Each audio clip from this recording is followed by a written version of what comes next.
welcome to the Swirl to Investment News Network. News by and for the Swirl to Investment community. Hope you enjoy.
All right, how's everybody doing tonight?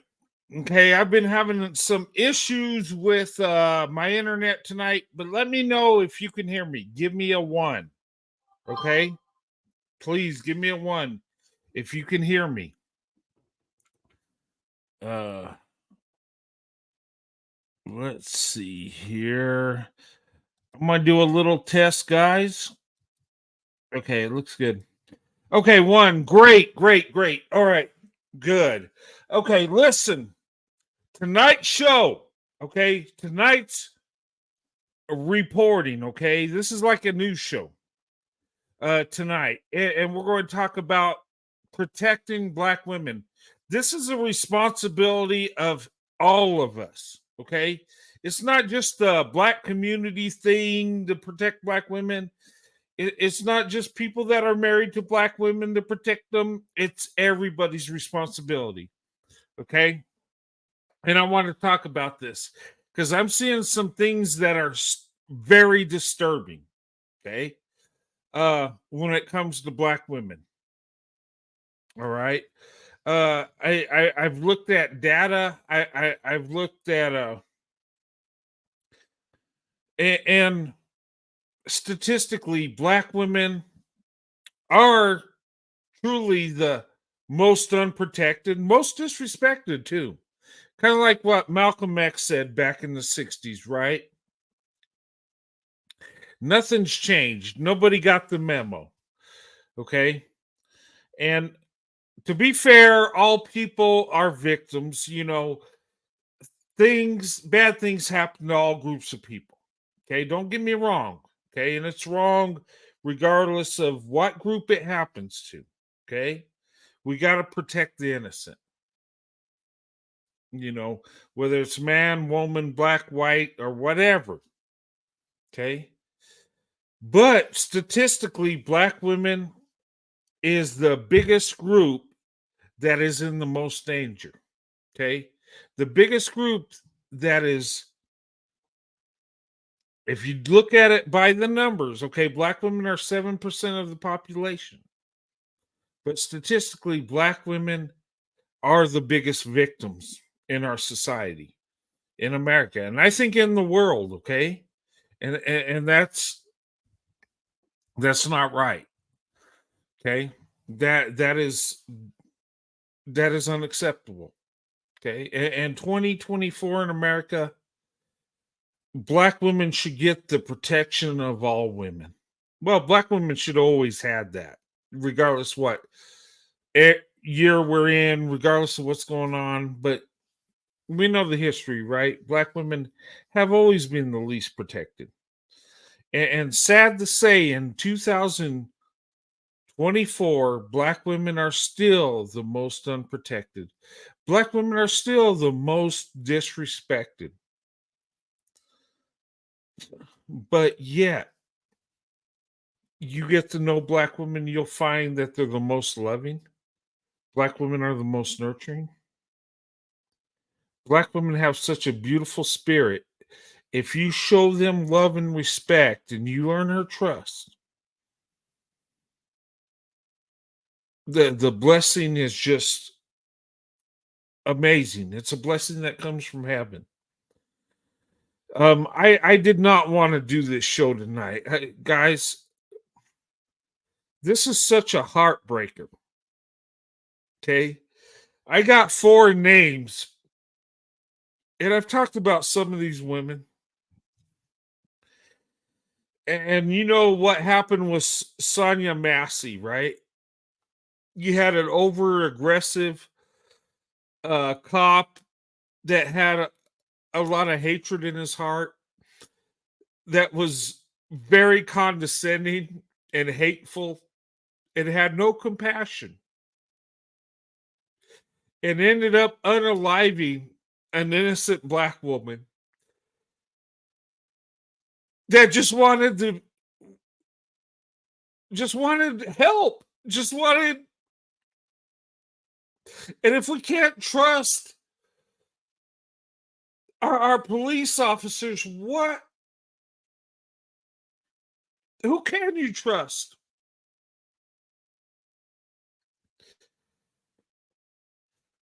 I don't know. The Sean Grayson, I don't know why he was so aggressive. I don't know why he was so angry.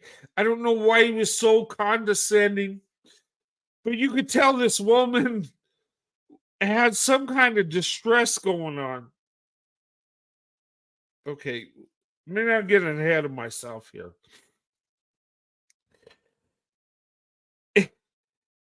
I don't under the woman was so compliant. She did what she was told, and she was gunned down for calling for help. I don't understand it. I can't.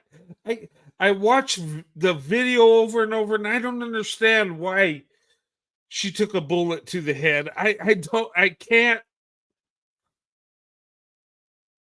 But anyway, I it's so disgusting. It's so horrible. But she's not the only one. You know, I used to do news reporting of black women being unalived and black femicide, and it was so heartbreaking to watch this because it was like it's so unnecessary. These women were beautiful and had their whole life ahead of them, and their life was taken by something that was so unnecessary, so evil, so wrong. And it didn't matter if the black woman, hooked up with some creepy white dude or was unalived by her friends, even in her own community, even other black people, black men, black women being unalived. And I looked at this and I'm like, oh my God, every group of people, every racial group, every ethnicity has individuals that are guilty of harming black women.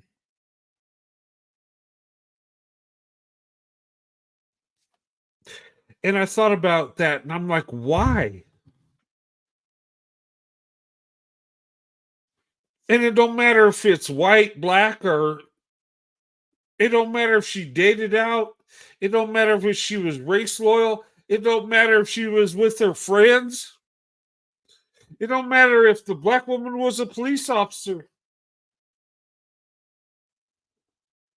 Some reason black women are getting the short end of the stick and being harmed more often than any other group of people. And I'm thinking, what is going on? I know there's evil in every group. I know every race, every group of people are victims, okay? And I want to focus on black women tonight. I don't want no black man coming up and say, "Oh, black men are harmed too." I don't want no white people coming up and say, "Well, white people are harmed too." I don't want. I want to focus on black women because, truth be told, every group has victims. But statistically, black women have the biggest group of victims. It don't matter if she's race loyal. It don't matter if she's dating out. It don't matter what the hell she's doing. It don't matter if she calls 911 because she hears noises and she's spooked and ends up getting gunned in the head. Ends up taking a bullet in the head. For what? And I'm going to show you these stories. You know about this. Who's guilty of harming black women? I want you to understand. Who is guilty? Look in your community. Look in your neighborhood. Truth be told, we're all guilty. And until we take accountability and fix this freaking problem, God help us. If we don't fix it, our nation will cease to exist. And anybody that harms black women and exploits black women, takes advantage of black women, their sweet spirit, their loving heart, you will put a curse on yourself that will totally destroy you. And anybody that harms a black woman, anybody that manipulates a black woman, anybody that exploits a black woman, I got this to say to you. And this is what Sonia Massey said to that police officer that gunned her down. I rebuke you in the name of the Lord Jesus Christ. I rebuke you. When Sonia Massey took the bullet to the head, we lost a treasure. We lost a black woman. And from what I've seen, had a kind heart. A black woman that was not aggressive, complied with the police officers. A black woman that was going through some distress. She wanted her Bible. And if one of those police officers had any damn compassion, they would have talked to her. That damn Sean Grayson was so condescending, so hateful, so angry, so evil. He didn't even talk to her. He didn't say, young lady, what's going on? What's wrong? You want your Bible? I know you're crying out to God. I know it. We didn't just lose another black woman in our society. We lost a sister in Christ. That what I see is a woman that is crying out for help. And look, us as Christians, we've been there, right? Anytime we're in a time of distress, anytime we don't feel right, and then times we feel that there's a danger present, and we just don't know what to do. We call on the Lord to help us.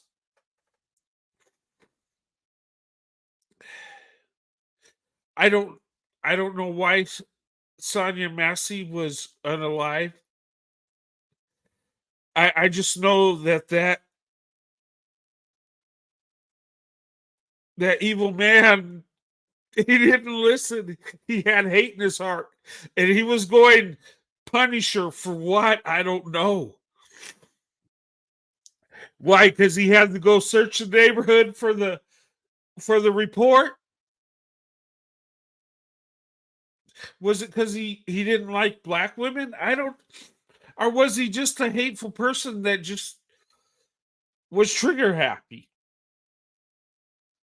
I don't know. But let me stop there. Let me not. I don't want to get too emotional in this, but we need to cover this because too many black women in our society are losing their life. Too many black women are being attacked. And though they pour more into the people they love, they get the least love. I don't know why this is. I don't know. And I pray to God to fix it.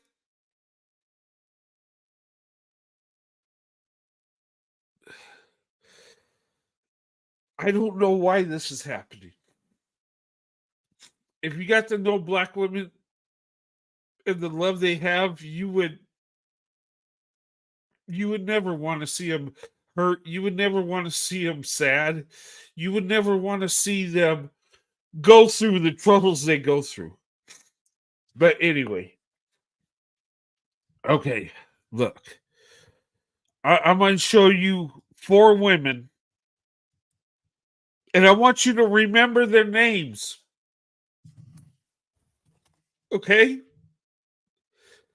I want you to remember, and there's thousands more black women. This is just 4 that I'm talking about tonight. But I want you to remember these names. I want you to remember Ariana Preston. I want you to remember Sonia Massey. I want you to remember Mahogany Jackson. I want you to remember Sade Robinson. I want you to remember, because damn it, this should never happen. This is unacceptable. And whose fault is it? It's our fault. You should never. It should never happen. You call the police for help and you get gunned down. That should never. But anyway, let's go into these stories, okay? I'm going to highlight these black women.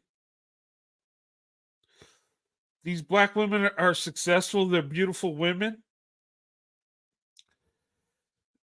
They have a big heart. One's a police officer. One's a young black woman that her friends took her life. One's a black woman that got with some creepy white dude and he cut her up.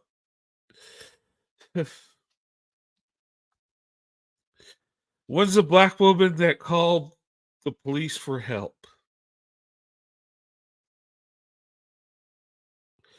And all 4 of these black women lay in a grave tonight. Why? Because we failed these black women. We failed to stand up for them. We failed to protect them. We failed to do what's right. And I'm saying as a society. And does anybody even care? Does anybody even think about this?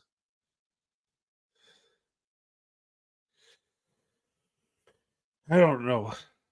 But anyway, I'm going to go through these stories, and then I'll drop the link if you want to come up. And I want to hear from black women tonight. I do. I want to hear how you feel and what you think we should do better as a society.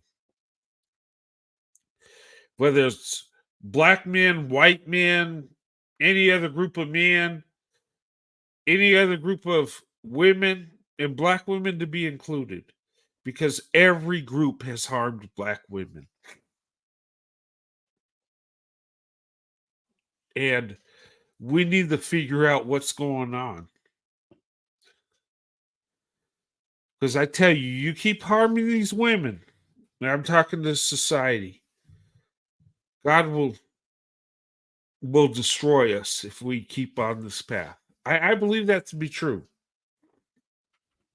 Now, I want all women to be protected. I do. All men should be protected too, okay? I want people to be protected, okay? And the evil people out there we need to deal with, and we have to have justice. We need to bring forth justice. and we have to hold people accountable.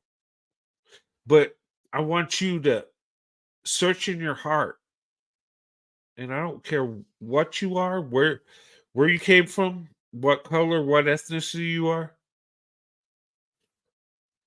You need to pray for black women, and you need to do what's right towards black women. Okay. And don't get me wrong, because some people say, what about white women? What about Asian women? I want to protect all women. It just so happens that black women are the biggest group. Black women are the group that are in the most danger in our society, even in 2024.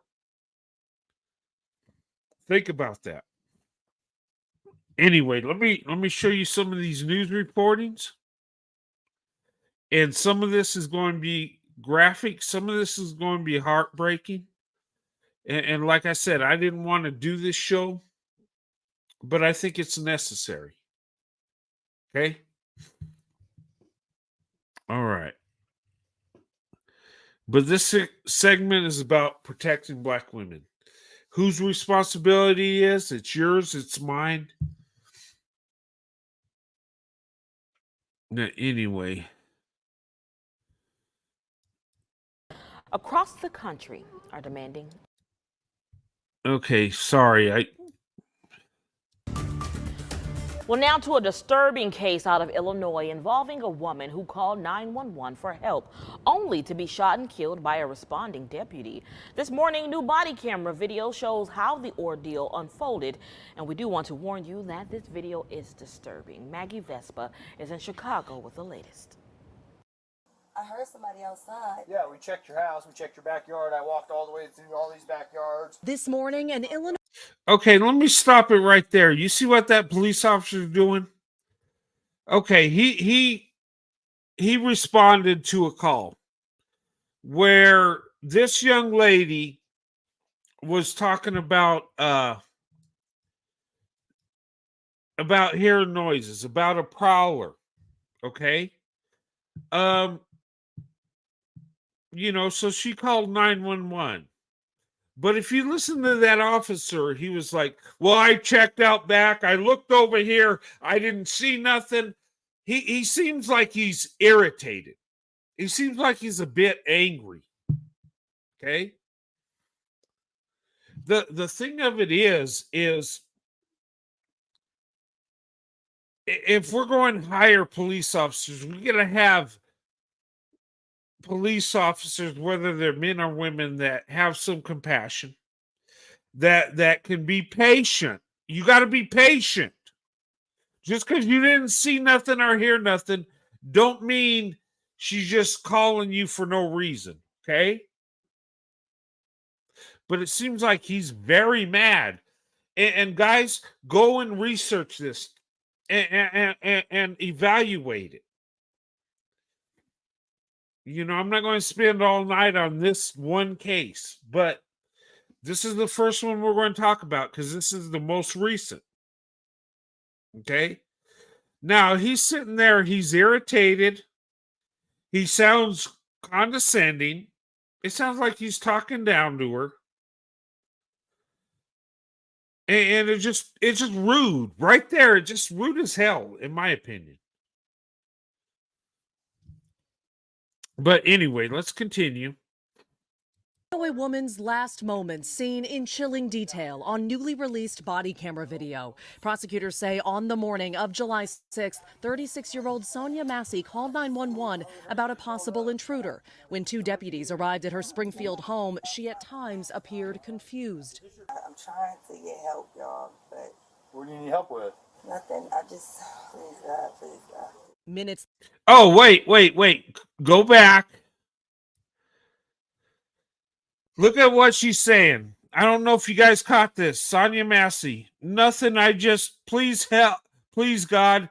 Please God. Please God. Please God. Please God. Please God.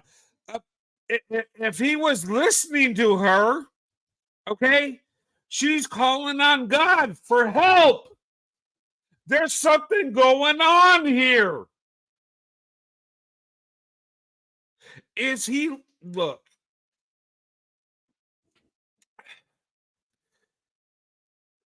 she's saying, please, God, please, God. She seems a little bit confused. Okay, something's going on with this young lady. But this officer, he don't want to freaking hear it. He had to search the back alley. He had to do his damn job. You're a police officer. That's what you do. But some reason he's condescending. He's rude. He talks down to her. Okay? This is straight up BS.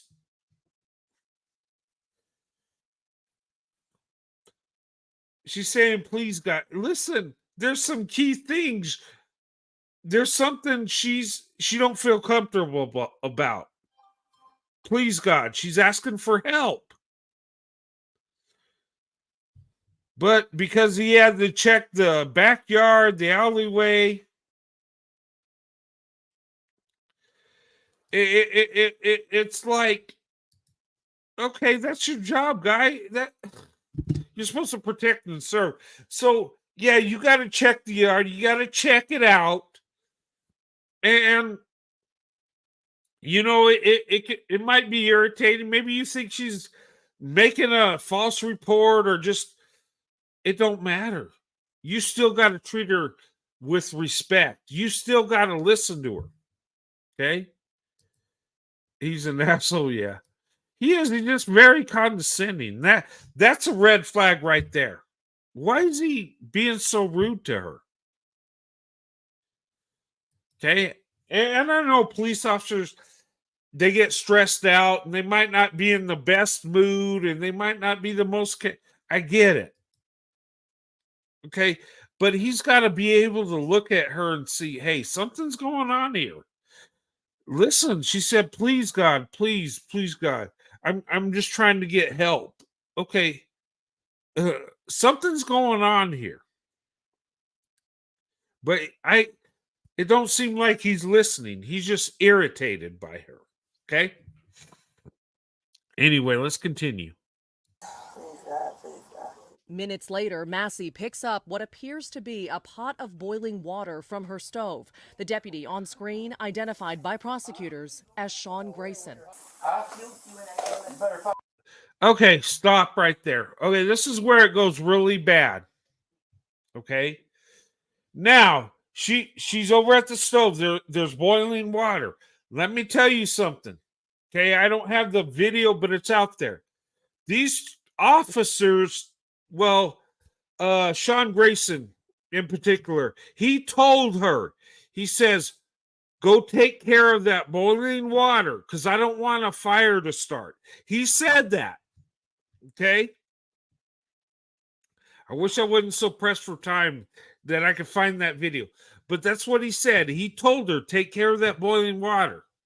So she was told to go to the stove to take care of the boiling water. Okay? And Sean Grayson shot this woman. And the reason he said is because she had boiling hot water. Okay?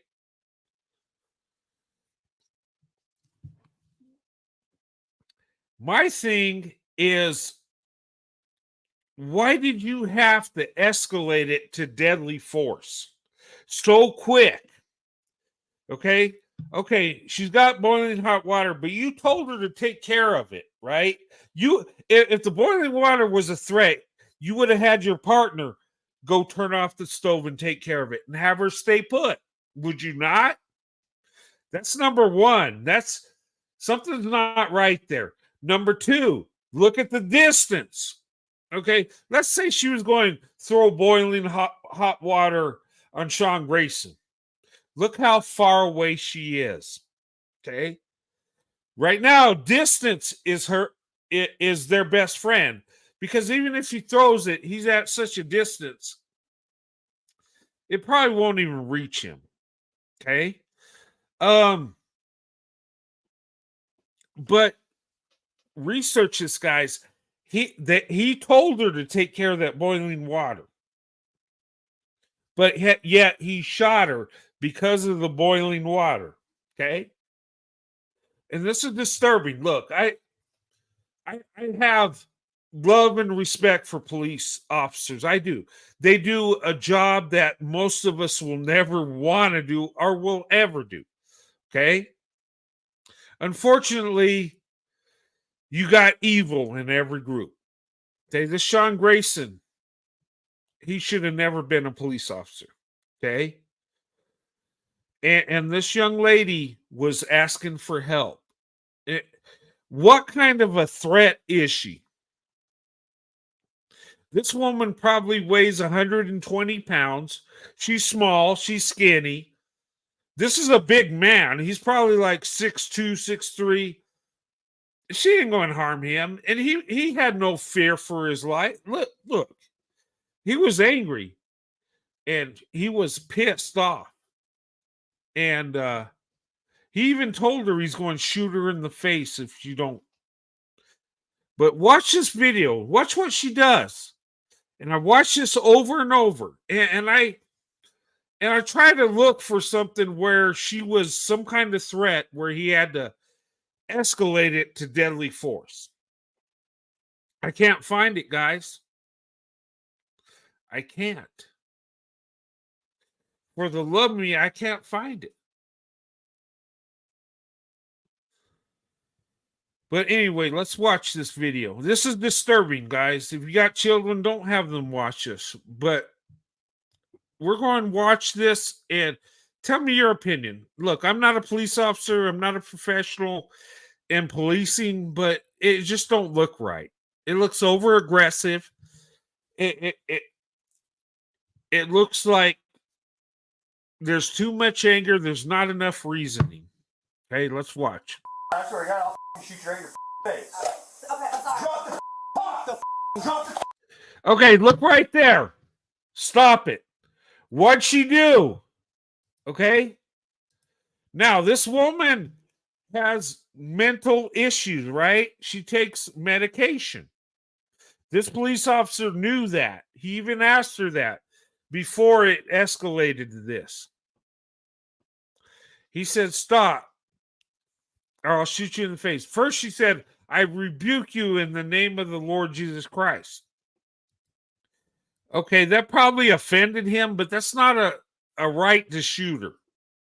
Now, she ducked down. Is she lunging at the officer? Is she showing signs of being aggressive? She ducked down. Now, how big is the threat? Is the water going to reach him and burn him? Look how far he is. He's got a partner on the side covering from the other angle. She's not going to be able to throw it far crouching down. It's like she's taking cover because she's afraid she's going to be shot. Let's continue. 19 shots fired. Shots fired. Shots fired. Okay. If you notice how he shot, he went over.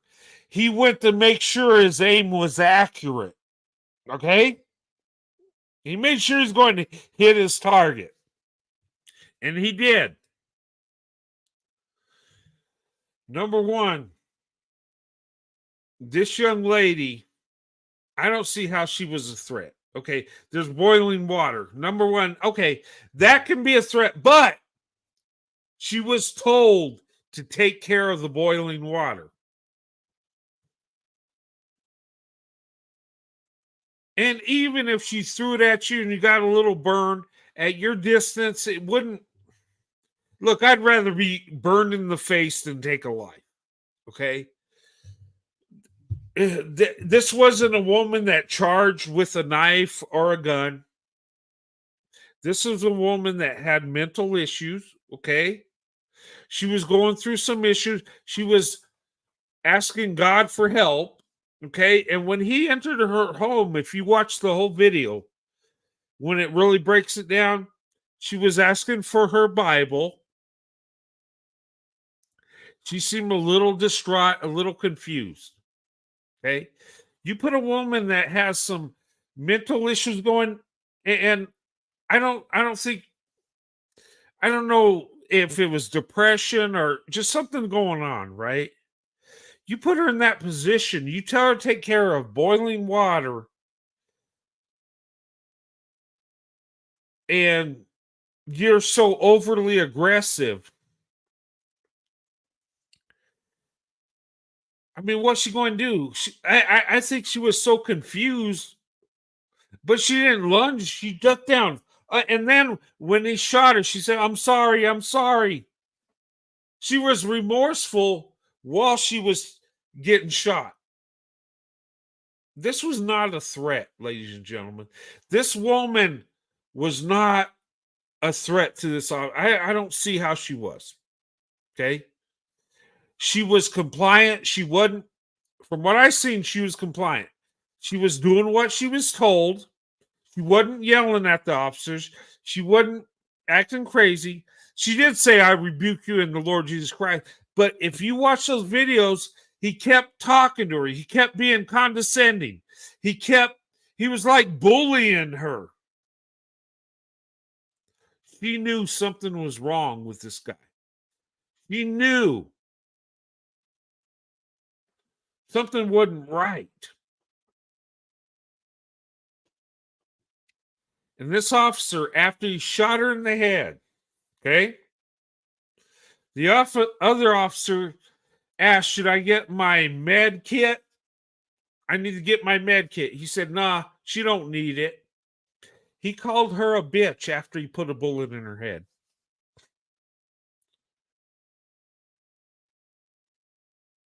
This woman was dealing with some mental issues, and we all deal with mental issues. We're human, right? Whether we're depressed, whether we got some anxiety going on, it's just life, right? But something's wrong with it. She was, if you listen to her, she was asking for help. She didn't feel safe. She didn't feel right. And the ones that's supposed to protect her gunned her down.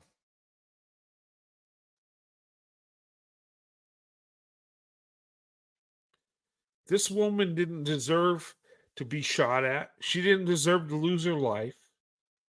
She wasn't aggressive. Maybe a little confused. Maybe some mental things going on. She was crying out for the Lord. And she got gunned down for it.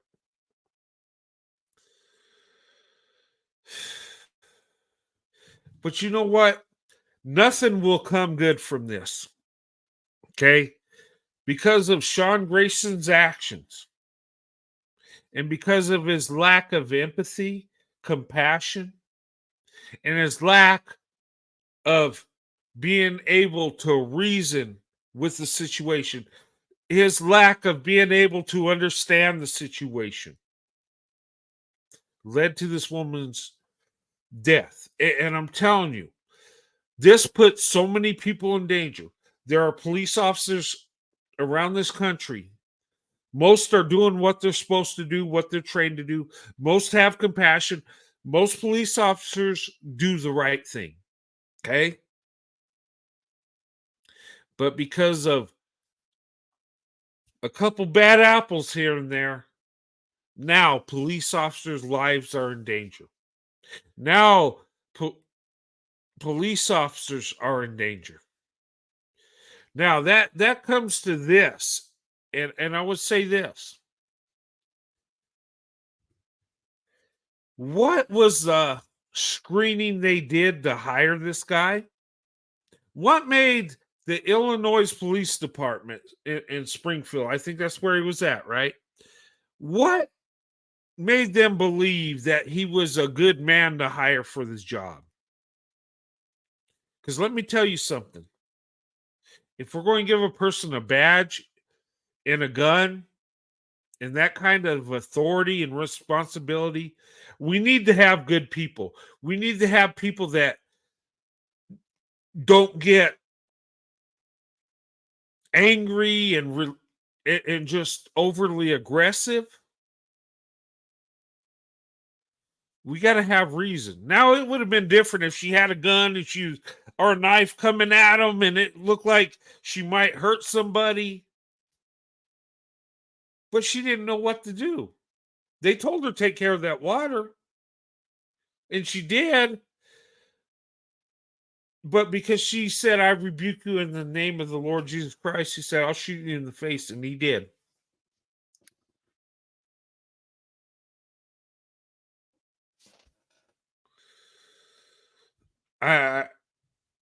But anyway, let's continue. Shots fired! Shots fired! Shots fired! The coroner confirming the mother of two was fatally shot in the head. Her body blurred by police in the video. I'm not taking hot boiling water to the face. Oh, you're not taking hot boiling water to the face, so you're going to kill her in cold blood because you're not going to take hot water to the face. She crouched down. She was scared. And you reached over to get that shot. Look, guys, I've seen soldiers have more restraint going after the Taliban than this joker going after a 36-year-old black woman that was being compliant. Look, I got a theory here. I think something was personal here. Okay? I don't know the whole story, but there was some YouTuber that said that his wife worked at some hospital where she was being treated. Maybe there's something personal here. I don't know. I'm not saying it is. Or maybe he's just a loose cannon, just angry at the world.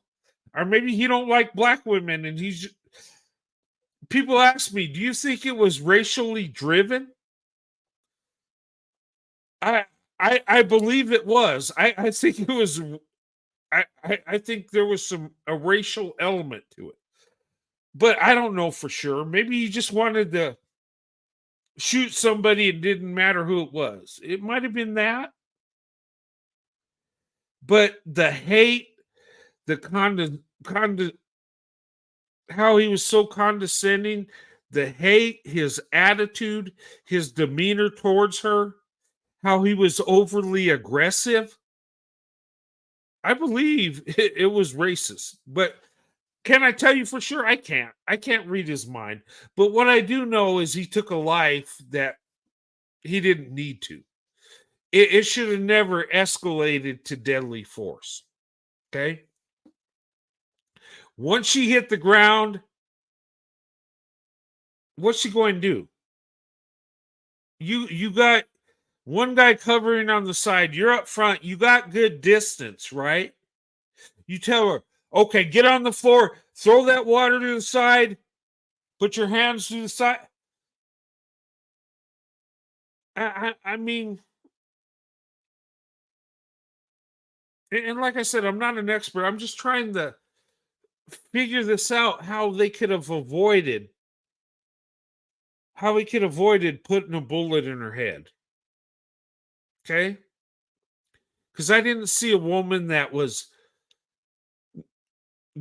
aggressive. I didn't see a woman that wasn't listening to the officer.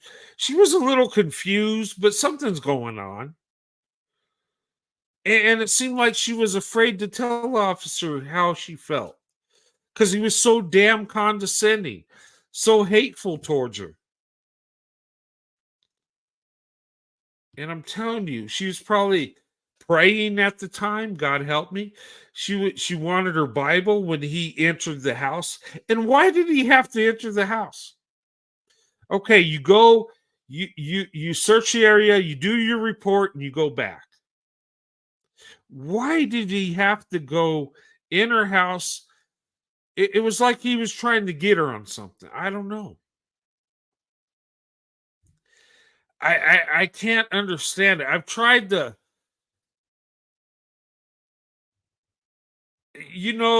put myself in his shoes. And when I do, it's like, first of all, I would have talked to her. Okay, what's going on? You want your Bible? Are you doing okay, young lady? Is something bothering you? You sound like you're a little confused. Okay? But talk to her. Be patient. Let her tell you what's going on. She might say, "Well, I'm dealing with this. I I'm scared. I don't know what to do." You you know something's going on. The way she talked, she sounded confused. She sounded like she was uneasy. She didn't I think she didn't feel safe. Okay? And she's talking about God. She was talking about her Bible. When people start talking about God, when they start, if they want their Bible, that means, look, they're in distress. They want God's help. Okay. Look, in my life, when I was stressed or things weren't right, I would cling to God. I would pray. I would read my Bible because that was a sense of security that's going to help me out get through this. And that's what she was doing. That's what this young lady was doing. And I look at her and it's just a shame. I don't think this woman was violent. I don't think she had hatred for those cops. I think she was just harassed and felt uneasy. Look at the way he talked to her. And I will tell you guys, look, if you ever end up in a situation that a police officer might yell at you or curse at you, understand this one thing. Okay? Do not fight a cop. You will lose. Okay? And this woman, she wasn't, I think she was just confused. She didn't know what to do, and he was overly aggressive, and it's just a bad combination. There's no reasoning here. There's a pot of water. She's going to throw it at me, so I'll shoot her in the face. Well, dummy, you told her to take care of that boiling water. You had plenty of distance. I mean, how far is she going to throw it? And when you drew your weapon, she crouched down. That's a defensive mode. That's like, oh my God, she's taking cover. She wasn't lunging at him. She was in a defensive mode. Am I right? I mean, like I said, I'm not trained. I'm not a trained police officer. I don't know. But to me, it seemed like she was in a defensive mode. She didn't seem aggressive. She seemed confused. She seemed like something was in her mind. She seemed like she was kind of down. But yet he was so aggressive that and condescending that she didn't feel right. And what might have cost her her life is when she said, "I rebuke you in the Lord Jesus Christ."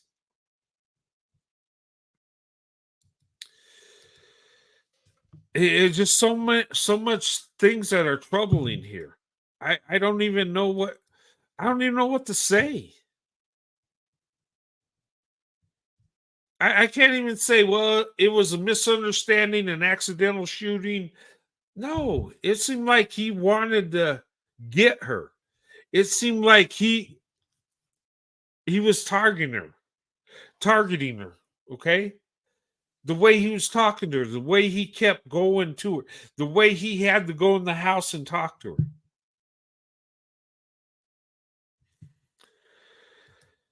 It just seems odd. But anyway, let's continue. Protests demanding charges against Deputy Grayson have mounted since. President Biden this week writing in a statement, Sonia's family deserves justice. He walked around the counter to get a better shot. If you're in fear for your life, you don't walk towards the person. Oh, there's a good point. Listen to what he said, right? And I don't think he's a trained police officer, but listen to what he said. If it's a threat, why would you have to reach over to get a better shot? If you fear for your life, you would try to get away from that threat, would you not? I'm just saying. I didn't see any fear in this police officer at all. I don't think he feared her or the hot water. This is what I think, and maybe I'm wrong, guys. I think this was a setup. I think there was something personal, and maybe it'll come out later on. I think that he told her to take care of that boiling water, and when she did, that was his justification to shoot her. That was the threat. And if his body, if there wasn't a body cam on, he might have got away with it.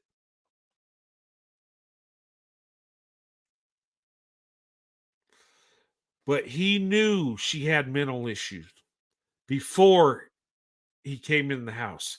He knew there was a code that was, I forget what the code was, but it went over the radio, and he knew there was mental. He even asked her, "Is there something going on here? Some kind of mental issues?" And she said she took her medicine.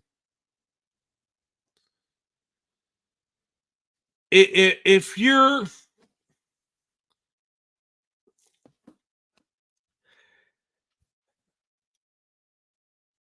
I don't get it. Look, this case, I think if I was a lawyer, I could prove that it was unaliving in the first degree. I think I could make a pretty strong case. Number one, you told her to take care of that boiling water, and she did what you said. And then she grabbed the water, and you drawed your gun. She crouched down in a defensive position. You took your shot. You escalated to deadly force. And after it happened, you were still angry. There was no remorse. You told your partner, she don't need that med kit. And then later on, he went and got it. Took his time doing it. This woman had a bullet in her head. She was grasping for life. Her breathing was gurgly. It was, she was holding on to life by a thread. And there wasn't no sense of urgency.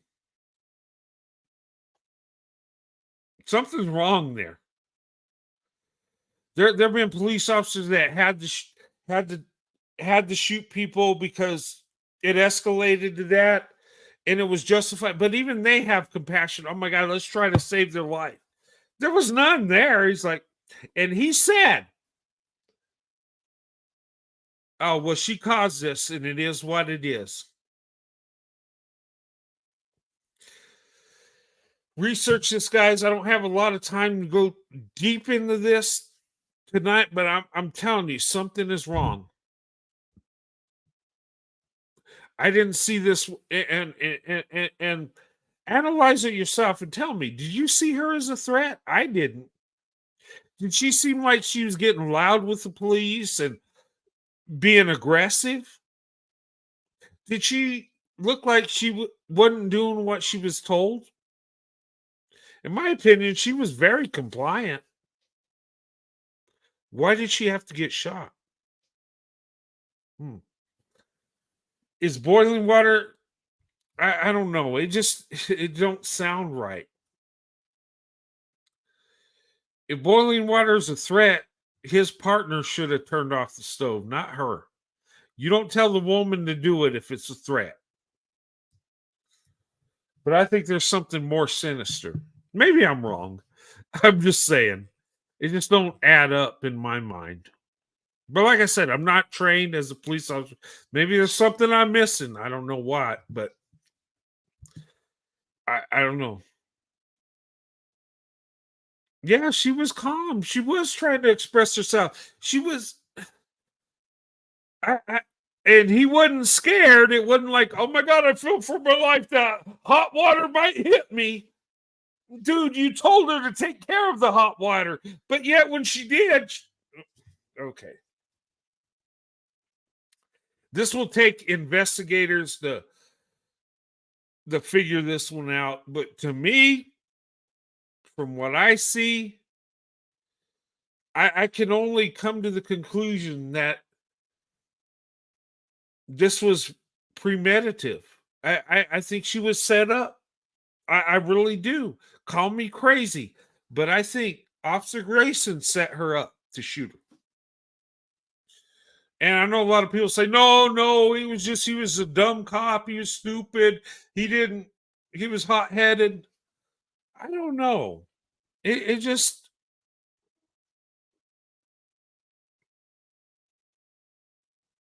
I, I think he meant to do her harm. Whether he's going to charge her for a bunch of stuff, or I don't know. I can't come to any conclusion than he was trying to harm her. I'm sorry. I just can't. Rights attorney Ben Crump speaking alongside Massey's family, who say she'd suffered from mental health issues. But you know what I want? I want justice for my baby. Yeah. Grayson was fired from his job with the sheriff's department, and a grand jury has now indicted him on 3 counts of first-degree murder. His attorney declining to comment when reached by NBC News. Now the world seeing for themselves how one woman's call for help took such a tragic turn. What is your last name? That was Maggie Vespa reporting. Right now, Sonia Macy's family and activists across the country are demanding justice. Okay. And first of all, you look at this whole case, and there were signs that she was in distress. They knew she had mental issue, whether it was depression, whether anxiety attacks, whether I don't know what it could be. Okay. Something was going on. And if you looked at her house, okay, it was kind of messy a little bit. And there's not a crime for being messy. Sometimes, our house gets a little messy. We don't do the dishes for a little bit of time, and we might get a little lazy. But a lot of times that's a sign for someone that's dealing with mental issues. They just might not have the energy to clean up. They just might be so in deep in thought that they're not even paying attention to what's going around them. Okay? Now, I know people that are good people that are just messy people. Okay? And there's nothing wrong with them. They're just lazy and they put off cleaning or whatever till later on. But I think with her, something was going on.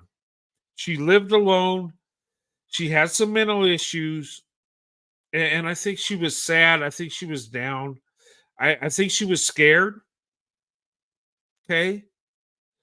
She probably heard noises. She was probably spooked. She called 911 because she didn't want some crazy weirdo attacking her, right? Sometimes people get spooked. And then they have the police officer come and just be so rude and condescending.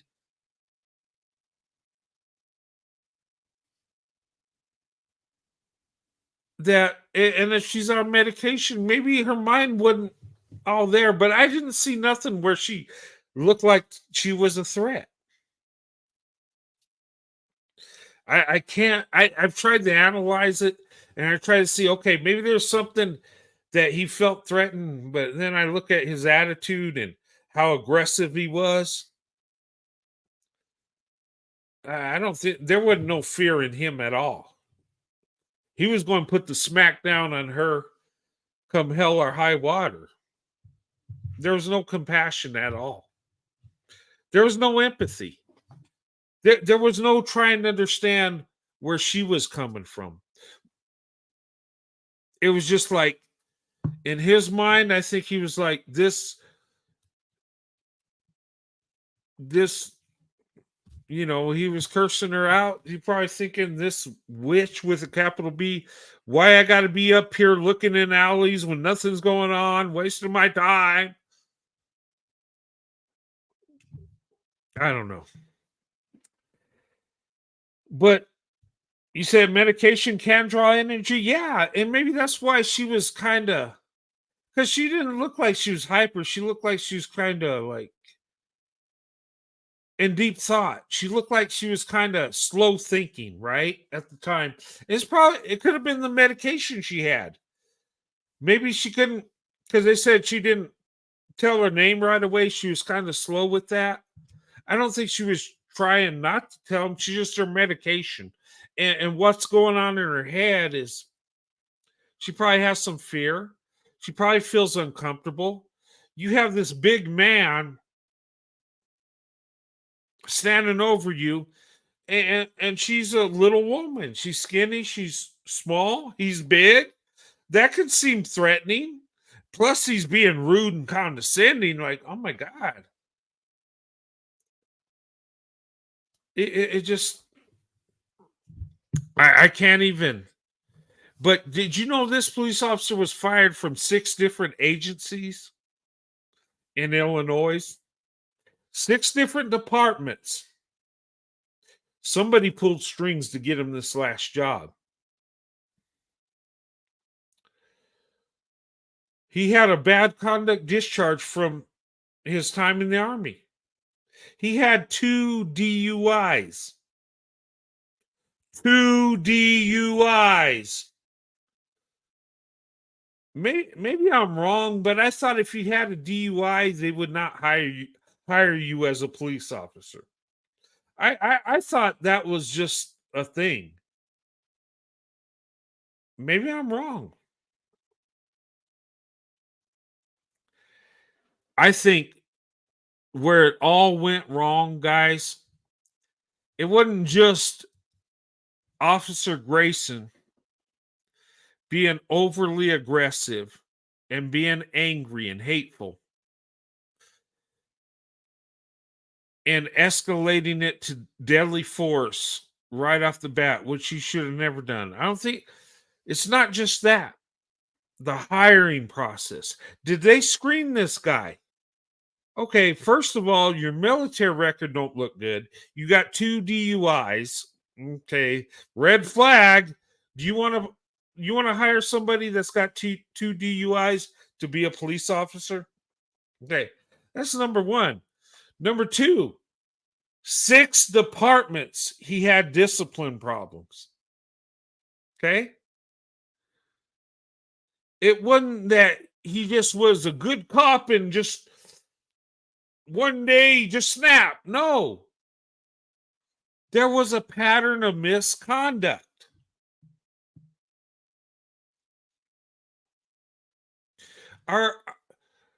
And my question is are they so desperate to hire police officers that they don't screen them properly?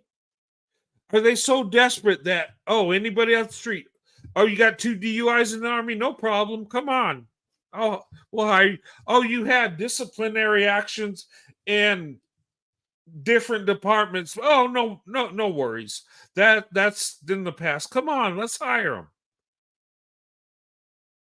them. This was a colossal failure from the hiring process.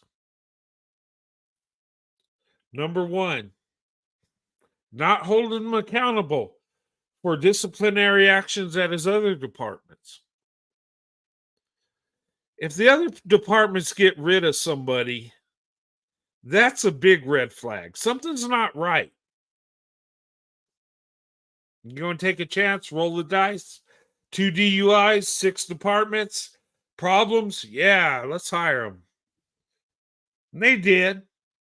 And a woman lost her life because of that.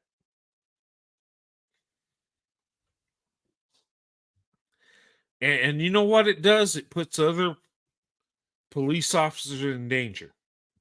Number 1. Number 2, there are women that will see this, especially black women. You think they're going to want to call the police for help? Well, damn. Sonia Massey asked for help and she got gunned down. And that's sad because there could be a woman in distress and hesitates to call the police because she sees this on TV.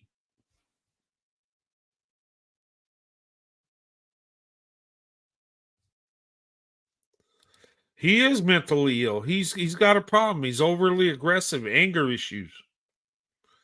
and then has no compassion after he puts a bullet in a woman's head. Like, what? That's an unstable person. We don't need people like that to be police officers in our communities to protect us. No. Should get the electric chair. You know what I would do? How about take them to one of those nice Illinois state facilities, you know, the crossbar hotels, and put them in general population and say, hey, this is Officer Grayson, and he's very proud of what he did, and nobody is going to stop him from what he did. I know they're going to have, look, when he goes to prison, they're going to have to put him in ADSEG. They're going to have to protect him from general population because, yeah.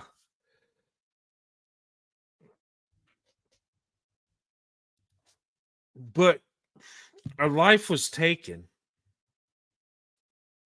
and there was no compassion. That's really troublesome. He watched that woman die and didn't have compassion. He didn't even feel bad. He was still pissed off. Wow. I couldn't feel that way for my worst enemy. That's horrible. But anyway, let's take this off the screen. Okay. I got another deal on my show on this. Okay. I know this is, I don't want to talk about this, guys. I hate this. I would much rather talk about us opening up our options and how amazing Black women are and how they're successful and beautiful, loving women. I want to talk about that. I don't want to talk about Black women being harmed. But the thing of it is, we have to talk about it. We have to fix this in our society because it happens too much. This wasn't just some random, unfortunate Black woman that it happened to, that it never happens. Just once in a blue moon. Black women are being harmed and unalived every day. Black women are the biggest group of women that come up missing. Black women and little girls, and get the least amount of media coverage. Okay? That's true. Now, you got to ask yourself, why is that?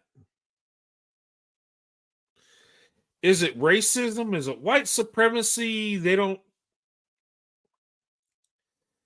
I don't think it's racism or white supremacy. I don't.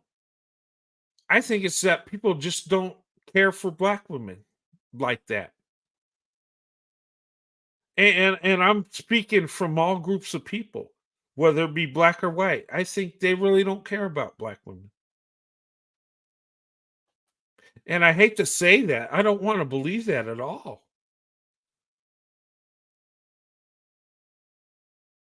But who's harming Black women? Is it crazy white cops that are racist doing it? Is it a creepy white dude that cuts up a Black woman? Well, the swirling gone wrong jokers would say, yeah, that's what it is. But if you look, there are Black women harming Black women, unaliving them.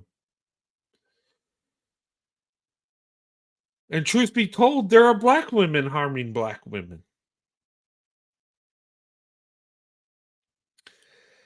And these videos I'm going to show you, it shows every group of people are responsible.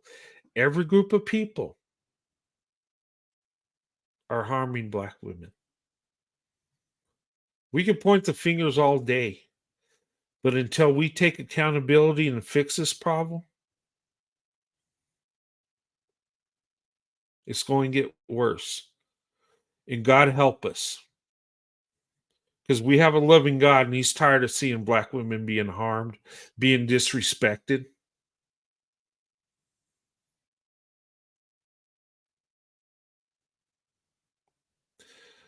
But yet, black women, you get to know them. They're the most loving, beautiful women on earth. That young woman, Sonia Massey, I bet if that cop had a little compassion and talked to her, and he had a kind heart, he might have had a friend for life. Because all she wanted was help. I bet if somebody there had some compassion and had a kind heart and just talked to her, none of this would ever happen. Because you can see her demeanor. She's unsure. She's scared. She don't know what to think, what to do.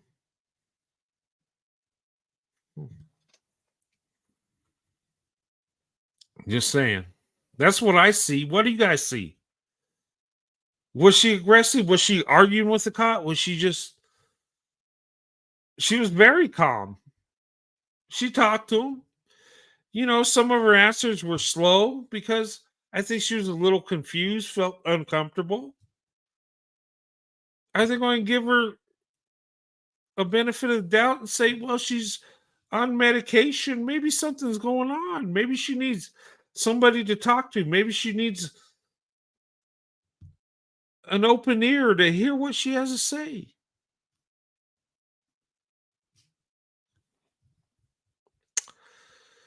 Anyway. Did not deserve. Okay, I don't want to show that one yet. Sangamon County Sheriff to resign. Okay. All right, this is Sonia Massey again, guys. Okay. And this is the I think it's the sheriff or refuses to resign because he hired him. But anyway, let's hear what he has to say. Calls for the Sangamon County Sheriff to resign continue to grow. This comes after one of his deputies shot and killed Sonia Massey following her call to 911 for help. Asal Razai is live in the newsroom this morning with more on what Sangamon County officials are saying. So Asal, good morning. Yeah, Jackie, good morning. It's body cam footage that has sparked outrage across the country. A county official now telling us voters should be the one to decide whether or not the sheriff should step down. A lot of questions surfacing about how the now ex-deputy was hired in the first place. The Sangamon County Sheriff is standing by his decision to hire Grayson, who shot and killed Sonia Massey last month. Body cam showing her checking on a pot of boiling water in her own kitchen before being shot in the head by that deputy.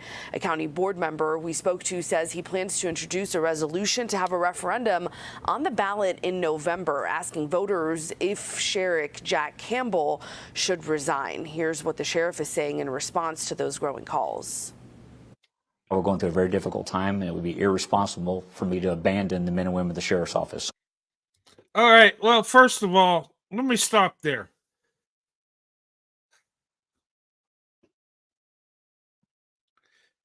You stand by your hiring of him. Okay. That's not abandoning the men and women that serve the sheriff's department. No, it's not. In fact, you stand with them when you have more stringency hiring procedures.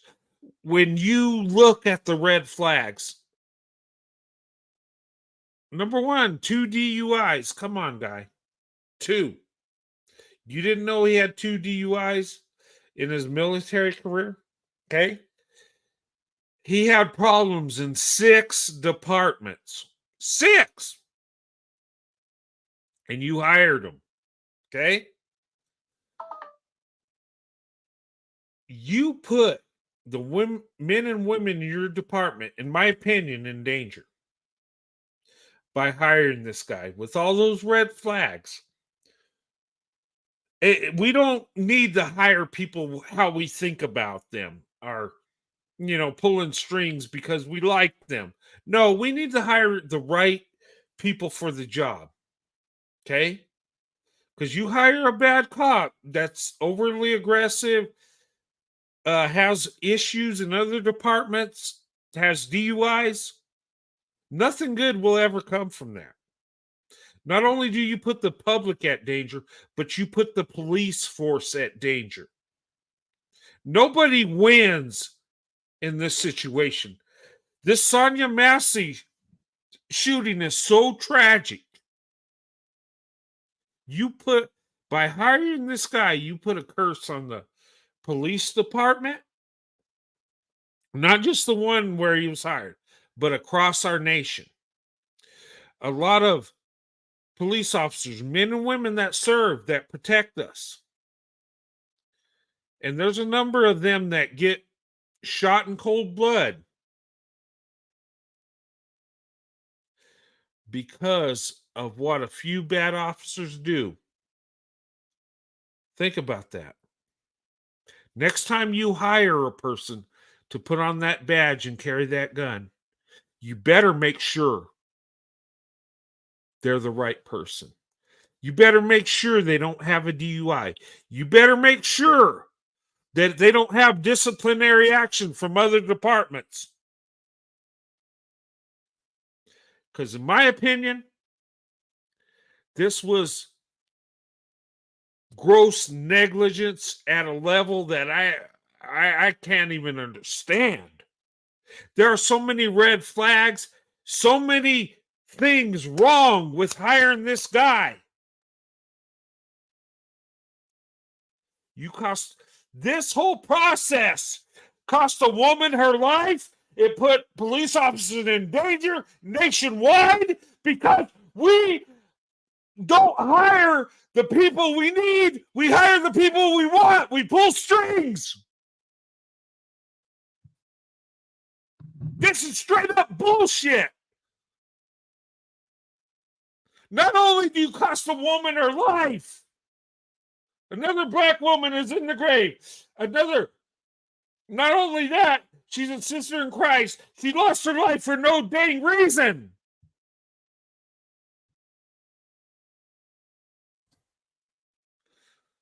And how the hell does that help our society? The people we depend on to protect us are gunning us down, really? Do you think a black woman's going to say, "Oh, I'm in danger, let me call the police"? No, she's going to say, "Oh my God, Sonya Massey called for help. Look what happened to her." And looking back, this could have been avoided. Look, 2 DUIs. Why would you give him a badge and gun? 2 DUIs.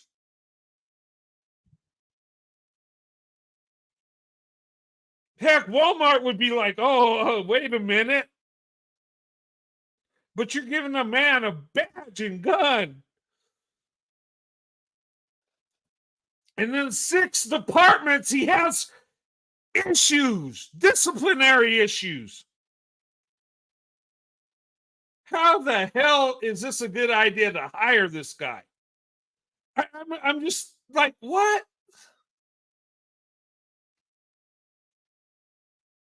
Good job. Now, you know what? A young woman lost her life, an innocent woman lost her life. 2 children lost their mother. The way that people look at police has been tarnished, especially minorities. And I can't blame them. I never thought police officers just racist, gunning black people. I never thought that. But when I see stupid shit like this, I gotta wonder, what's going on? Was it racially driven?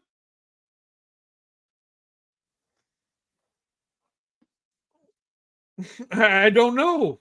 I'm starting to think, yeah, I think it was. Was Sean Grayson a racist? Well, I don't know, but it looks like he was. He had a lot of hate in his heart. He gunned her down and didn't give 2 shits. Excuse my language. He still called her a bitch after he put a bullet in her head. But dude, you hired him. You stand by that? I'm sorry. By not looking at the red flags, not only you put the public in danger, you put the department in danger, and you put police officers in danger across the nation. Nobody wins in this. We're all big losers. And there needs to be a standard when you hire, okay? Look, we can hire somebody on a construction crew and he might suck at his job, and yeah, we might lose some money because he don't know what he's doing. Okay, I get it. But when you give somebody a badge and gun and that much responsibility, oh, you better be right in hiring. You better look at everything. You better look at his past. You better look at his character. You better look at the departments he served in. You need to open up your eyes. Now, I'm not saying that you could have a police officer that fits all the great qualities, a good man, who looks great, and he might snap and do something stupid. That happens, okay? But a lot of this, they hire the wrong people. And I've seen this too many times where they hire police officers that have disciplinary issues in different departments and things go bad.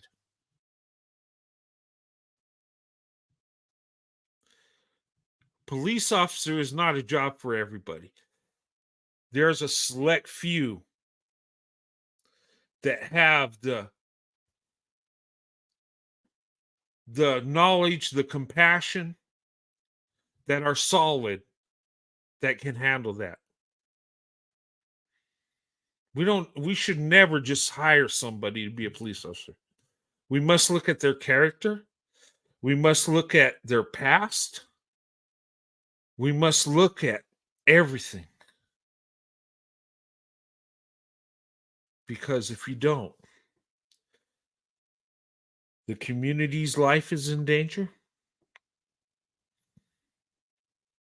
The police force life is in danger. And I tell you, there will probably be a police officer that will lose their life because of this stupid shit. That don't deserve to lose their life. Because you hired the wrong cop.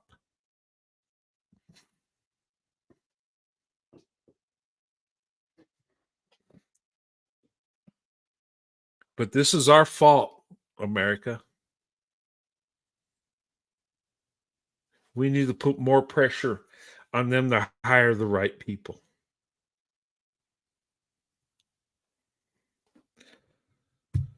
Because if we don't, we're going to pay the price. And we got too many problems going on. And I pray for police. I do, because the good police officers that are actually protecting and serving, their lives are in more danger now because of a lack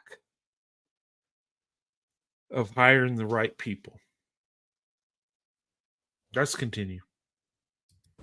We've learned Sonia Massey's mother called 911 the day before she was killed to report that Sonia was in mental distress. She asked them not to hurt her and not... Oh my God, is this true? Sonia Massey's mother called and told them not to hurt her. She's in mental distress. Sounds to me they didn't give a damn that she had mental issues. Sounds to me like Officer Grayson just wanted to gun her down because he was pissed. I better stop. Because I can't see any justification in this thing. I can't. I've tried to look at it in all angles and say, well, was she being aggressive? But I didn't see aggression from him, and I didn't see aggression from her, and I didn't see any fear from him. I seen he was very condescending, hateful, very aggressive. Like I said, I've seen soldiers have more restraint going after the Taliban than a police officer going after a 36-year-old black woman that couldn't weigh more than 120 pounds, but yet she's a threat because of the boiling water that you told her to take care of. Oh, okay. Wow. Okay. to send combative policemen. Right now, it's unclear if the deputies that responded knew about that call from her mother. More details to come as this story develops. Live in the newsroom, I'm Masal Rezai. Jackie, back to you. Masal, thank you. Okay. All right. Let's pull this down. But this is so disgusting. Guys, I don't even know what to say.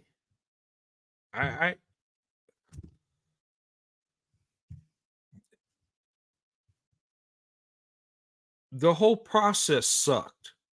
The hiring process, they were negligent. I mean, do they research anything? I would think if you give somebody a badge and gun, you want them to be stable people. You want them to be able to make the right decision. And you damn sure don't want them to be over aggressive. I mean, he was at a woman's home that lived alone that has some issues going on. He didn't enter a combat zone where people were shooting at him. I don't know. But when we're negligent, people pay the price. Like I said, this whole thing will put more people in danger. People will be reluctant to call the police because they'll fear the police.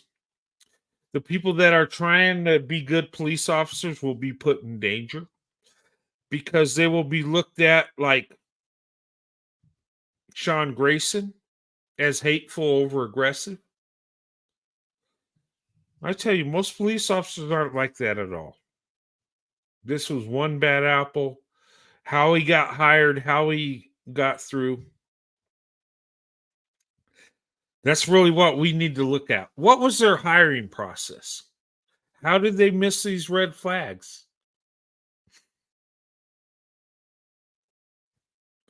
Illinois Sheriff's Department should be investigated. I'm sure they are, but they need to dig deep and figure out what went wrong in the hiring process.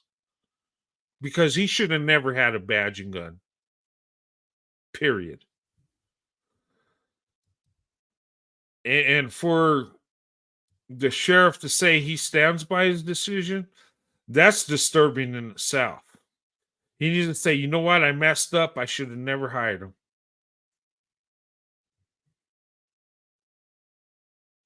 Wow. Okay. I'm going to go to another couple cases, guys, and then I'll open up this live. Okay? She did not deserve. Okay, this here. Okay, before I get to Ariana Preston, let's remember Sonya Massey. Listen to me, guys. Let's remember Sonya Massey. Say her name, Sonya Massey. Pray for her family. Pray for her 2 children that lost their mother. Okay? Remember her name. You guys remember Sonya Massey? Say her name. When you go into prayer tonight, say her name. Talk to God and say her name. And pray for her family, her loved ones. Too many times Black women come up unalived, and we don't even know their name. I know Sonya Massey. I know her name. I don't know her personally, but I know her name. I'm going to say her name. Out of love and respect. We failed Sonya Massey. It's our fault that she was unalived. Why is it our fault? We might not have pulled the trigger. We might not have hired this jackass to be a police officer. But you know what? We're not holding the police agencies accountable. Okay? Anyway. All right. This young lady is Sonya. Sorry, not Sonya Massey. This young lady is Ariana Preston. Okay. Say her name, Ariana Preston. Okay. She was a young lady. She was a police officer in the Chicago Police Department. Okay. She was a highly educated woman. She was successful. She wanted to protect and serve, which is honorable. Okay. She wanted to give back to the community. And she was gunned down. And it's just so sad. But let me play this. This. That's what friends and family are saying about Chicago police officer Ariana Preston. She did not deserve this. That's what friends and family are saying about Chicago police officer Ariana Preston, who was shot and killed over the weekend. Tributes to Preston are all over social media this afternoon. CBS 2's Marissa Perlman is live at Loyola School of Law, where Officer Preston was set to graduate. Marissa? Well, Jim and Maria, just 24, Ariana Preston was set to graduate with her master's from the School of Law here this coming Saturday. Although she had just ended her shift, her death is now being ruled as killed in the line of duty, and her funeral will come with full service honors. Officer Ariana Preston's last post on Instagram just 2 days before she was shot and killed outside her home in Avalon Park. Here, pictured in her cap and gown, ready to celebrate her graduation. Look at her. She's a very beautiful woman, successful. About to graduate, protecting and serving. Her whole life ahead of her. She's young, she's beautiful, she's successful. From Loyola University with a Master's of Jurisprudence from the College of Law. She graduated too in 2019 with a bachelor's degree in criminal justice and law enforcement administration from Illinois State University. She went to UIC College Prep for high school. Alumni staff there say she was a beloved student, a cheerleader, a student leader, and a spirit of light by those who knew her. On social media, a friend describes her as a humble, dedicated, helpful, sophisticated soul. This loss hits home for the wife of Chicago's top officer, a former police officer herself, Supervisor Saida Carter. She coached Officer Preston's high school cheerleading team. Too upset to speak on camera, but in a message she writes, "I did everything I could to always keep the police in a positive light with the kids. My heart is hurting. My children spent time with this beautiful young lady, but I'm also angry." The officer of 3 years had just completed her shift in the 5th District on the far south side and was heading home at the time of the shooting. The Chicago Police Department now confirming Officer Preston was killed in the line of duty. She will have a full honors funeral. Officer Preston's family tells us they are not yet ready to talk about her death. Her funeral information is not yet available. We do know there will be a balloon release in her honor at the 5th District Police Station tomorrow at 6 o'clock. We're live at Loyola. Marissa Perlman, CBS 2 News. Thank you, Marissa. Okay.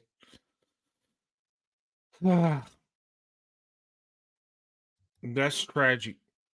Ariana Preston.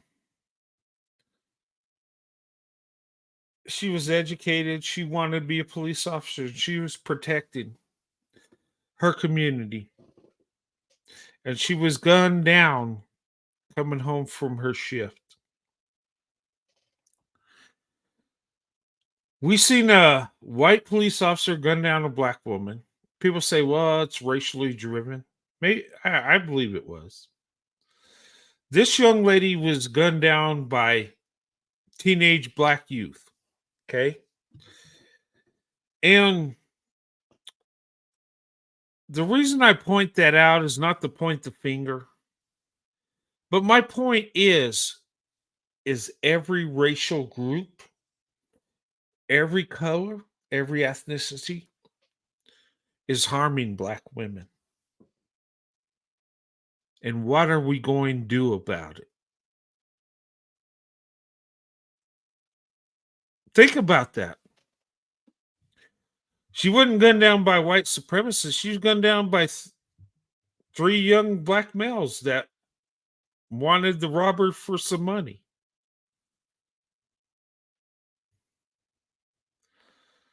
The evil towards black women is just so disturbing and so disgusting.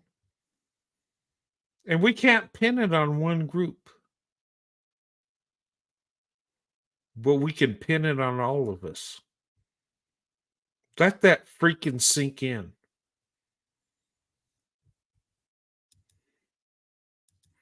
Here's a woman doing right as a police officer,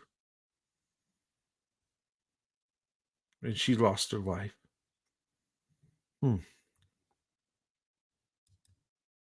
Believe fired the shot that killed Mahogany Jackson. Okay, this case, okay, and these cases I'm bringing up are within a year, guys. This ain't something that happened way back in the day. This is recent stuff within a year, right? Do you guys remember Mahogany Jackson? Okay, but before we talk about Mahogany Jackson, let's remember Ariana Preston, a police officer that was a loving, beautiful woman that served the community, was highly educated, very beautiful, had her whole life ahead of her, and gunned down by 3 disgusting people that just wanted to get a few bucks from her. So tragic. Remember her name. And remember Sonia Massey. We talked about her. Let's not forget these ladies' names. Okay?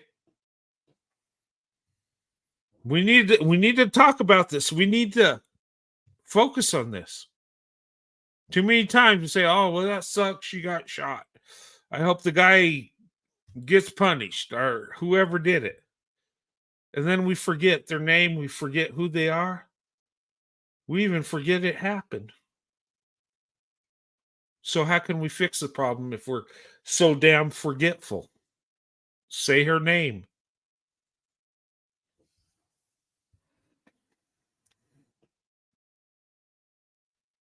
But you guys remember Mahogany Jackson, right? This woman was unalived by her friends, people in her community. We're learning who police believe fired the shot that killed Mahogany Jackson. Our Jen Horton, and they're in court as 6 of those 8 suspects were in court today, Jen. Jonathan, this is one of the few things that we don't have on camera. One of the few things that happened to Mahogany Jackson that police... Look at these perpetrators, right? Okay. They were her friends. Okay. She was a young black woman. These are black guys. Black women that harmed a black woman. Who's the enemy of black women? Think about it. Who's harming black women?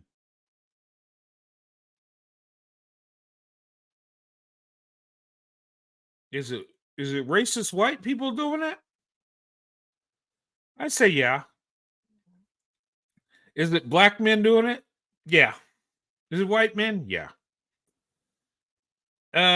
Is it black women? Well, yeah. Even black women are harming black women.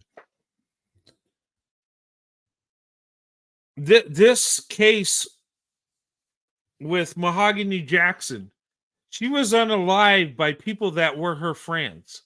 8 people were involved. I think 6 got charged, but 8 black people were involved. She didn't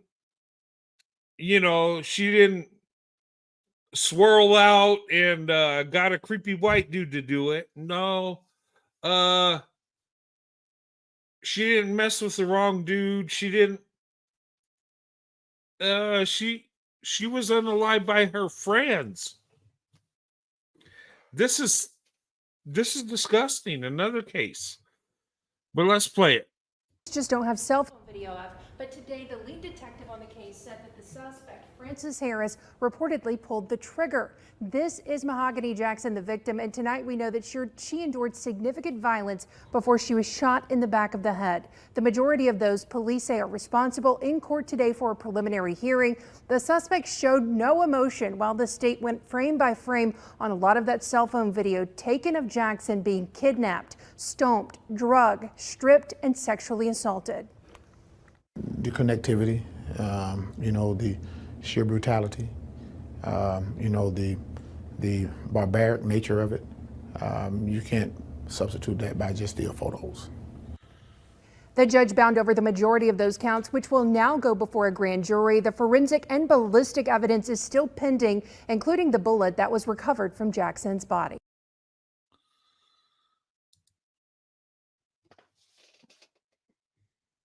Who are black women safe from? Where do black women go to be safe? Is it white men? Well, we're seeing white men harm black women. Whether it's a creepy dude that she gets with or a crazed lunatic police officer.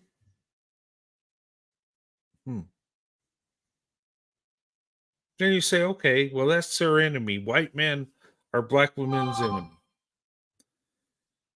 But then you look and you see this young black lady harmed by black men and black women.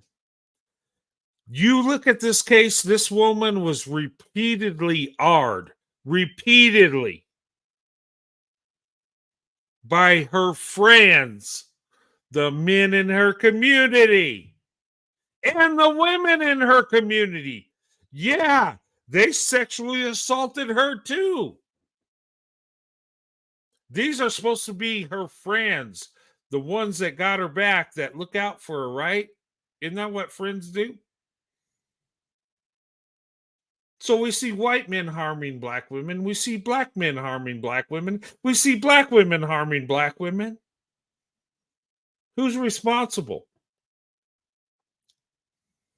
And the reason I talk about this, ladies and gentlemen, is protecting black women is everybody's responsibility. We need to fix it.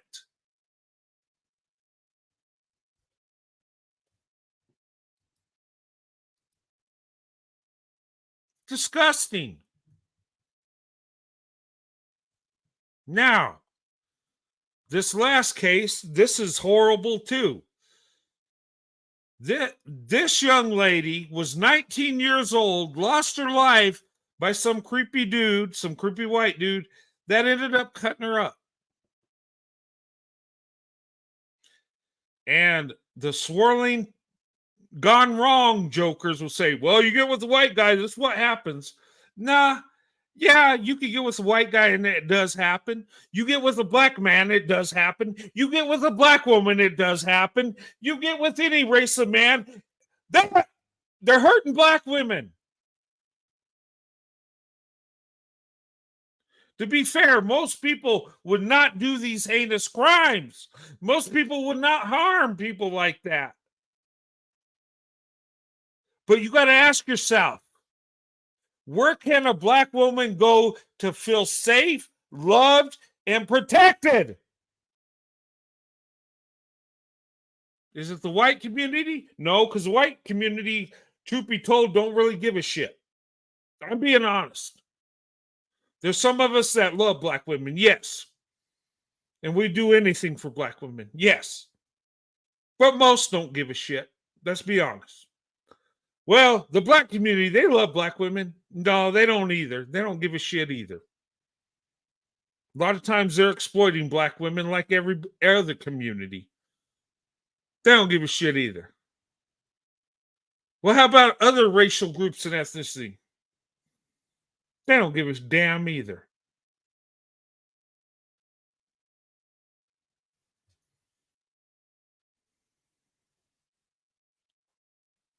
I hate to say this, but this is the honest to God truth. Okay? Because if we really cared about black women, we would have legislation. And there is legislation going down in some parts. But if we really cared about black women, this problem would be solved. If we really love black women would be at the top where they belong.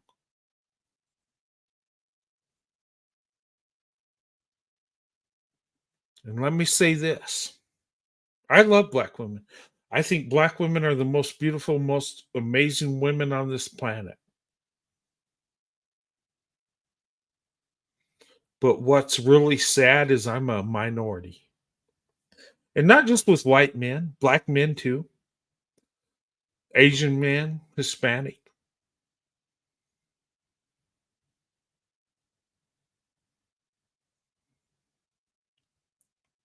And I tell you this one thing, you listen to me. We all have our preferences, right? You go be with your preference and you stop attacking the women in your group. Listen to me. Because this is devastating. Okay? And I'm going to say something that's going to piss people off. It might be a little offensive, but you got to hear me out. Okay? Us as men, our responsibility is to protect women. Period. Whether they like us, date us, or regardless how they think about us, we need to protect women of all races, right? I see amazing things with black women. I see black women doing amazing things. I see more men opening up their options to black women because they see the beauty. They see the love. Okay? Not enough, but it is growing, thank God, if we just pull our head out of our ass and see the truth.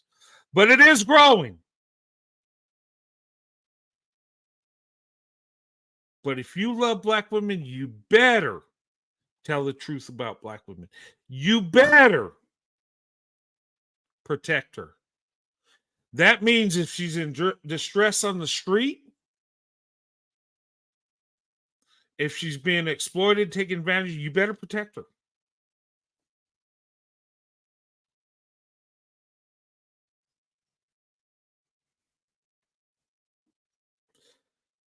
That means if somebody's attacking her image online, you better freaking stand up and say, no, that is wrong. I get so tired of black women being attacked for stupid shit. Do you think that leads to black women being the least protected? Because if they're not respected, they will be the least protected. They will be the most exploited, the most exposed. They will be the biggest group of women in danger.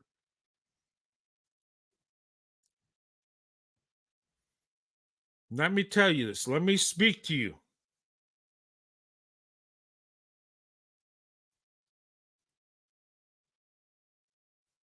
If you're a man, oh God, I hate to do this, but I have to. If you're a black man, listen to me. I don't give a shit if you're in the white women or Asian. You better give black women respect. Okay? You don't have to date her or marry her, but you better freaking respect her. That is the biggest problem. Because if the men in black women's community don't respect them, how the hell are other groups of men and women going to respect black women? Think about this, okay? You know why Becky gets such high respect and praise? Because the men in her community love and respect her. Even though they might be taken advantage by her and treated bad or taken for granted, but you rarely hear white men just going in on white women like that, talking about how they look, their makeup or their hair or all this stupid shit.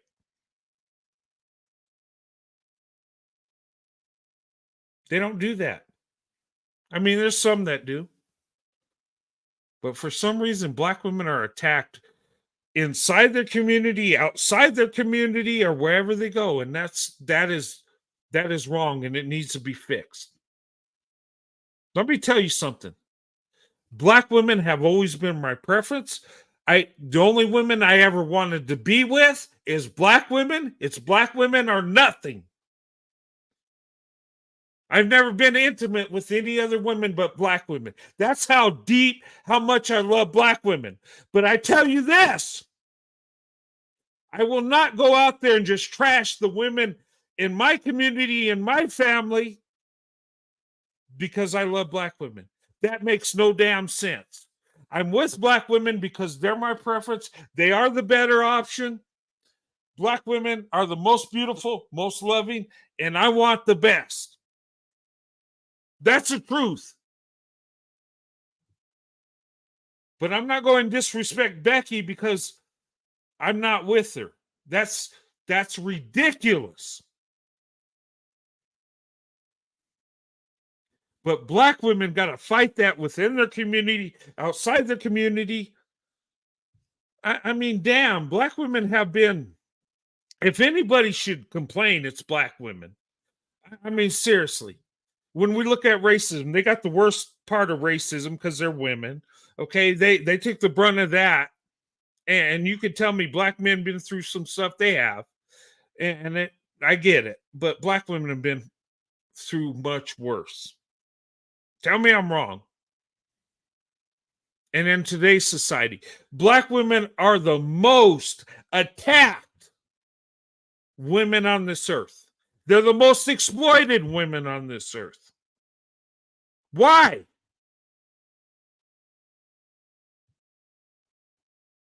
It don't matter whether she's in the white community or black community. Black women get the worst of it. Tell me I'm wrong.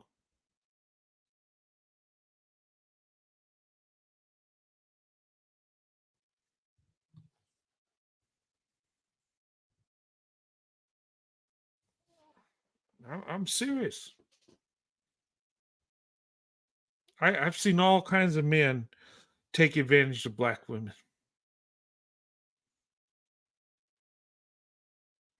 And the black women I see, most of the black women I see just want to be loved, want somebody to pour into them as they pour into the man they're into, whether he's black or white, it don't matter.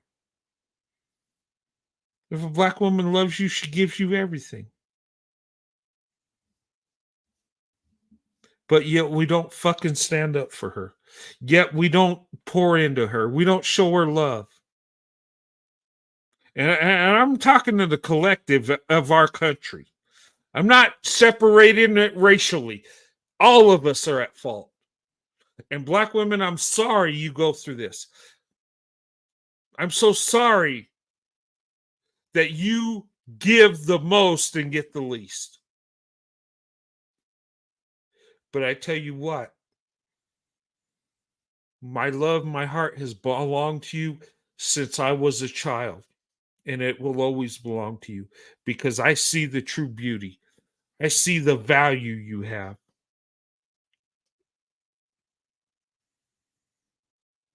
And you touch my heart. And I'm selfish. I got to be with the most beautiful woman, the most loving, the most nurturing.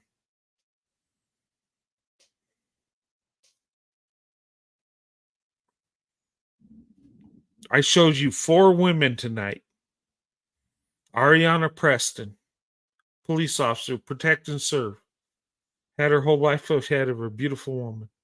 Sonia Massey, another beautiful woman. You can see she had a big heart. She did. She wanted some love. She wanted help. She was gunned down. Mahogany Jackson. She trusted in her friends. People from her own community repeatedly sexually assaulted her. Even the women did it. And they took her life. Sade Robinson. She was a young 19-year-old girl. Had her whole life ahead of her. Very beautiful. She got with some older, creepy white dude and thought he would show her love and respect. That didn't happen.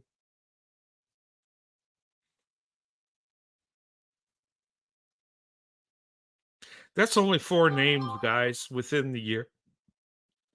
If I want to make my channel about black women femicide, I could do a show every freaking night. I could do 4 or 5 shows on this. It's freaking disgusting. And I tell you this, and I give you a warning. Or I might give you a blessing. You do right by the black woman, you will be blessed. You do wrong by her, you will be cursed. God's wrath is coming upon us. How we're treating black women. Black women are the most loving, most nurturing. They're the most spiritual too. The most women of faith are black women. You don't think God's listening? You don't think God sees what's going on? You better get your act together. You better love and respect the black woman. Whether you date her, marry her, or not. It don't matter. We need to focus on this. And I'm not saying don't love and respect other women. We should love and respect all women. Don't get me wrong. But black women are the biggest group of women that are in the most danger. Okay? We better get it right. I've never seen a man that took advantage of a black woman that ended up right. I've never seen it. Whether it was black or white. Men that have exploited black women they've gotten justice. I'm telling you, I've seen a lot in my life. I've seen men that have loved and respected black women, and they've been blessed. We need to take heed of this.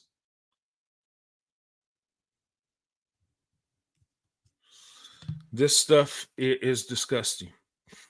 Malcolm X said, black women are the most unprotected, most disrespected.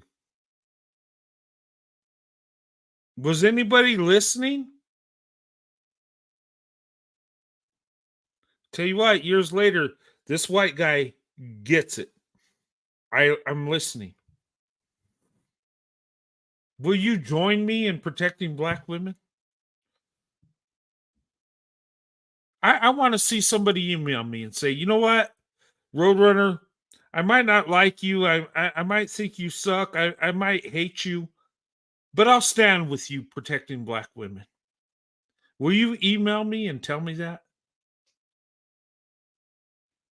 Are there other white men that love black women? Will you say, you know what, Roadrunner? I want to stand with you and protect black women. I'm going to open up my platform and tell people how much I love black women. I'm going to tell the world how beautiful and amazing black women are. Where are you at? White men, where the fuck are you at? You know what's crazy? Black women and white men have the most successful marriage, right? I always talk about that. I feel good about that. But white men are the most candy-ass pieces of shit that will not stand up and say they love black women, that won't stand up to the power and say, fuck this, I'm standing up for black women. I don't give a shit what my community thinks. I don't give a shit what white people think, black people think. I'm going to stand up for black women. Where are you at?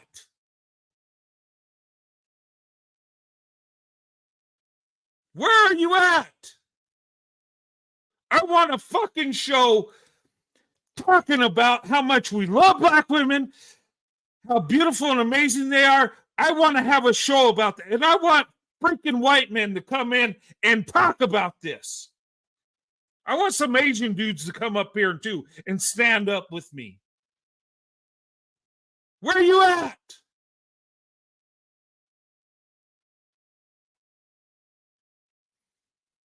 I'll take a couple black dudes to stand with me too. But you better not fucking talk about yourself. You better not talk about men. It's all about black women. Where are you at? Truth be told, in our country, we got a bunch of men that ain't men. There are a bunch of women with penises that don't fucking have a backbone to stand for a damn thing. This is why black women are being the most abused, most exploited, most taken advantage of. Because we're not real men. Let's be honest. Let's be honest.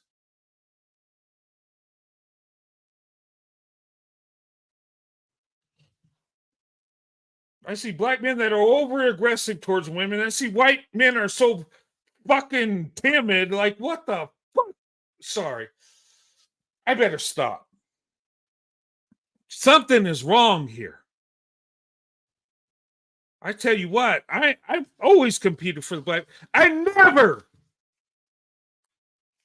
went for any other group of women. Yeah, people gave me shit about it. Yeah, people say, oh, well, you need to stay with your own race. Well, fuck you. I belong to the human race, and black women are the best option. So you bet, if you don't want me to be with her, you better fucking compete, because I'm coming with the kitchen sink. And I did it, and I won. I have 30 years of marriage. I got kids, grandkids, and my family's growing. I have a legacy. And the only thing I did is show black women love and respect. And if you think it's hard to date black women as a white man, oh, well, they don't like us. Shut up. It's not that they don't like white men. You just don't have the courage and the backbone to approach her and tell her what you think. And you don't have the courage to stand up to these beta males and say, you know what? I don't care if she looks like you. I'm competing for her. I want the blessing. If you don't want the blessing, you don't want to compete, step aside. I'm coming in. Where are these men at? Sorry, guys, I'm getting a little crazy here. But this is, you know why black women are the most disrespected and the biggest group of women, the most unprotected? It's because we suck as men. Let's be honest. I know I have a lot of work to improving. I'll admit it.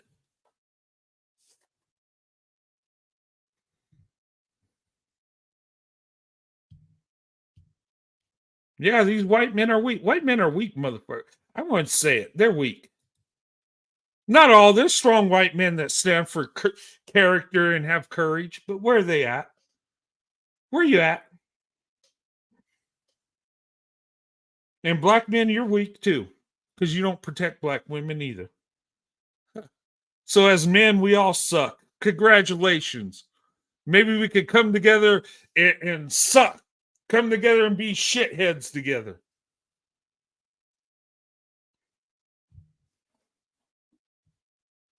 Black women, it's not your fault for what you've been through. It's not your fault for the low marriage rates. It's our fault as men. It's black men's fault. It's white men's fault. It's all our fault.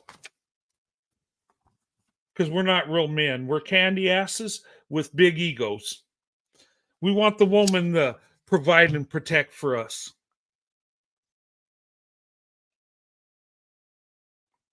Oh, but we'll say, oh, well, Roadrunner, you're right.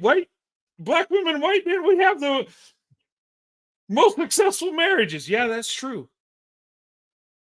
But what you're missing is you fucking staying silent. You don't speak up for black women. You have that blessing. You have that beautiful black woman, and you're being happy. And you're living your life. Good for you. But you're not speaking up for these other black women. My mission didn't end with my black wife. My mission didn't end because I found the black woman I always searched for my whole life. It don't end there.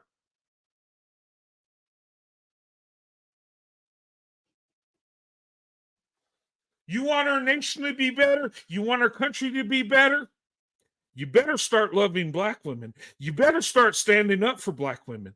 And all men, you better start competing for black women. Because if you don't, you're going to be kicked to the curb, you're going to hit that wall, and God is not going to hear your prayers.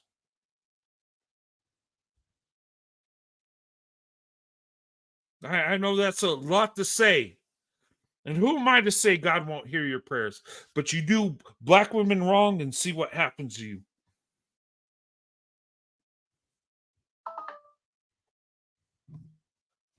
You put your ego above the black woman, see what happens to you. You lay down with her and don't marry her, see what happens to you.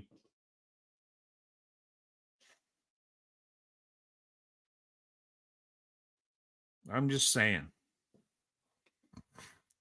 But anyway, should I show this last video? I'm going to. But we have failed you, black women. All men have failed you. Black, white, it don't freaking matter. We failed you. And men, listen to me. Our way out of this failure is to man up, do right, treat women with love and respect, stand up for black women. If you're dating a black woman, if you're married to a black woman and you're silent, you're a coward. Okay? If you're silent, you're a coward. Oh, well, I don't want trouble. I don't want people.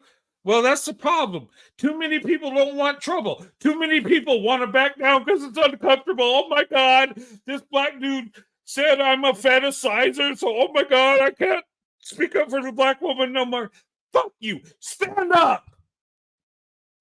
Sorry, I better stop cussing. This is, I got some negative energy and I need to stop it. But stand up for the black woman. Let me drop the link. Black women, I want you to come up and I want you to vent. I want you to tell it like you see it. And tell us what we need to do as men. You could say white men suck, black men suck. I don't care. We all suck. And we've let you down. Come on up here. Because in my opinion, yeah, white men are weak motherfuckers. Black men are too. We're just weak as men. And we're never going to fix it till we admit that we're just weak motherfuckers that need to pull our head out of our butt and get it together. If we could do that, we could be better as a society. If we could stop getting emotional, oh my God, black women are with white men and are the vice versa, and just say, you know what?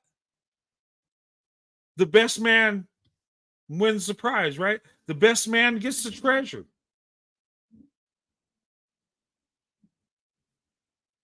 How about that? Anyway, I'm going to step out for a minute. I got to use the bathroom. I'm sorry. But come up, hit the link. Ladies, I want to hear from you. I want you to vent. Tell us where we're going wrong. I don't care if it's white men, black men. We're all at fault. I'm going to be honest. The reason you're in the position you are, black women, is because of us men. But anyway, I'm going to step out a minute. But hit the link. Come up.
All right. Sorry about that. I had to step out a minute. I had to take a bathroom break. We've been on for 2 hours. Look, I don't mean to yell and curse. I'm sorry for that. I really am. But guys, ladies, I apologize. We're not doing right as men. I could say, well, us white men, we have a better marriage rate than black men, so we're the choice and we're doing it right, but we're really not. We're not. Our marriages might last longer, and they do. But are we really standing up for black women? And white men, you got to ask yourself this: are you really standing up for black women? How many people are coming up saying how much they love black women, how amazing black women are, how beautiful they are? Are we talking about their education, how they're moving forward, how they're doing great things? And I'm gonna be honest with you guys. I was caught up in that most of my life. I have always loved black women. Black women have been a blessing to me. But you know what? I would date black women. I married a black woman, but I was comfortable in my life. And I was like, you know what? My attitude was like the world could go to hell in a handbasket. Because I have my wife, I have my Sandy baby, and I don't care what people think. And you know what? I didn't want to be troubled with how people thought. And did I need to speak up for black women? All I need to do is protect my wife, right? That's the problem. That's the reason why, in a lot of cases, black women don't trust white men. I'm going to tell you what it is. And people say, well, most black women want to be with a black man. Yes and no. Okay. Number one, most people go with what's easy, what's convenient, what they're going to get less attacked for. People take the path of least resistance. Okay. And black women, they stay with men in their community they know they feel more comfortable with. People do that. White women do that. White men do that. We just, we don't want to rock the boat. We don't want to be bothered. So we live safe. That's the truth. But there are so many white men that would love to date black women. I talk to them all the time. Well, date a black woman, approach her. Well, they don't like us. I seen these videos of these women talking about white men being racist and this. And I'm like, okay. Well, I guess if that bothers you, stay with Becky because you don't deserve the black woman.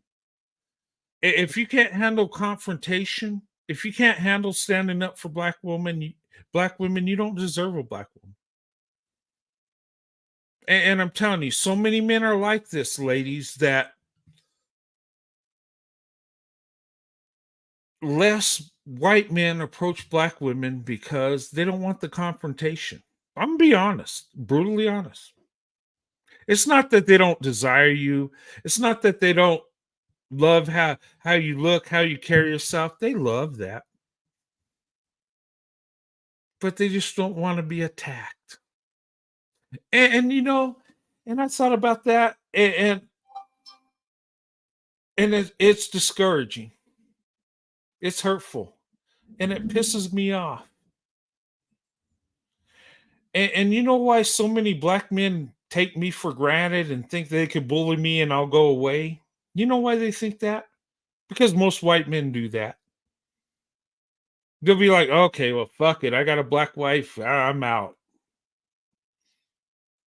That don't solve nothing.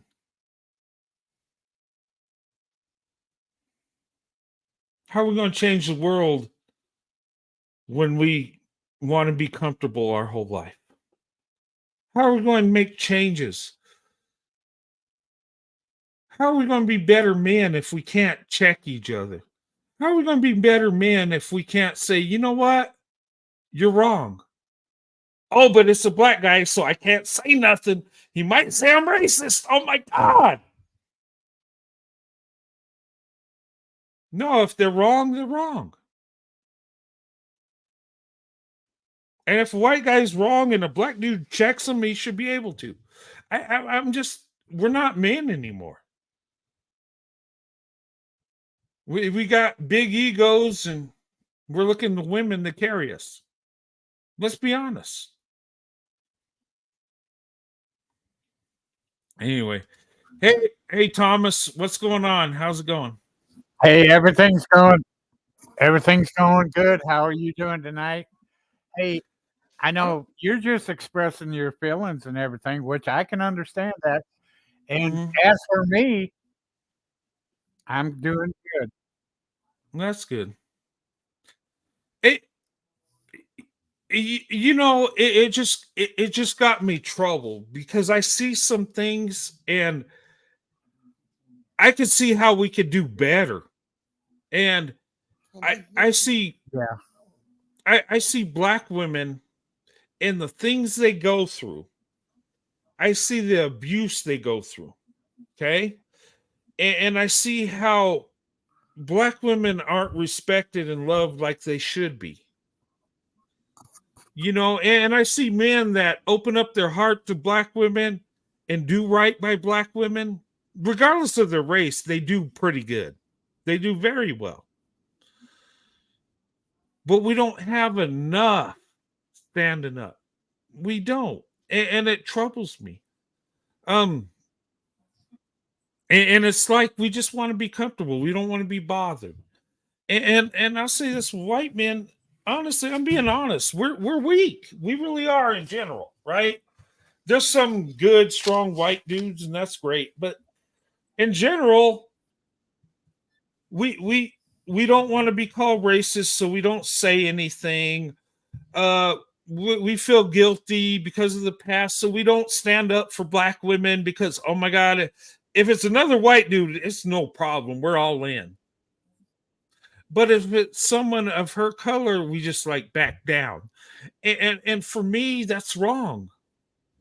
I'm not saying go in because it's a black dude. I'm not saying that at all. I'm just saying stand your ground, protect black women at all costs. Okay? If a man is attacking a black woman, he's the enemy. I don't care what color he is. Okay? But we don't do that. And that's a problem. Listen to me, it's a problem. I'm coming with truth tonight because we got to change as a society. Black women are in harm's way more than any other group of women because they're the most disrespected. So they end up becoming the least protected. And that needs to stop. I'm not saying just protect black women. No, we protect all women. That's what we should do as men. Whether they like us, whether they date us or not, whether they love us or hate us, we protect women. That's what men are supposed to do. Okay. But we're in this thing. Well, if she's dating me, I got her. But if she's not, well, hell with her. That's wrong. We lost our way. And I'm talking society across the board. We're all at fault for this. I could say, well, it was a bad cop that shot Sonia Massey. Oh, it was some creepy dude with Sade Robinson. Oh, it was some hoodlums with Mahogany Jackson. But what are we doing to fix this? Are we passing the buck? Oh, it's that group doing it. Oh, it's them, not me. But anyway, I digress. I'm angry tonight. I'm upset because I see so many things that are so wrong that we need to correct. But anyway, go ahead, Thomas. I'm sorry. I'm carrying on. You ain't saying nothing. Huh? Not yet. All right, can you hear me? You can't hear him? Mm-mm. Wonder what else. Hey, can you guys Now I hear hear it. me? Huh? Can you guys hear me? Yeah, I can hear you. I can hear you. Yeah. Oh, okay. I didn't think you could hear me because. Oh, okay. No, I'm just saying. I just see so many problems, and it's going to take us as men to fix it. We got to fix ourselves before we can hold women accountable. And for some reason, we want to hold women accountable, but we don't want to fix ourselves. Is that what you're seeing? That's what I see. And I could say, well, black men ain't doing right towards black women, but us white men ain't doing right either. I'm just like, wait a minute. Yeah, there's some of us that love black women. We stand up for them. We do the right thing. But in general, where are the rest of us? Where are the ones that love black women but won't stand up for black women? Where are they No, at? as for me, I stand up for my wife 100%.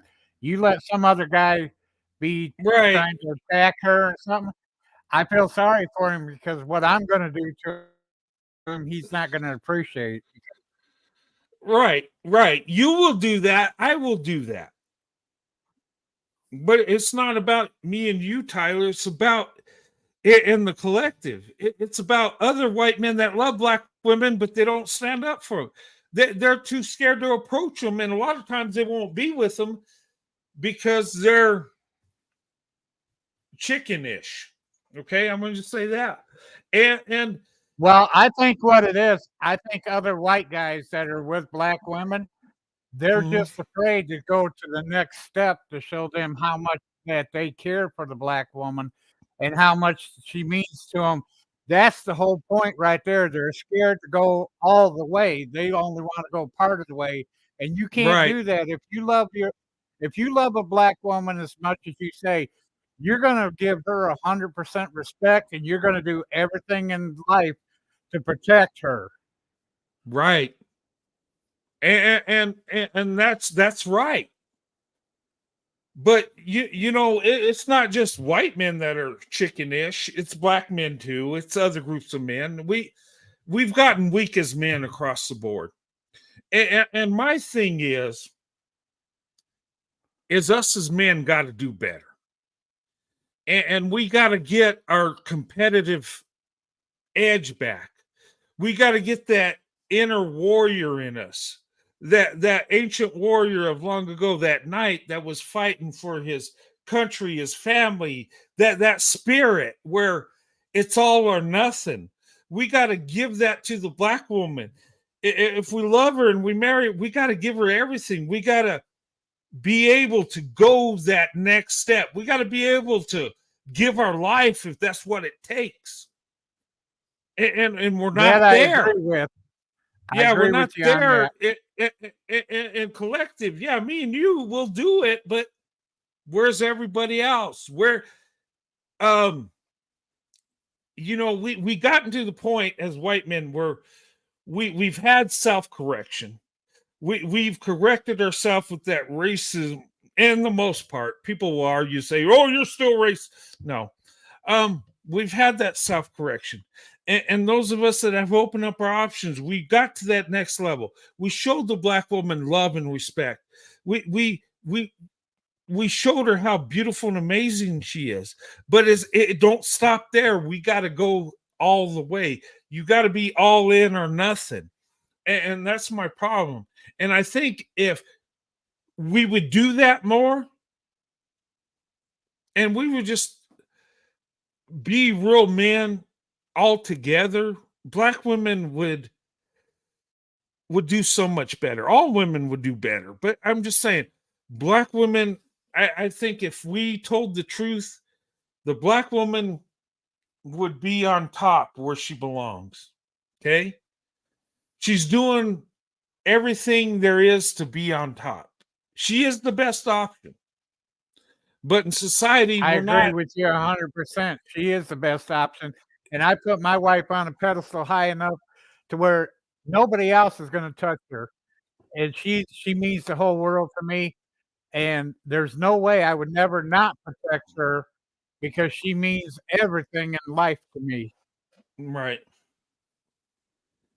But my thing is when I look at this, I did the show on these 4 women that were unalived, and I think it's not just the evil men doing the bad thing or the evil women in there too. What it is our society. When you stop respecting a group, or you put that group in danger, you really do. When you, and especially black women, when you don't uplift them and love them and do right by them, of course you're going to pay the price in the end, but you put her in danger. And that's what's happening.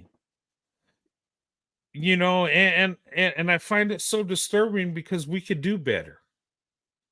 And I'm calling out white men too. It's not just black men or, you know, men that are exploiting black. It's all of us. We allow it to happen. And when I say we allow it, we don't speak up. And it takes more than me and you, Thomas, to do it. It needs to be more than me and you or a couple other dudes down the road. I'm just saying, if I see a white man with a black woman and he's afraid to say how much he loves a black woman, he don't deserve that woman. When he's afraid what That I people agree think, with you. when he's afraid what people think, he don't deserve her. And I tell you,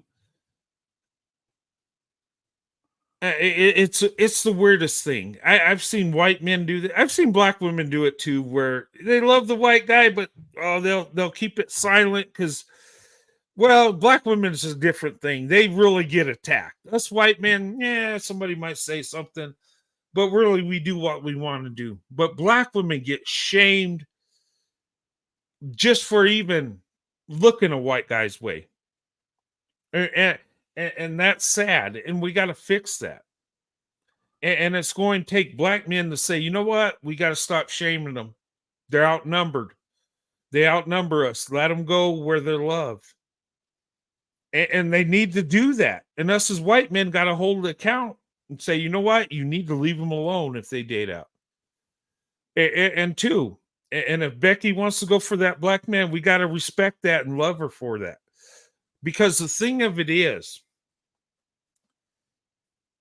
we got to get out of that segregated mindset right now, because what's happening as we're still in that mindset, the people that are getting hurt the most is black women, more than any other group.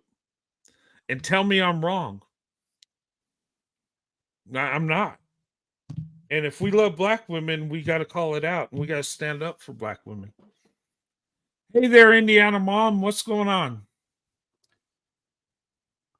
But anyway, I'm sorry I'm rambling. I know I probably pissed some people off, but I got to tell the truth. I just,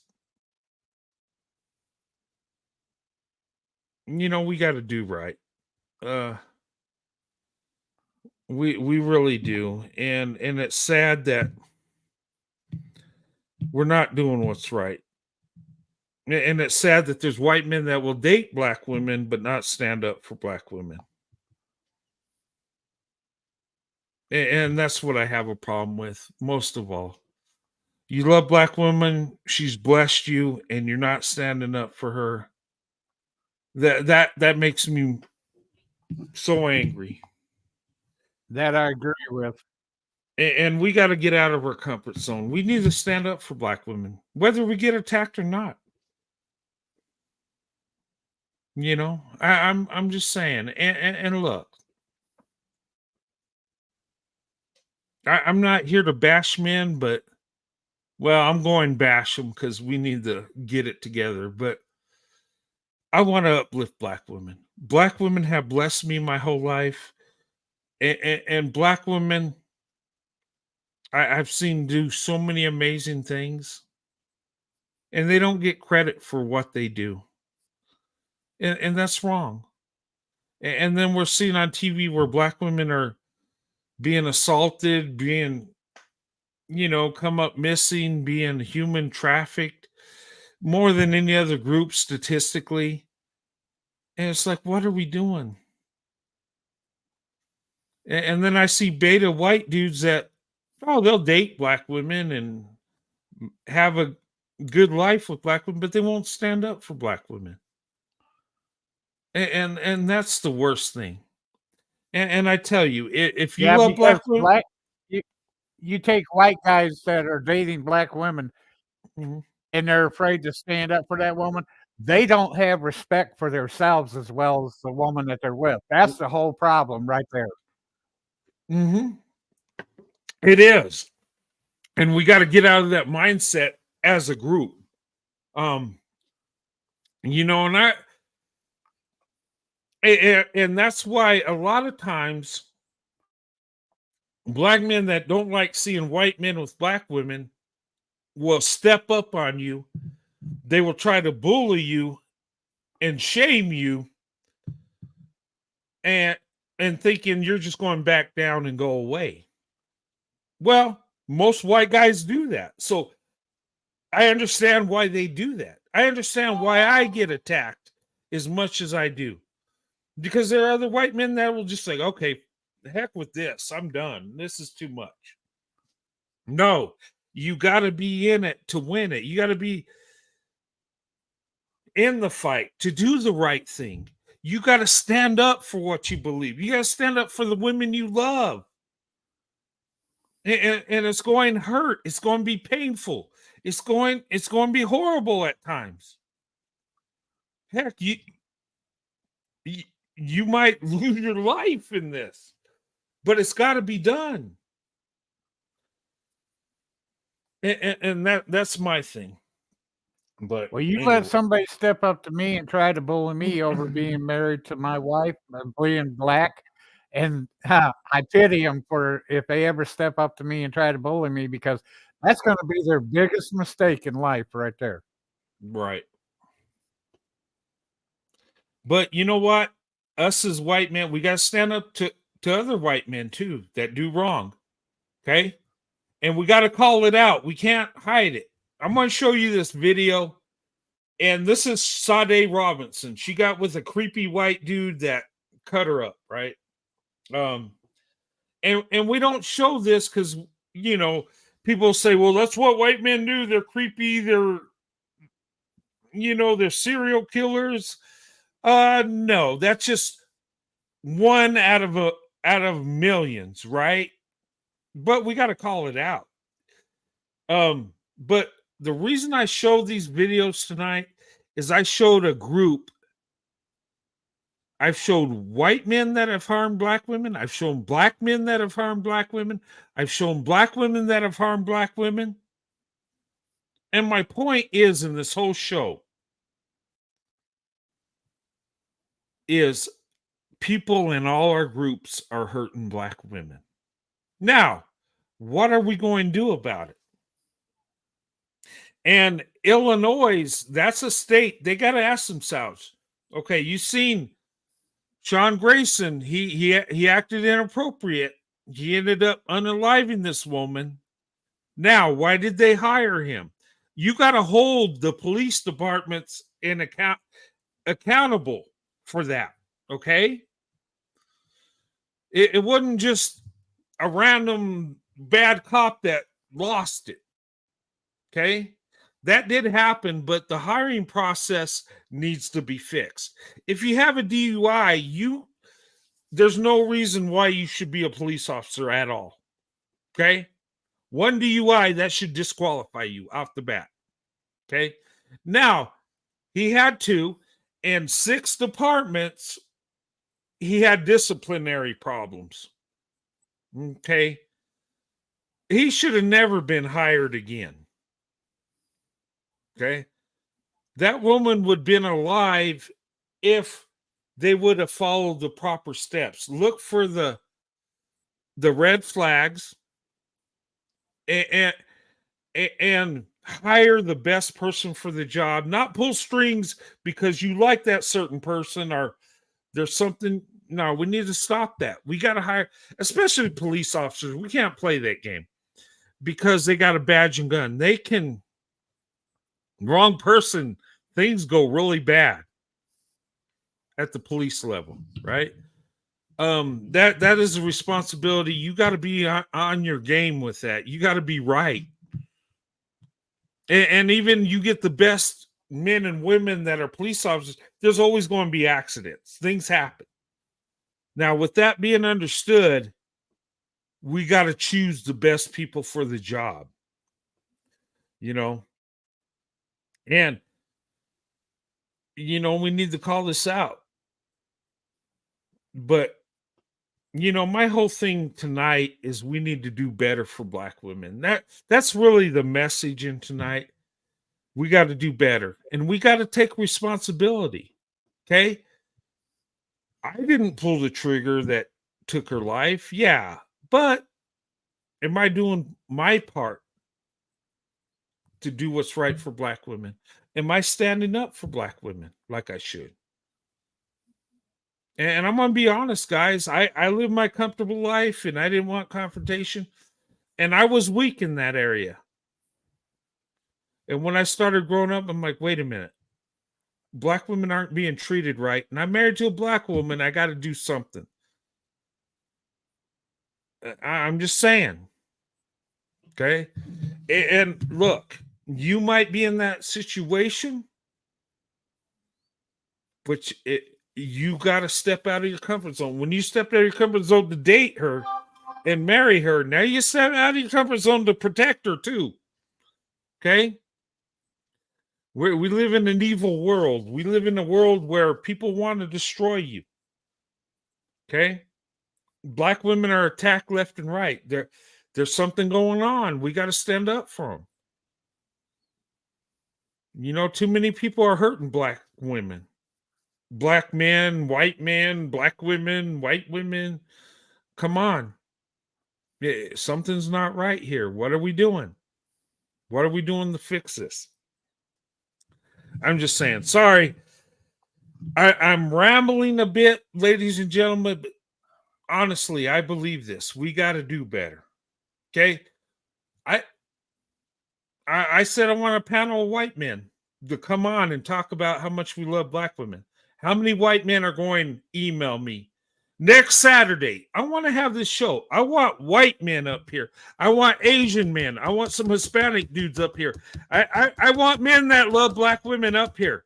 Where you at? Where you at? Are you going to email me? Are you going to come up? I'm saying you ain't going to fucking do it because you're scared. You're chicken-ish. Prove me wrong. Where are you? I know there's white men. You follow me on the show. You love what I'm saying. You love Black women too, right? They're beautiful. They're amazing, right? I get it. You got a Black girlfriend. You got a Black wife. Where you at? I'm calling you out. Where you at? You want to have a show with me Saturday? I want you white men to come up and defend Black women. I want you to stand up for Black women. I want you to come up and tell how much you love Black women, how amazing they are. Are you going to be there? You better believe I'll be there. Yeah, I know you will. Where you at, white man? I want you Saturday night. It's going to be at 8:30. Hey, well, 10:30 Eastern time. 10:30 Eastern time Saturday. Where you at next Saturday? And I tell you, if it's only me and Thomas up there, the only two white dudes, I'm going to trash white men like no tomorrow. And I'm going to talk about how weak and piece of shit they are. And I know that sounds crazy being a white guy and threatening to do that, but I'll do it. I'm crazy enough to do it. I don't give a damn. I don't protect men anyway. I'll go in on a man regardless whether he's white or Black or Chinese. I don't care. It's Black women that I love. So I'm calling you out, white men. I am. I want to see you there. Yeah, I'll tell you what, I want to see how many will come on and say something I like what do. me and you are trying to what me and you are trying to express to the other white men. I want to see how many will step up and feel the same way as we do. Right. And you know what? Maybe that's why black women and white men are the least likely to get together, is because that a lot of white men are chicken shit. I just wonder. And I'm a white man. I'm calling you out. If I could say I love black women, if I could stand up for black women, you can too. Come on now. We need to do this. We're either going to look strong or we're going to look weak as hell. But hey, and look, maybe, you know, I said, well, black men ain't doing right. Maybe they don't deserve the black women. Don't deserve the black woman. Well, maybe us white men that are scared chicken shit, maybe we don't deserve the black woman either. Huh. Well, like I said, other men that are scared and they don't want to protect their girlfriends or wives or anything, they don't have any respect for themselves and they don't have respect for the woman that they're with. And that's the whole problem right there. It is. And we need to stand up. Look, I love black women. The whole world knows how much I love black women. People think I'm nuts and off my rocker, but I tell you what, it's black women for me. It's always has been. Now, look, I'm married. I'm not. Some people think I'm weird and I'm chasing black. I'm not chasing black women. I'm standing up for black women. But let me tell you this. I will go to the grave for my wife in a New York minute. What will you do for your wife? I would do the same thing for my wife too. I love her to death. Right. And I would step up in a heartbeat and I would give my life to protect her. That's how much I love her. Right. I'm not saying to you directly, Thomas. I'm talking to white men out there that love black women. White men that love black women. They think they're so beautiful. Where are you at? You're out there. I talk to you every day. But a lot of you are scared. A lot of you can't approach because, oh my God, I might get rejected. Oh my God, she'll think I'm... Well, you already lost with that attitude. I tell you what, the most success I've had with black women is when I got up my courage and I did what I needed to do. I wasn't rejected then.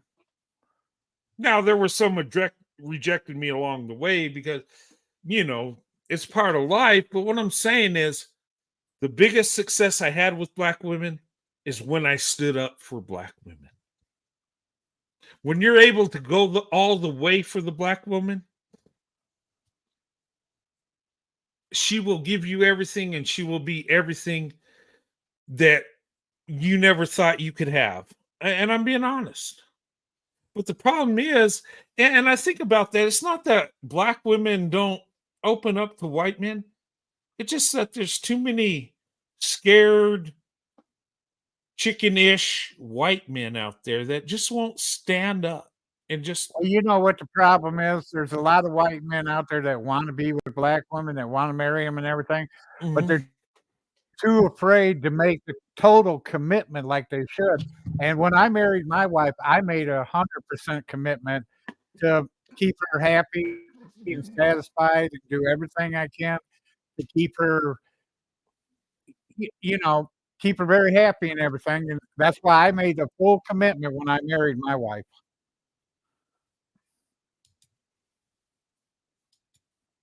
Right. But unfortunately, a lot of white men aren't doing that.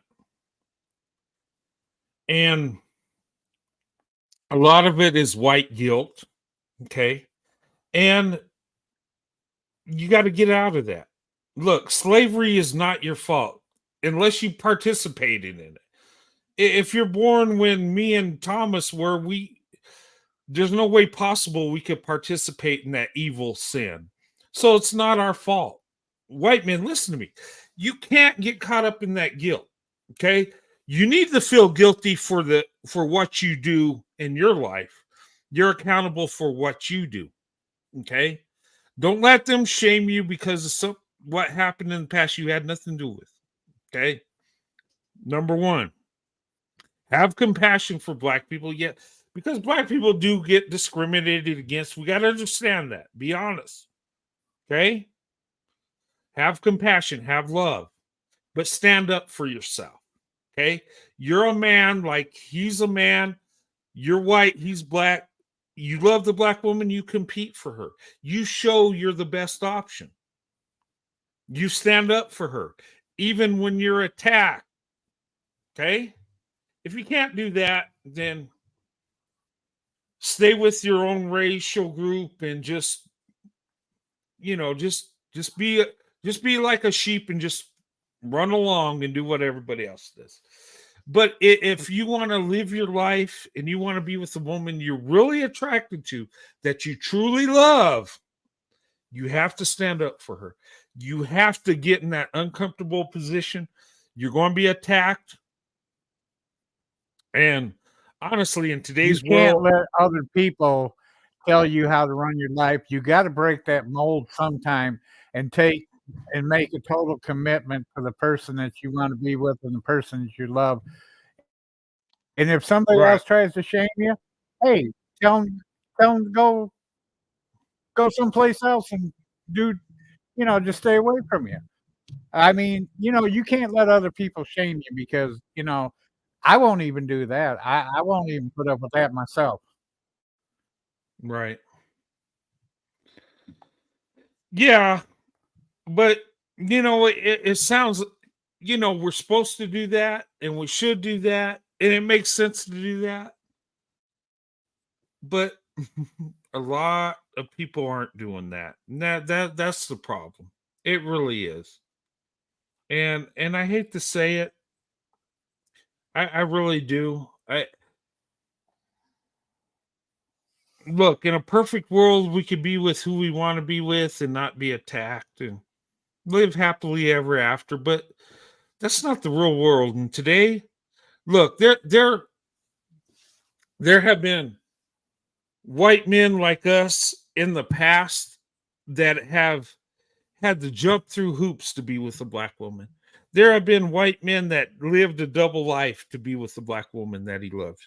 There was a man that had to pose as a Black man to be with a Black woman and had to live a double life. There have been white men that have lost their life to be with a Black woman, believe it or not. But yet in 2024, when we have total access to any group of women we want to be with, let's be honest, and we can't even stand up for the women we love, like, and I know I'm pissing off some white dudes right now, but I have to. We got to do right. And that's why I want to show. I want white men. I got Black women coming up, and they'll be part of this channel, part of our movement here. And Black women do great, amazing things. And I love Black women because they're amazing and beautiful. But honestly, I want some white men in here that just say, you know what? We love Black women. And I want some Asian dudes to come up and say, you know what? I want some Hispanic guys say, you know what, bro? Hey, look, Black women are amazing. I want to stand with you. You know what, I can say one thing. If it makes some Black men mad because of what's going on in the show tonight, hey, maybe they need to step back and take a look at themselves and see where they're going wrong in their relationships. Well, the thing of it is, in a perfect world, regardless of the color, we would be great men for women. Okay. In a perfect world, Black men would be a good option. White men would be a good option. Asian men would be good option. Every man would be a great option. But it's not that way. Okay. And I'm not going to say, well, white men are the best option for Black women. Statistically, dating and marriage, that says that. Okay. But being truly honest, we're not the best option for Black women either. And look, there's no man that can say he's the best option for black women, because as men in general, we suck. I'm serious.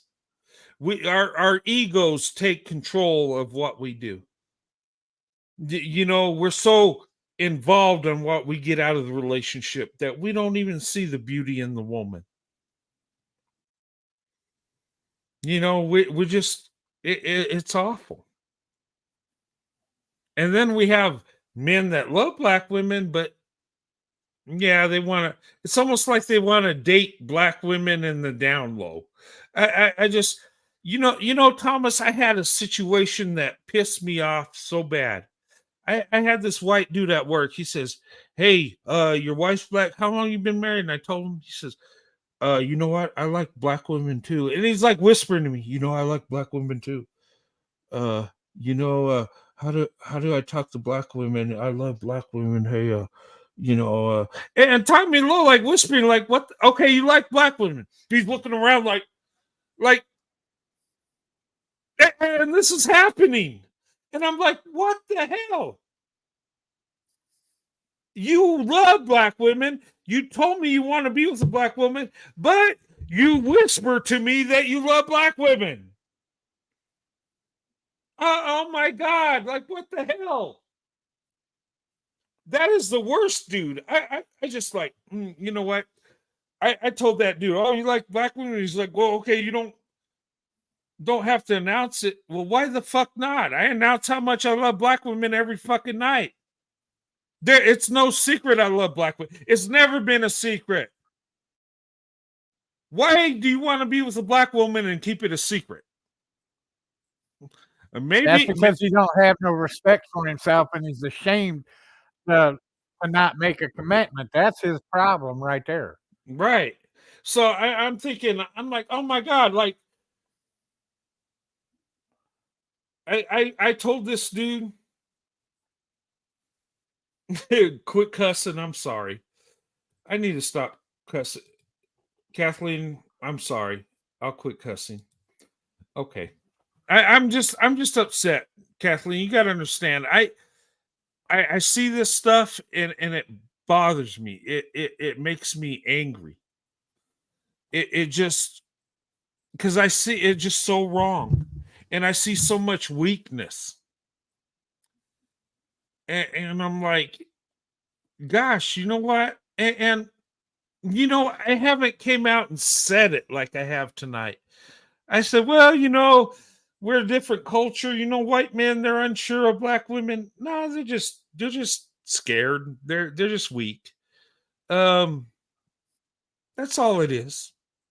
A lot of white men are weak. They're afraid to approach you, black women. They don't have the backbone or the nerve. A lot of them don't. But I tell you what, you have that white man that will stand up for you, that will approach you, that will go that extra mile for you. You need to embrace him and love him with all your heart, because he's the one. And there are men like that. There's a lot of strong white men. Don't get me wrong. I'm not saying we're all weak over here, but a lot of us are. And I got to call it out. Like, I got to have accountability. I can't say white men, we're the strongest. No, we're not. Okay, we're really not. Well, Europeans dominated the world. Well, we're not that anymore. We're kind of candy ass, but we could turn it around. I'm just saying, but men are weak across the board. We're all weak. We need to man up in America. We need to become real men. We need to get that back. We gotta grab a pair. We gotta get our nuts back, so to say. I'm sorry I said that, but we do. We gotta bring it back. Come on. But it starts with knowing your weakness. Okay. And look, in other words, what white men need to do is grab the bull by the horn, right, and take charge. Yeah, grab a hold of it. Get a hold of that manliness. Get a hold of your testosterone and just fight the good fight. Quit being Quit living in your femininity, wanting to be safe and comfortable. That ain't for us. Man, we weren't created to be safe and comfortable and pretty. And no, that ain't us. We're men. Let's be men. Nope. If you care for the woman that you love, you got to step out of that comfort zone and show her how much you care and love her. Right. Hey, white men, listen to me. Get that inner warrior. Bring it back. You know, bring that knight in shiny armor back. Put on your armor. Take that sword. You know, pull out Excalibur and go to work. Oh, you know, fight for the black woman. Where you at? Where you at? Kathleen said some men are wearing nail polish. Right. well, heck, we got some men competing in boxing against women. Like what? Oh, man, I watched the Olympics. I was like, oh my God, this is disgusting. I watched a woman from Italy that was fighting this trans man or trans woman. Well, he was a biological man, but he was just punching the crap out of her. And it's such an unfair thing, you know. We need to. And this woman probably worked her whole life to get that gold medal, which she would have had it if that transgender mediocre athlete that couldn't handle men decided he wanted to compete with women. You know, I'm just disgusted by that. I watched that woman cry. I was like, me and my wife looked at each other. We're like, oh my God, that's horrible. I mean, if you're born a man, you compete with a man. If you're born a woman, you compete with a woman. I mean, we have, as men, a physical advantage towards women. Okay? Now, I know there's some super athlete women that could kick our ass as normal men, right? But mostly women can't do that. Okay? We have a upper body strength. You know, bone density for one. Yeah. I mean, just the foundational bone density is no competition. I mean, if your bones are stronger, you can hit harder. Right. And your upper body strength, you have a bigger frame, you're going to put more blows, more damage. You're going to have more of an impact. It's just unfair. Scientifically, it's a disadvantage. So why do we allow that? And do we want women to have the same opportunities as men? Think about They didn't this. give her a choice in the Olympics. They didn't give her a choice. They said Right. either you fight him or that's it. Right. And that's a disadvantage. So really, we're putting women at a disadvantage. We're saying, okay, women, you compete, but there might be this trans dude that wants to win, so he's going to beat up on you. And well, I better, maybe we shouldn't talk about, because I'm probably going to be, they're probably going to come for me on this one, but it's not right. Well, I tell you what, if you won't stand for something, you'll fall for anything. That's Eventually, right. somebody's going to have to stand up to it. Right. And my thing is you know, this whole show is, I wanted to bring it to the light that black women are the least protected, most disrespected. I know you guys seen that video I played with Malcolm X where he's giving that speech. I've done it a number of times, and people say, why you keep doing that? Well, hit the point home, because we're not getting it. He said it. He said it to black people. They didn't get it. White people heard the speech. We didn't get it. We see black women being the least protected. We're still not getting it. So what are we doing as a society? And my thing is where are us as men standing up for women? I mean, seriously, when are we going man up? Okay.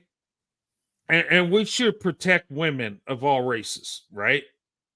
Mm-hmm. And my point is black women are the least protected, most disrespected, And I say to white men or non-black men that love black women, that are with black women, where are you at?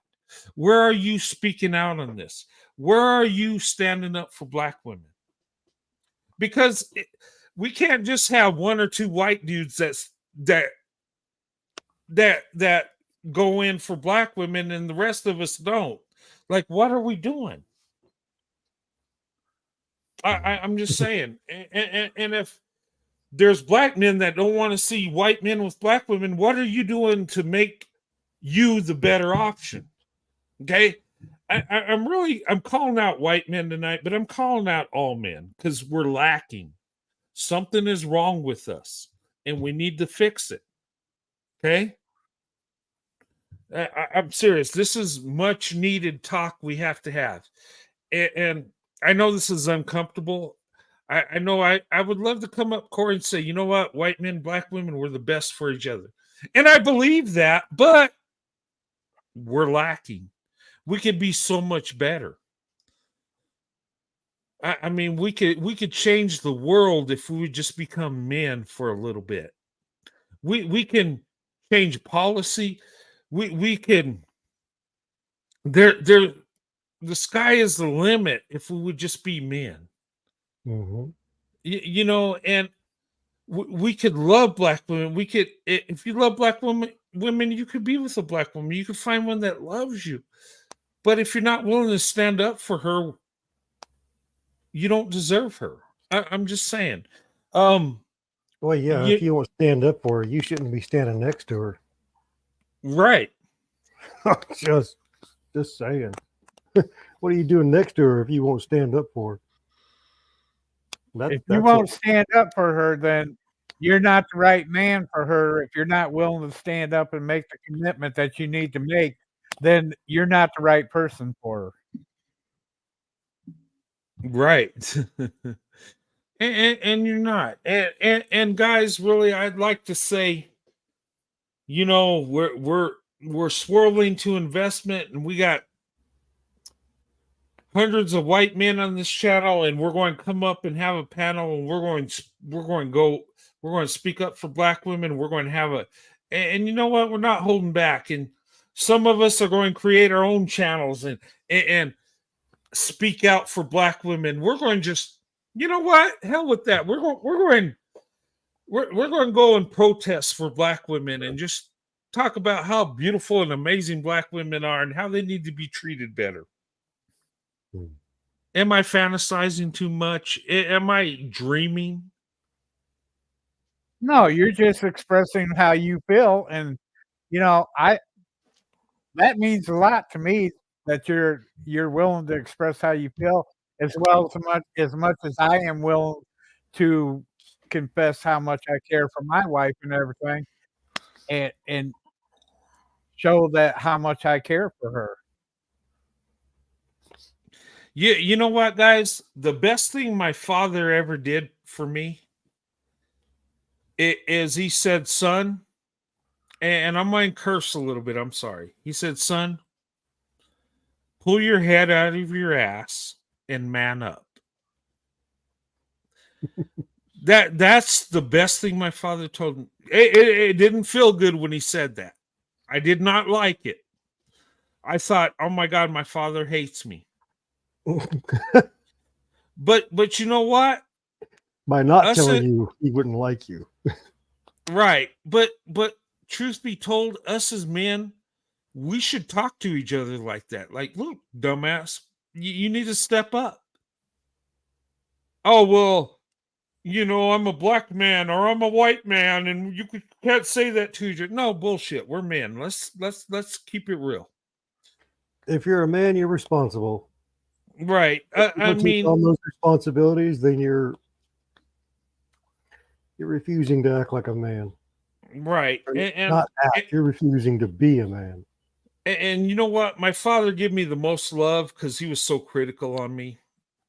I look back on that. I thought my father hated me. He despised me. Look, Corey, I was like, oh my God, all he does is run me down. I seen other kids, their fathers, oh, Johnny, you're going to be great. You're going to play for the Dallas Cowboys. You're going to do it all. And you know, and I was like, why can't my dad tell me that?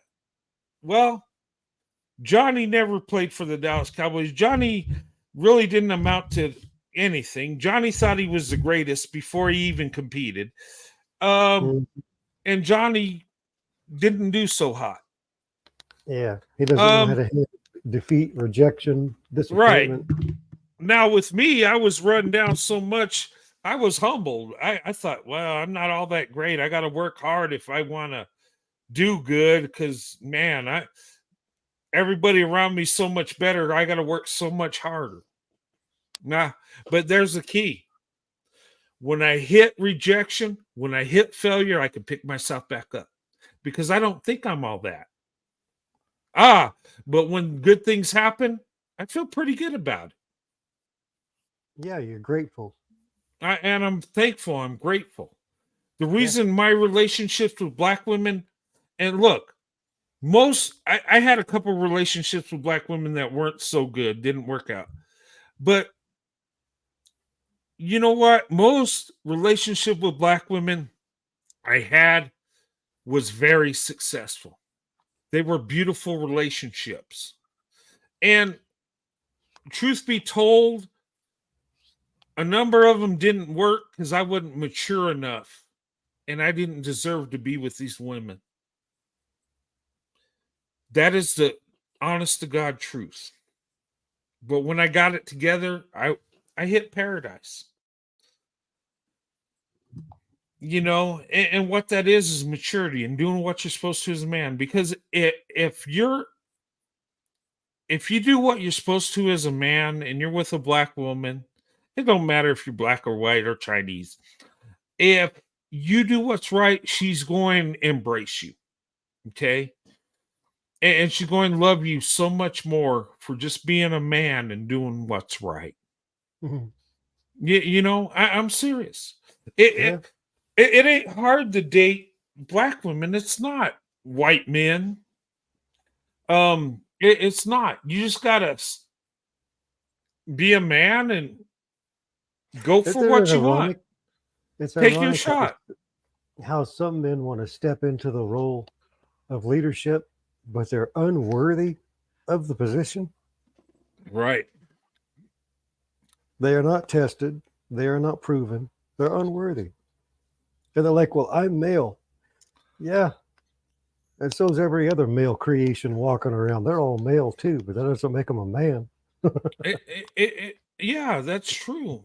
And, you know, genetically, you're a man. You got what a man has, and you procreate like a man does, but that don't make you a man. That makes you a male.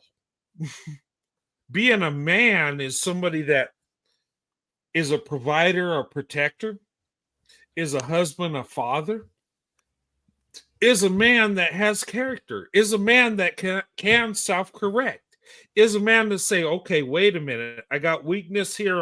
I need to fix this, and understand the situation. It's in the form of leadership. Right. I mean, when we say be a man, we're literally saying be in leadership. Right. Because if you're unwilling to be in leadership, then you cannot wear the title. Right. And being in that leadership is not, hey, I'm the man. What I say goes. Look, woman, I told you, you do it. I'm the man. Submit to me. That's not being a man.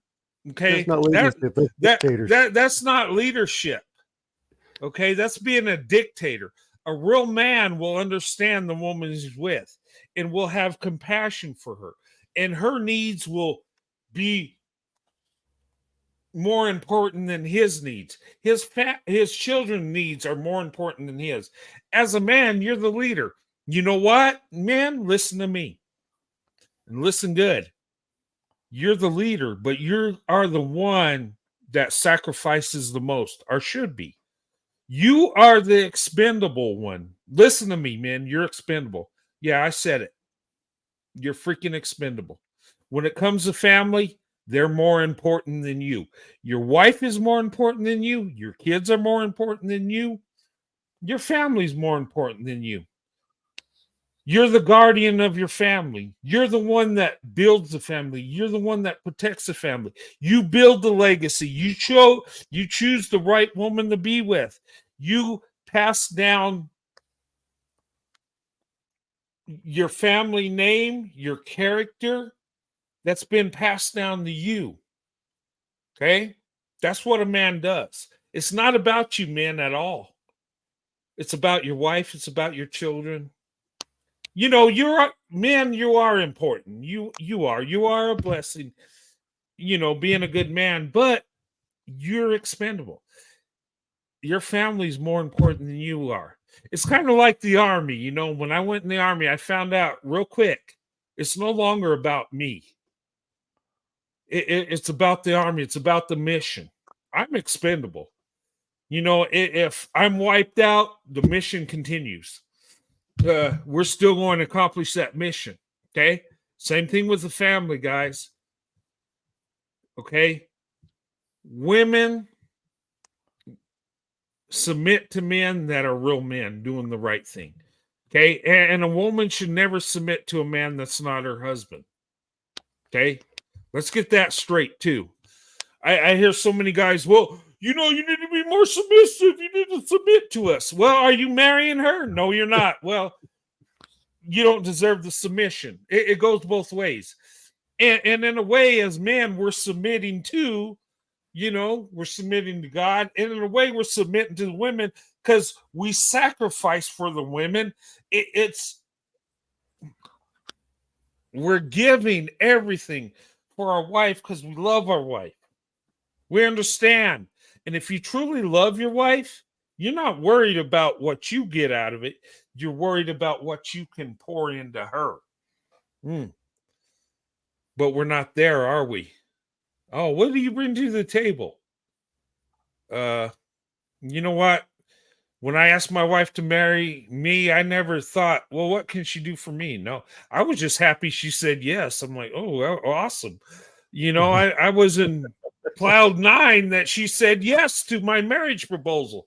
I was grateful. I was thankful. I wasn't even thinking what she's going to do for me. I'm just happy she's there. But see, that's love. That ain't, you know, and if you truly love somebody, you're not looking what you can get out of them. You're looking at what you can pour into them. Huh?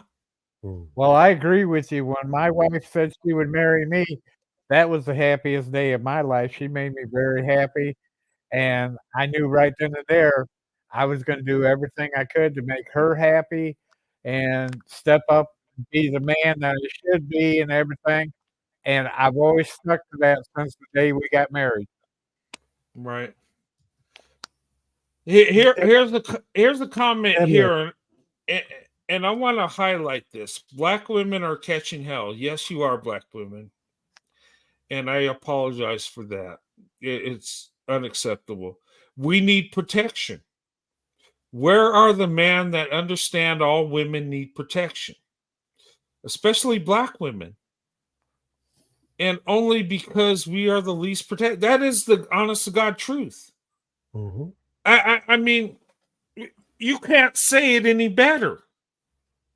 And my thing is look, people can argue and say, well, what about Asian women that are attacked? What about white women? Look, we got to protect everybody, but we need to understand the situation. I like that term because, you know, I take that from a man I look up to. You guys ever heard of We Were Soldiers? You heard that story, you know, Lieutenant Colonel Hal Moore, right? He was in a situation in Vietnam where he was about to be overrun. The odds were against him. He wasn't supposed to make it. His unit was going to be eliminated. They tried to extract him out of that combat zone to save him because his unit was gone, right? But he refused to leave his men, which is character. He refused orders to stay and fight with his men. That's character. But while he was doing that, you know, the North Vietnamese were coming in. They outnumbered the American soldiers by so much. And that was one of the first major battles in Vietnam. And this guy, as things were happening, he was directing artillery. He was, and and I watched the movie, and this guy was like that. He says, look, understand the situation. Okay. This is what we got to do to make it. And he would direct artillery fire. He would look where he's being flanked, where he needed to put his assets, where he's being overrun. And this battle, these guys, towards the end, were at fixed bayonets. It was that bad. Okay. You got to understand, they almost got eliminated, but they won. They were victorious. And he stayed with his men the whole time. And I think about that. And that, I would never be as great of a man as that guy is, by no means. But that was a true hero. He stood with his men. He didn't take the easy way out. Oh, I'm ordered to get out. I got to leave, and let his men be overtaken. No, he stood his ground. He could have been court-martialed for that. He ended up being, I think, a 2-star general in the end. But the guy had character. He loved his men, and he stuck with them. He fought the good fight. And it could have cost him everything, but he pulled it out. He made it work. And that can be applied to our lives. You think of people like that. Understand the situation. Okay? Understand what you want in life. You see Black women as the beautiful treasure that they are. You love them. You think they're beautiful. A Black woman might have touched your heart like a Black woman did mine. You want to be with the best, but you got to be the best to be with the best. Understand, people are going to attack you on all areas. White people are going to hate you for it. Black people are going to hate you for it. And people all over the place. That's something I had to understand. Because like in my instance with my life, my situation may not be like other people's, but I wanted to know what was the best woman for me. And I mean, that really is what it comes down to. What is the best woman for me? Who is the best woman for me? I mean, what is she like? Where does she come from? And that in itself was almost like a small, well, it wasn't a small, it was major. But, I mean, when you give into that thought and then you start traveling down that road, I mean, right. It's like nothing else is going to compare to that choice, that decision, that life-changing course. And honestly, it was no longer about, okay, this person fits my lifestyle, this person fits the image I want, this person fits all this other stuff that's basically superficial.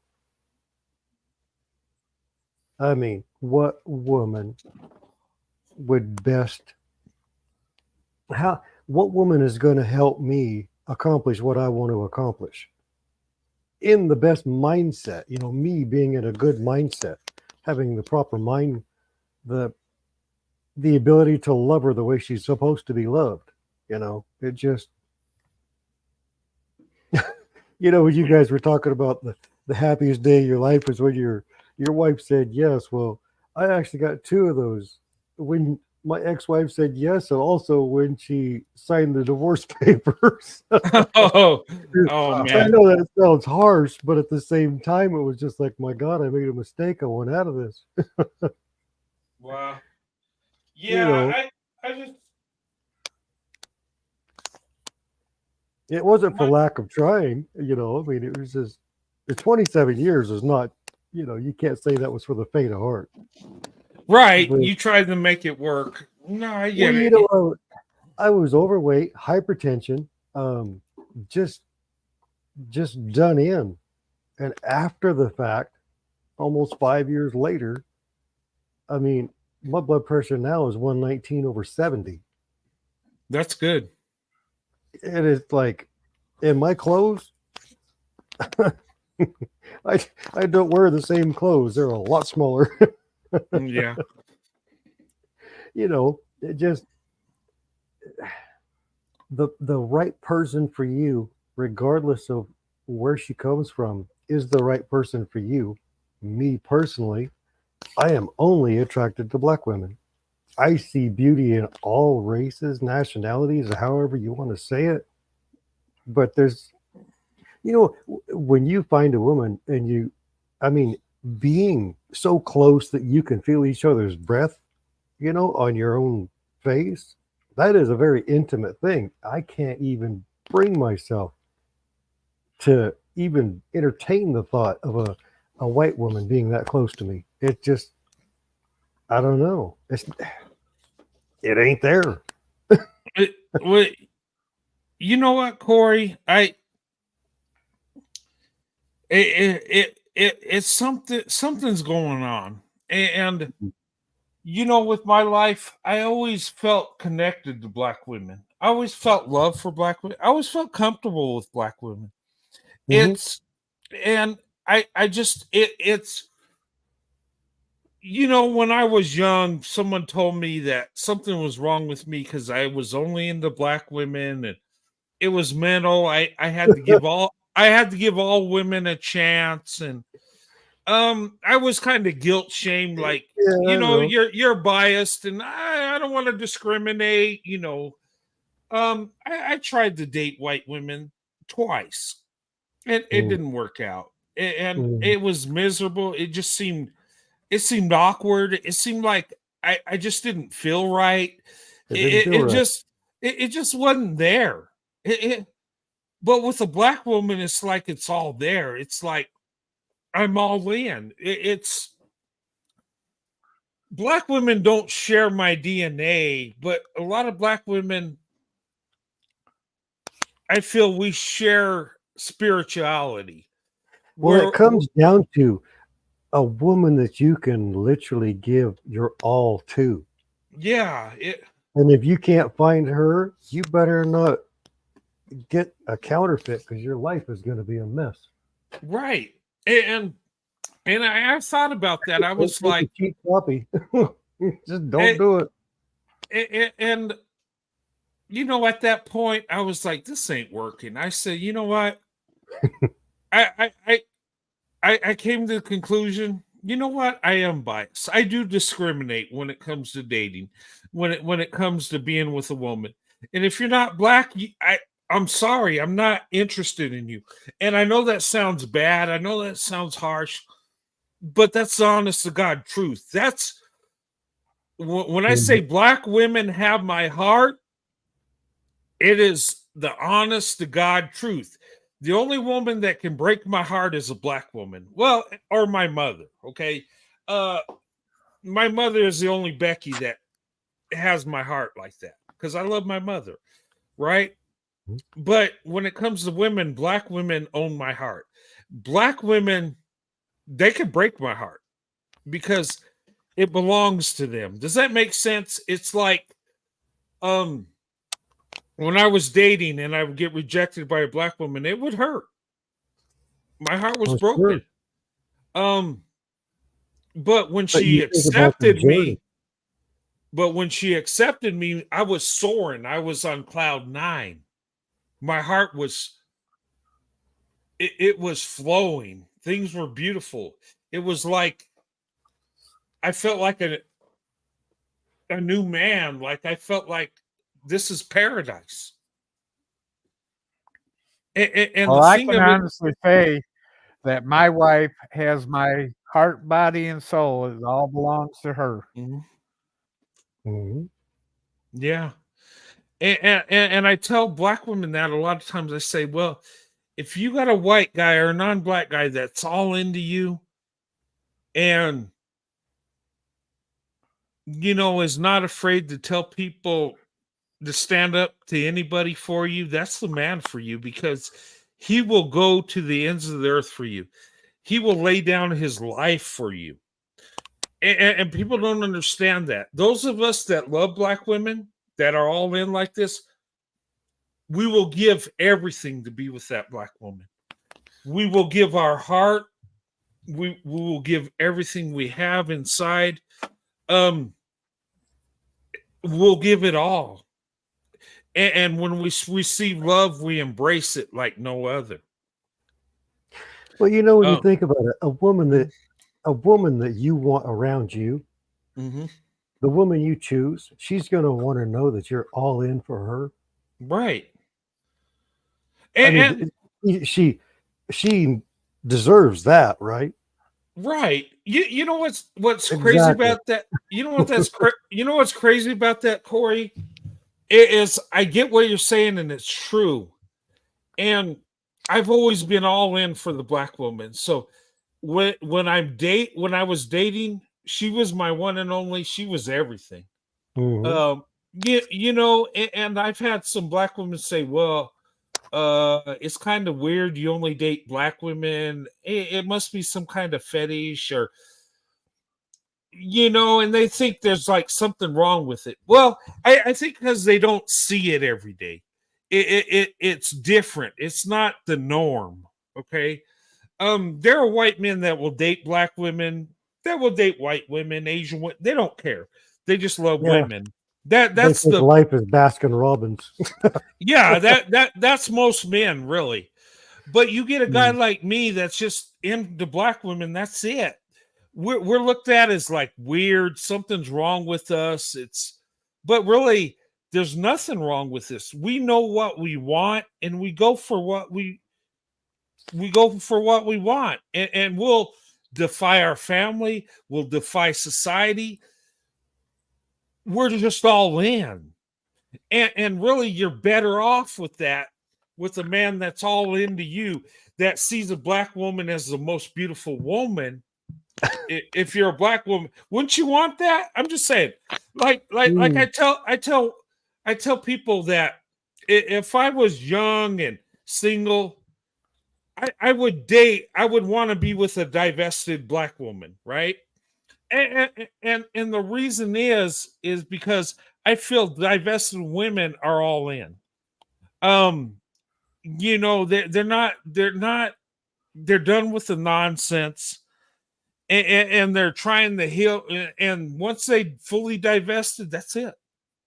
Mhm. And a lot of times they say, well, divestment's not about dating white men or non-black men, but a lot of divested women will date white men or Asian men or different groups, but they're all in to their men. There ain't no, you know, community loyalty, sort of say, where they feel guilty being with you. They just love you. They're all in. And I tell people, if I was dating, I was a young man, I would date a divested woman before. You could date a woman that swirls, but she goes back and forth. She's not on solid ground, right? And see, people say, well, you're biased. It's all black. That ain't right. I mean, all women are beautiful. And I'll say, well, yeah, all women are beautiful, but I'm not attracted to all women. I'm just saying. I mean, I see beauty in white women. I see beauty in Asian women, Hispanic women, sure. But if it comes to a relationship in marriage, it's black women or nothing. It is what it is, but I'm honest with it. I'm all in. And you know, but I'm going to stand up for the black woman, because that's the women I love the most. Does that make sense? I love all women, don't get me wrong. I'm not Right. but You're not a hate. You don't hate people. yeah, I just love black women. Black women are everything to me. Always have been, always will be. You know, and I don't think there's nothing wrong with that. There's nothing wrong with me. I know what I want, and I know what the best option is, and that's who my heart belongs to. Hey, you can hate me for it, or you can respect, you know, what I want in life. I mean, one way or the Well, other. see, that's the funny thing about the neighbors is one's going to hate you, one's going to respect you. But when it comes down to it, what they think is irrelevant, because the relationship and the happiness you're sharing with your spouse, right, that's really the only one that matters at that point. Right. And what the neighbors think is really their business and none of mine. Keep it to yourself. Right, but but the thing of it is when you got the mindset I do, and look, when I say I love I love black women, and when a black woman shows me love, I embrace it. I'm thankful for it. I'm grateful. I thank God for it. Even if I have friendship with a black woman, and we're just good friends, and we talk, and you know, and she tells me about I don't know, her being with her white husband, and you know, I have a friendship. I embrace that. That is such a blessing to me. You know, I just think black women are beautiful. They're amazing women. And I love them. What can I say? I mean, hate me for loving black women, that's fine, but I love them. And I'm not lusting after them. I just like to see black women do amazing things. I love to see them being successful. I love this, and even if I don't know them, I'm happy. You know, there's something about black women that have touched my heart along the way that I just feel that love. And the amazing thing is I can feel that love when I have a friendship with black women, whether she's 20 or 80, I can just feel that love. I can feel that that Brett, aura. Can That you read aura. the chat? Okay. Loving only women who don't look like you is likely a fetish. Oh yeah, Anthony Jackson. Look, you don't know what real love is, dude. You don't. You can't even understand where I'm coming from. Is this guy There's Gen nothing wrong- Z or what? It's just like Yeah, time to grow up. bud. He's in that mindset. Well, there's nothing wrong with loving all women, but if you love one group, you're a fetish. No, my No, love for it's not having a fetish. It's just most of society just don't know how to deal with something like that. They don't know how. Society don't know how to deal with a guy like me, because it's look. There's a lot of men like me. I'm not the only one, but they assume because it's only black women that somehow it's a fetish. Somehow it's sexual. Yeah, And that's only all black it could men be. and white men. Only black women and white men. Yeah, like Everything a black. else is okay. It's all yeah. Yeah, It's like all black. kosher, but not that way. Right. Yeah, like black men can't fetishize black women or white Oh, women God. or Asian. Oh, they can't do that. Only a white man can fetishize. I'm so tired of this fetishization freaking argument. It's played out. It's gone.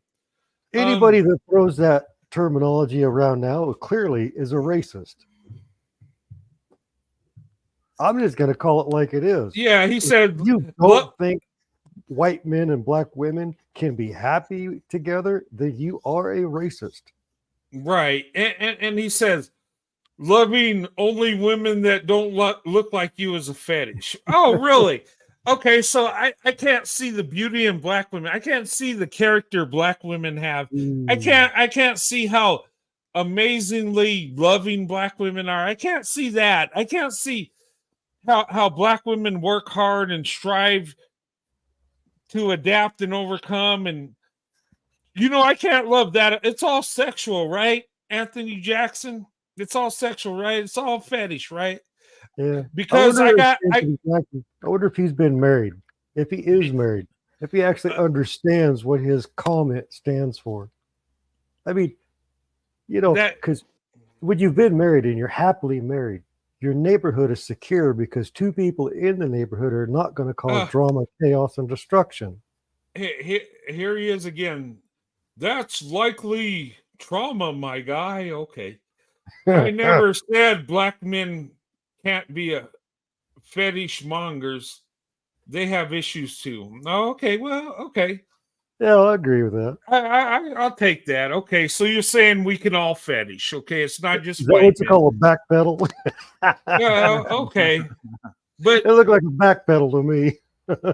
But the thing of it is my love for black women is not a fetish. Okay, my love for black women started when I was a baby, seriously, and I always thought black women were amazing. When I was a toddler, I wasn't thinking, "Oh my God, look at her butt, look at her shape. Oh man, she's desirable." I wasn't thinking like that as a child. I just felt love. I felt, you know, I had a babysitter I always talk about, and you know, Corey, when she would babysit me and her family went to church, I remember sitting on the pew. I would hug her arm, and I just had I had a desire to hug her. I wanted to hug her.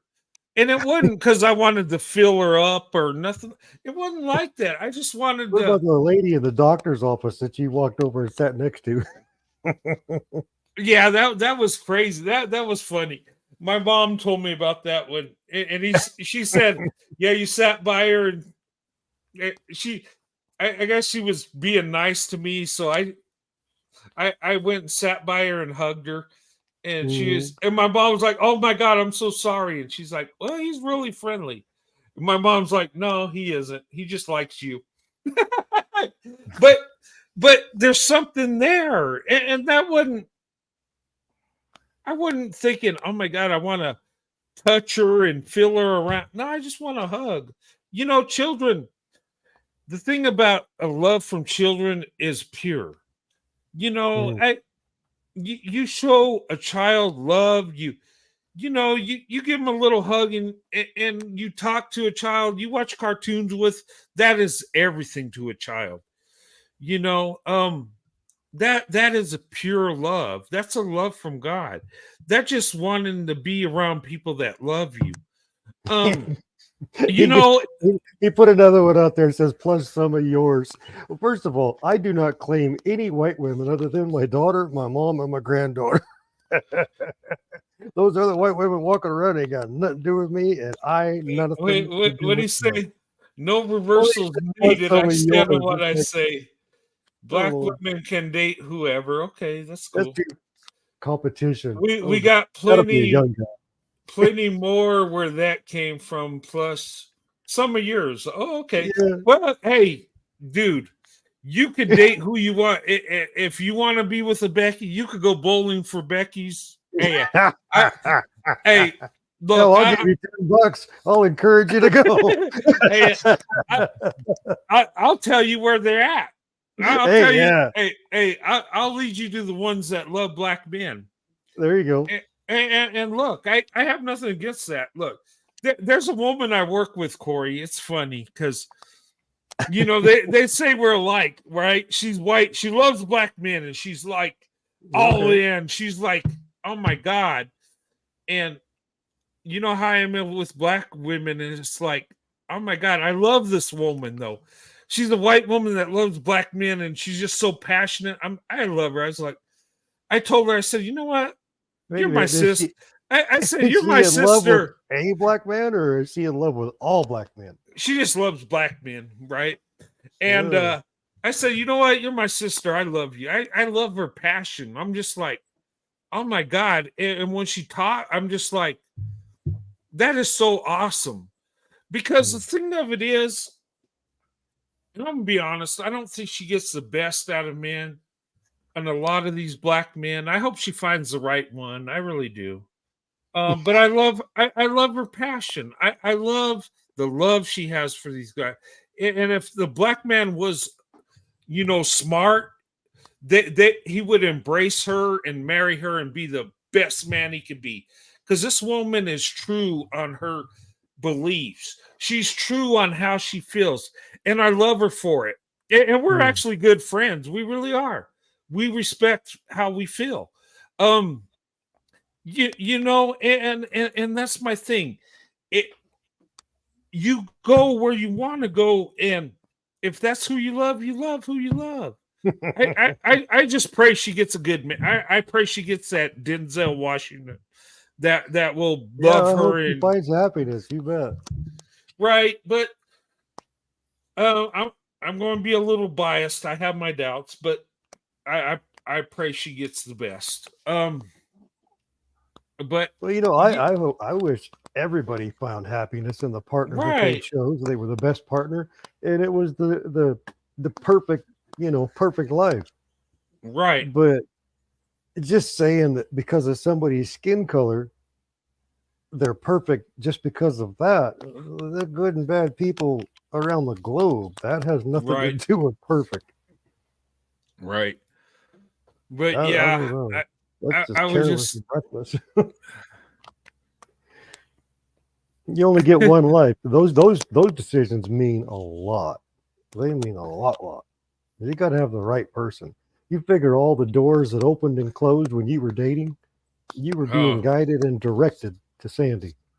I was. You know what? Sandy Mhm. is she was I was meant to marry Sandy. It was all set and it was beautifully laid out. Yep. And you know what? I'm grateful. And you know what? Being with my wife, I've had to stand up for my wife. I've had to stand up for myself. I've had to fight that good fight. And even in today's world, you know, you can be with who you want, but there's still people that hate you for it. There's still people that will attack you for it. Um, and if you're in an interracial relationship, you have to be willing to stand with that person no matter what. And if you don't have that, you shouldn't date out. You got to be there. And I'm talking to both men and women. You got to love that person more than everything. No, I'm being honest. No, I know. I just read Anthony's latest post. Oh, okay. He comes on here talking about white men being fetishizers, and now he's like, "What's the pushback?" I wonder if he actually is comprehending what he started the conversation with. Yeah, well. Okay. Anyway, sorry to interrupt you. It just Yeah. he's got to be a young man. You know, Yeah, he is. He's he's learning. got to be a young man. He's probably like 20. He's probably like, I don't know, probably 19 to 22 or something. He could be 35, but the mentality hasn't caught up yet. well, he could be 64 for all we know. All right, now wait a minute. You're 55. I'm 54. I don't know how old Thomas Tyler is, but hey, well, you know what? I've been married over 30 years, so yeah. Well, actually, you guys are talking about age. I'm 60. I'm 65. Oh, your old man Rivers on the panel tonight. Yeah, definitely.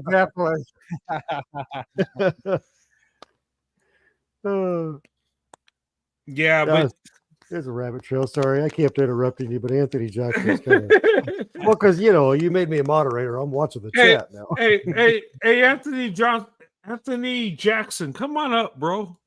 Let's talk to Anthony Jackson. Yeah, drop that link again. Let's have a conversation, an Hey, adult conversation. Hey, Anthony Jackson, we'll treat you with respect. We're not going now. If you get rude with us, I mean, but if you come up in good faith, we'll have good faith with you.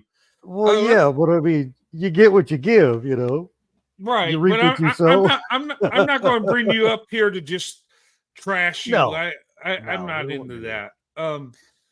If the guy likes white women, that's cool. Or if he likes whatever he likes, I don't care. It doesn't matter what he likes. Yeah. You come up with my point still. All right. What? Pharaoh and them? Okay. I don't know what he's talking about, but come on up. Come talk to us. Join the conversation, Anthony Jackson. Come talk to us, white guys. We want to pick your brain. We're all men here. Well, anybody that watches history knows that there were white and black.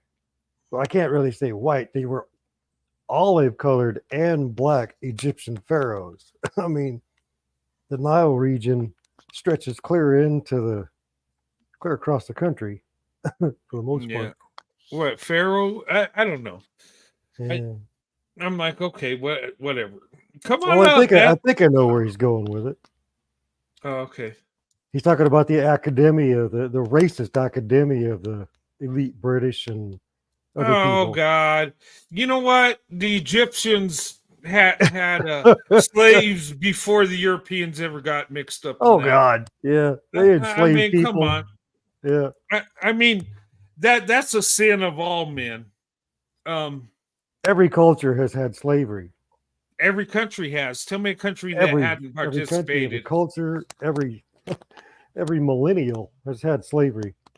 Yeah. But come up, Anthony Jackson, come up, brother. I want to talk to you. I want to pick your brain and you can pick mine and we can have a good conversation. I don't want to bring you up to trash you. I want to talk to you. I mean, doing the comment back and forth. It's better we understand each other when we talk to each other. You know, let's be diplomatic. I'm just saying you all old as fuck. Okay. Well, he does have a Nothing- sense of humor. I mean, he's not wrong. Okay. Hey, you're right. Hey, Anthony, I got kids and grandkids. Yeah, exactly. Look, hey, I've been married 30 years. I chose a black woman, Anthony, and I've been blessed all the way. But come on up, let's talk. Brett, you've probably been married longer than this guy's been alive. Oh yeah, you know what? I'm sure. I had this young kid talk to me that seen my video. He was like in his 20s. He said, "Do you know black women have weaves and wigs?" And I said, "Dude, I've been married to my black wife more than you've been alive. I know more about weaves and wigs and black women than you'll probably ever know in a lifetime." But I you mean, paid for him. You paid for him. yeah, I did. You know what? I know what a weave is. I know what braids. Look, when you pay for something, you know what it is. Yep. And black women's hairstyle is expensive. It's funny, Corey, because my son-in-law, when he married my daughter, right? They've been married like 9 years, and he's a white guy, and my daughter's biracial, but she's got, real coarse hair, right? And my youngest daughter's got like Becky hair, kind of, but they look alike and they're beautiful. Just genetics. But I laughed at my son-in-law when he married my daughter. I was like, yeah, well, get ready for the hairstyles. I was just teasing them.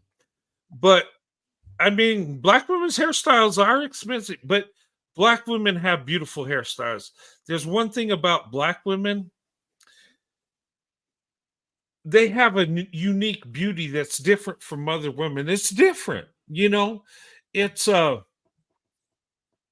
always liked, black women with braids. I always thought that was beautiful.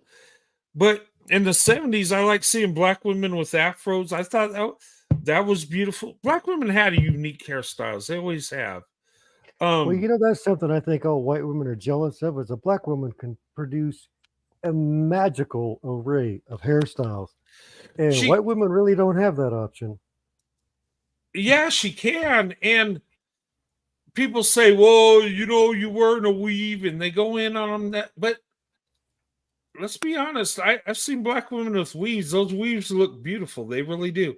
Look, black women can have straight hair and look very beautiful. Or she could go the natural look and look very beautiful.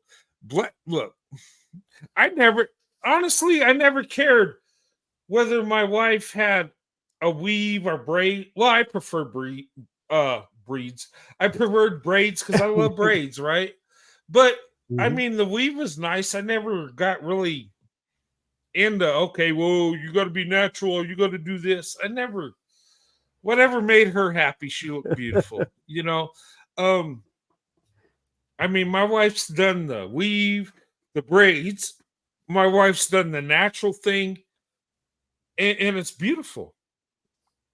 It just. Well, for the most part, when you've been married as long as you have, that hairstyle changes every 6 months, so you don't really get hung up on it.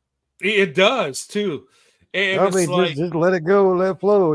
It's like a surprise because my wife said, "Well, I'm going to do this, I'm going to do that," and sometimes she'll bring like, you know, her braids magazine and say, well, what style do you like? And I say, well, this is neat, and she'll go get it, and you know, she changes it up. That's the cool thing about Black women; they can change up their hairstyles. I Yeah, it always makes love white that. women really jealous. That's Oh why they yeah. stare at black women when they walk by. It's jealousy. Well, They're just because looking at it. It's like, I wish I had those curves. I wish I had those lips. You could just see it on their face. I mean, you can see it. The envy is just painful. And Right, it's just we're- like, and then when all the guys, regardless of their, you know, ethnic background, when they all stare at them walking by, it's like, ooh, the jealousy. You could cut it with a knife. right. You know, I just I think what was attractive to me with Black women early on is how loving they were. And as a child, and then growing up, I looked at Black women and something was different, something was unique. Just I know people are people, but how Black women carry themselves, and when you get in a relationship with a Black woman that really loves you, it's like she strives to make it even better. Mm-hmm. It's like she's all in, and it's a beautiful thing. And it's like I haven't. Well, I mean, I've only been with Black women like that, so I can't really compare. But I don't know. I've you know, there's something amazing about Black women, something beautiful. It's like, and it goes from, you know, of course she looks beautiful, how she looks physically, she's beautiful, but emotionally and spiritually, Black women are so beautiful. And it's like,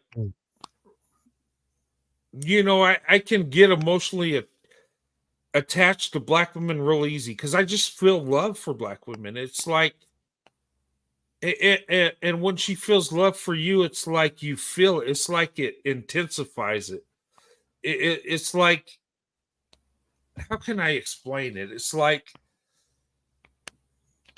you know, and that could go the other way. When she's hurt, you feel it too. It's like, I don't know if I'm just so invested in Black women that I just kind of feel in a way how Black women feel. Does that make sense? Maybe that's weird. Well, it's simple because a black woman is the only woman that provokes you to go all in. Yeah, it's like, Well, I And can the other ones honestly are just say, like, I can just- honestly say, when you have the love of a black woman that gives you her whole heart, it makes life well worth living. yeah. Yeah, but I know we're drifting, guys, and you know, you know, the original part of the show is I didn't want to do it because I don't want to show these Black women getting hurt, but we got to talk about it. We got to tell the truth. And why is this happening? And I believe it's all our fault.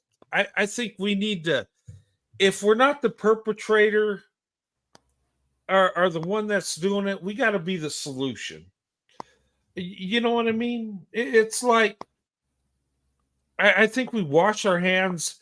Well, I didn't harm her, so it's not my fault. And then we just move along and nothing to see around here.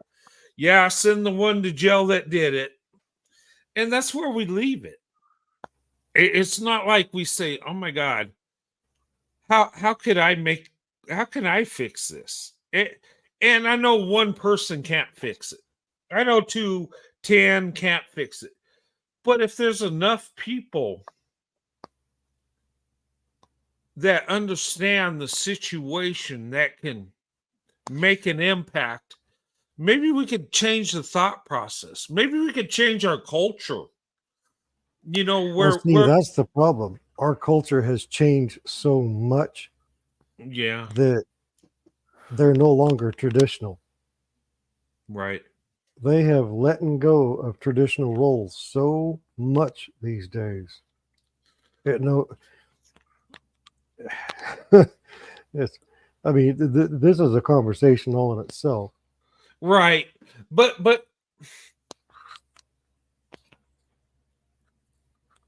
can we change a culture with a black woman and an open All you heart? can do is change the world you live in. Yeah. That's around you. I mean, you can find a black woman, bring her into your world, and you can protect each other.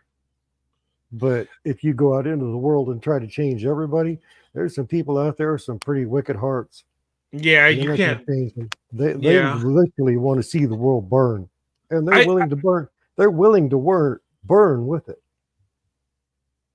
Yeah, you know what? I think the thing of it is we change the world maybe one couple at a time. Maybe we swirl to investment, one couple at a time and gradually influence others. Because Corey, in my life, I was influenced. And I've been an influence. There's men and women that have opened their options because they see me and Sandy and they see me in my life. And they've taken that leap. They say, well, wow, he's got there's something there. Something. I recently talked to somebody that I was in high school with that really didn't think it was a good idea for me to be into black women like I was. His thing was like, it was like, well, white women will love you more, and the Asian women, they love white guys. What about Asian? That's different. I had a lot of friends that tried to encourage me to You know date. how racially charged those comments are, though. No. But seriously, I've had No, I friends in meant from them. high school. Yeah, I've had friends in high school, and before I got married, tell me, well, what about Asian women? They're different. And they like white guys. They're okay with it. I mean, heck, they love us better than white women do. So what about Asian? And for me, I could see beauty in Asian women, but I wanted to be with a black woman. So it just wasn't a thing for me. And I'm sorry, but No, it just cracks me up. It's like your friends are standing next to you, and they're literally saying your choice in partners is making me uncomfortable. well, yeah, and the crazy thing is, That just cracks me up. well, when you grow up and your friends, you don't see it that way. You just think, okay, they think I'm crazy, but I love who I love, whatever. Exactly. But this guy, I mean, he opened up his option. He says, you know what? Well, what it is people have to get out of their old way of thinking and come up to the 20th century. Right. And start thinking the right way Exactly. instead of the wrong way. Right. Yeah. Well, and the thing was, he opened up he married a black woman, by the way, and he was like, he said, you know what? You influenced me because as crazy as I thought you were all in. He said there wasn't no way to move you in what you believed and how you love these women so much. And he said he thought about that. He said you were weird. He said, I never seen nobody like you. It's like it's black women or nothing, and there's not a lot of black women, and you will find that black woman somehow. You'll go across town or across the state, but you did it.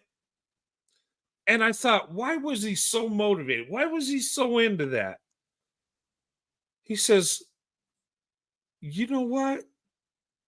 He said, you went for what you loved, and there had to be something special about that.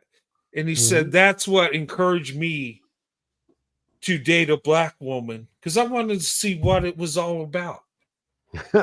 Why were you like this? And you know what? He married a black woman. So a black woman must have touched his heart like a black woman touched my heart. Mm-hmm. And look, people do change. I've seen white men that were like, oh, hell no, I won't date a black woman, that actually date black women, that have married black women. I've seen pro-black black women that were so down for the black man and, you know, the black community and blackity black and all that wonderful stuff, end up marrying a white man and happy about it. Here's a message for all the white guys that say they won't date a black woman. Well, get the hell out of the way. I'm coming through. Right? And all the black guys that don't want to date black women, okay, step aside. You know, get out the way. Hey, you're in my road. Move. Hey, just step aside. Let us get the black woman. And hey, Becky's waiting for you. You have Becky's hey, over right over there. Hey, go get a burger with Becky. Go bowling and get a burger with Becky. Yeah, right. You know what, guys? I was thinking, I was like, this is how I believe. And I look at history and I'm like, you know, the Loving versus Virginia case, I thought that's a beautiful thing, right? That white man loved his black wife and he went through so much crap, but he was always there for her. She was always there for him. That was the ultimate swirl to investment situation. I was like, oh my God, that's so beautiful. I embrace, you know, I study that. I look it over and I watch videos and that. And I'm like, oh my God, that's awesome. They found love and they stuck with each other against the odds. They fought the power. They made it work. And I'm like, and it's so, it's amazing. And I know I lost my train of thought, but I was like, man, that's a beautiful thing. But I think about it, and as our country, we should have gave black men access to Becky long ago. No. I know you're going to laugh at that, but no, I'm being serious. Honestly, we should have gave black men access to white women from the get-go. We should have. No, I'm serious. Look, you should be able to love who you love. I believe that. But in turn, when we should have done that, white men should have opened up their arms to black women. Once Loving versus Virginia happened, us as white men should have stepped up in droves and married black women. We should have just done it. I know that sounds crazy. You're gonna cause a riot. You keep talking like that. I know I might upset some people, but no, seriously, we should have done that. And we should have embraced black men and white women and said, you know what, let's come together in love and marriage. And I said, we should have done that. I know people say that's crazy, but it's not really crazy. It's like, if we're with who we want to be with, we're happy. Look, I can't listen to somebody that says, okay, it's wrong for you to be with a black woman. Just get with Becky and it'll work itself out. No, it never will. And there's nothing against Becky. Look, she could be a supermodel. You know, a white woman could be the most beautiful white woman on earth, but I will never be happy. And you could give me the everyday black woman that's average at best, and I'll be so much happier with that average black woman than the supermodel white woman. Seriously. And the thing of it is with the black woman, I know what I get. You know, the supermodel white woman, you mean like Tom Brady's ex-wife? Yeah, you know, I could take, look. Sorry, I had to go there. Well, no, I'm just saying. With black women, I know black women enough to know that when you're with a black woman, you know what you get. If she's into you, you know you got something special. You know you got it. White women, I don't know how to even gauge that. And it's not even fair for me to even try.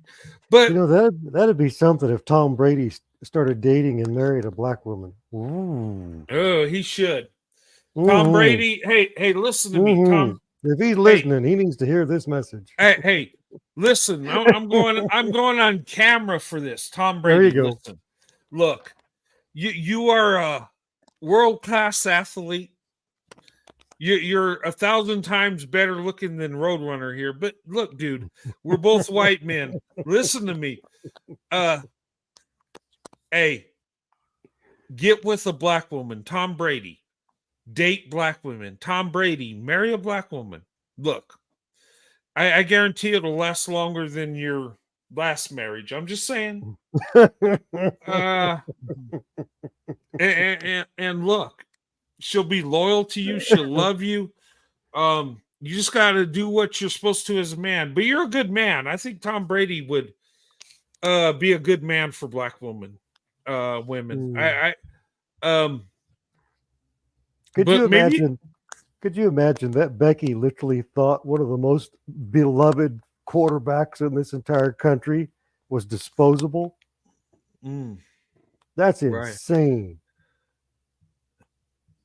And then the poor slob that thought he was going to scoop her up, but he wouldn't suffer for it. Hey, you know what? I think Tom Brady, get a black woman, Tom Brady, do it. I mean, Yeah. Date a black woman, marry a black woman, have black babies, have biracial babies. there you go. Hey, I did it. Yeah. No, but seriously, yeah, Tom Brady needs to get a black woman. Look, he's got too much value to stay with Becky's. I'm just saying. He needs Travis, he needs an upgrade. yeah, Travis Kelce, he was stupid. You know, he what was that woman he's with? Nicole I don't know.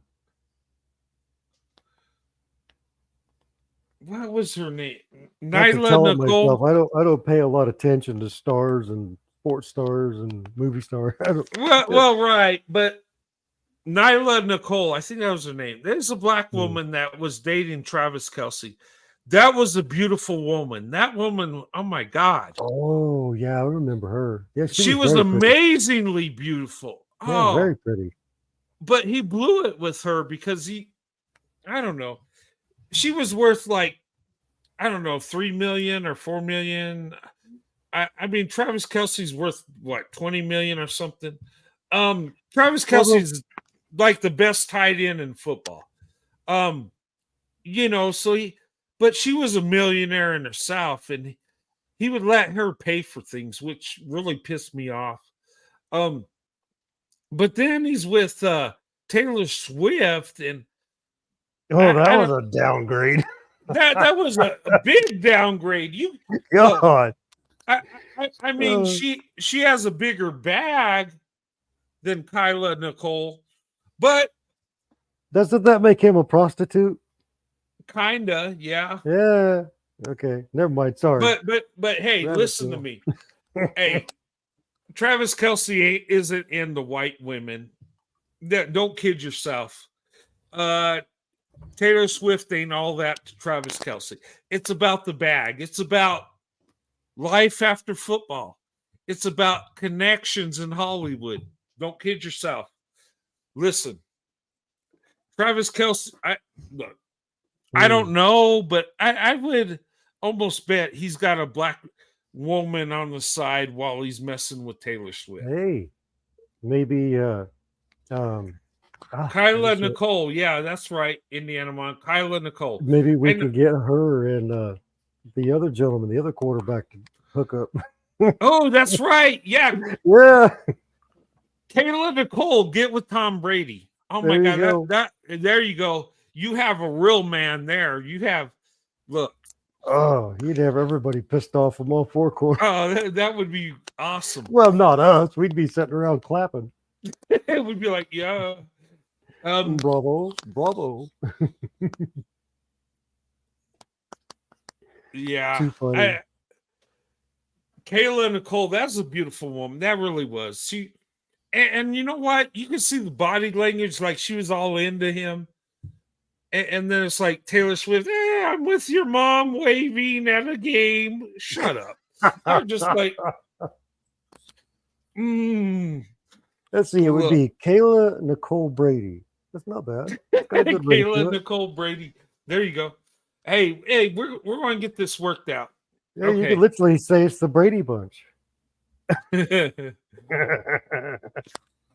biracial Brady Bunch. Hey, I that would be cool, wouldn't it? You all sound like Trump today, saying he's not going home to his. Oh, Anthony's getting in. He's getting into the Hennessy, Brent. Black woman pander over pandering. Come on. I just want this dude to have the courage to come up and talk to us. Anthony, well, leave the young man alone. Let him take shots from the dark. Right. Hey, Anthony, you got the courage to come talk to some white men.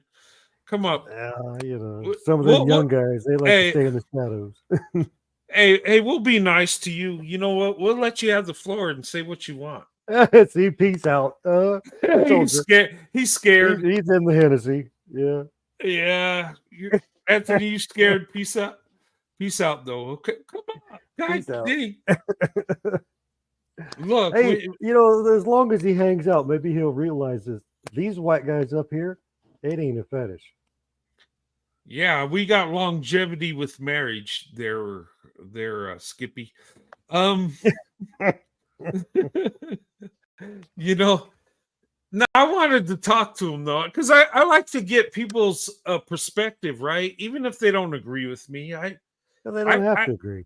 And you know what? I would have been respectful to him. I don't want if he came up just to have a discussion, I'd be cool with that. And he could tell me, you know what? Us black men are better than you. I say, oh, cool. You know, come on up, man. I mean, say how you feel. I sometimes, you know, you make a lot of progress when you talk to people. You get to know their perspective. They know yours. And maybe you can learn something from each other instead of, you know. Yeah, well, you know, Anthony needs to realize he better behave himself or I'll date his mom. Oh, no, Corey. Oh, man, I told the kid that at work. I said, you better behave yourself. I'll just take your mom out on a date. He goes, oh, my God. That'd be funny. Let me know if that ever happens, Corey. We'll do a story on it. Well, you know, it really scares those kids. Well, I call them kids, you know, but they're young men. But they're just like, oh my God, he's actually serious. That'd be hilarious. Hey, son, how's it going? Yeah, who's your daddy? Who's your daddy now? Huh? You. Oh man. Anyway, that's too much. Yeah, that's crazy. Well, hey, I better get off of here. It's getting late. I can get ready for tomorrow. It is getting late, but I'm just having so much fun. You're going for a marathon tonight, brother. Oh God, I'm wound up tonight. I'm just feeling it. I just wanna hold men accountable and tell them they ain't shit. Whether you're white or black or Asian, I don't care. Just stand up for black women. I mean, my God. And I'm going in on white men. I probably lost some white men subscribers because I went in on them. Well, you know what amazes me is that if you won't even stand up for the women who look like you, right?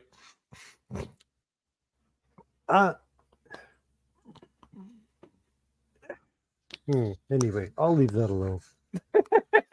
Okay, Corey. I'll behave and go. I'll just bow out respectfully. And strangely, I got your point, and you didn't have to say a word. That's pretty good. I didn't even have to finish my sentence, and you guys. That's right. No, but yeah, I'm having a good time. But seriously, white men, look, we got a lot of work to do, and we can point the finger at black men. Say you're not marrying black women. You're impregnating them. Do all this stuff. But you know what? What are we doing for black women? And that's the thing.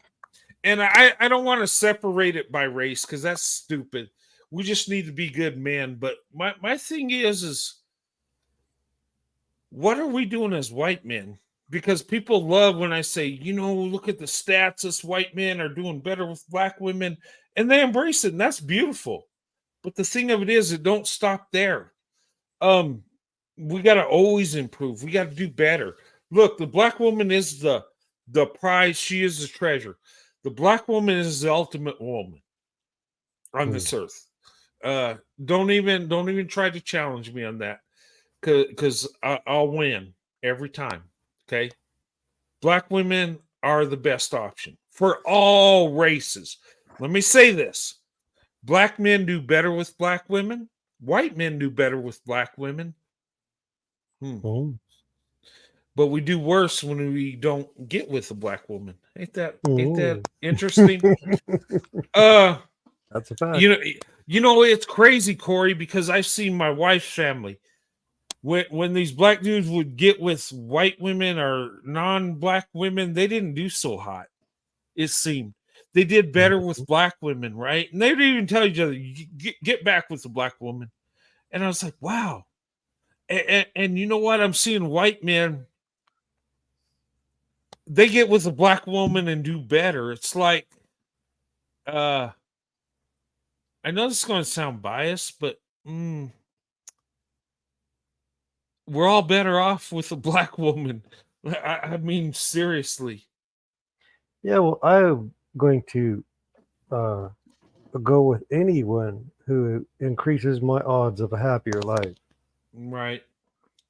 No, I'm just saying. Look, If I'm I looking can at make it her life statistically. happier, if I can make her life happier as she makes my life happier, I'm not going to look anywhere else.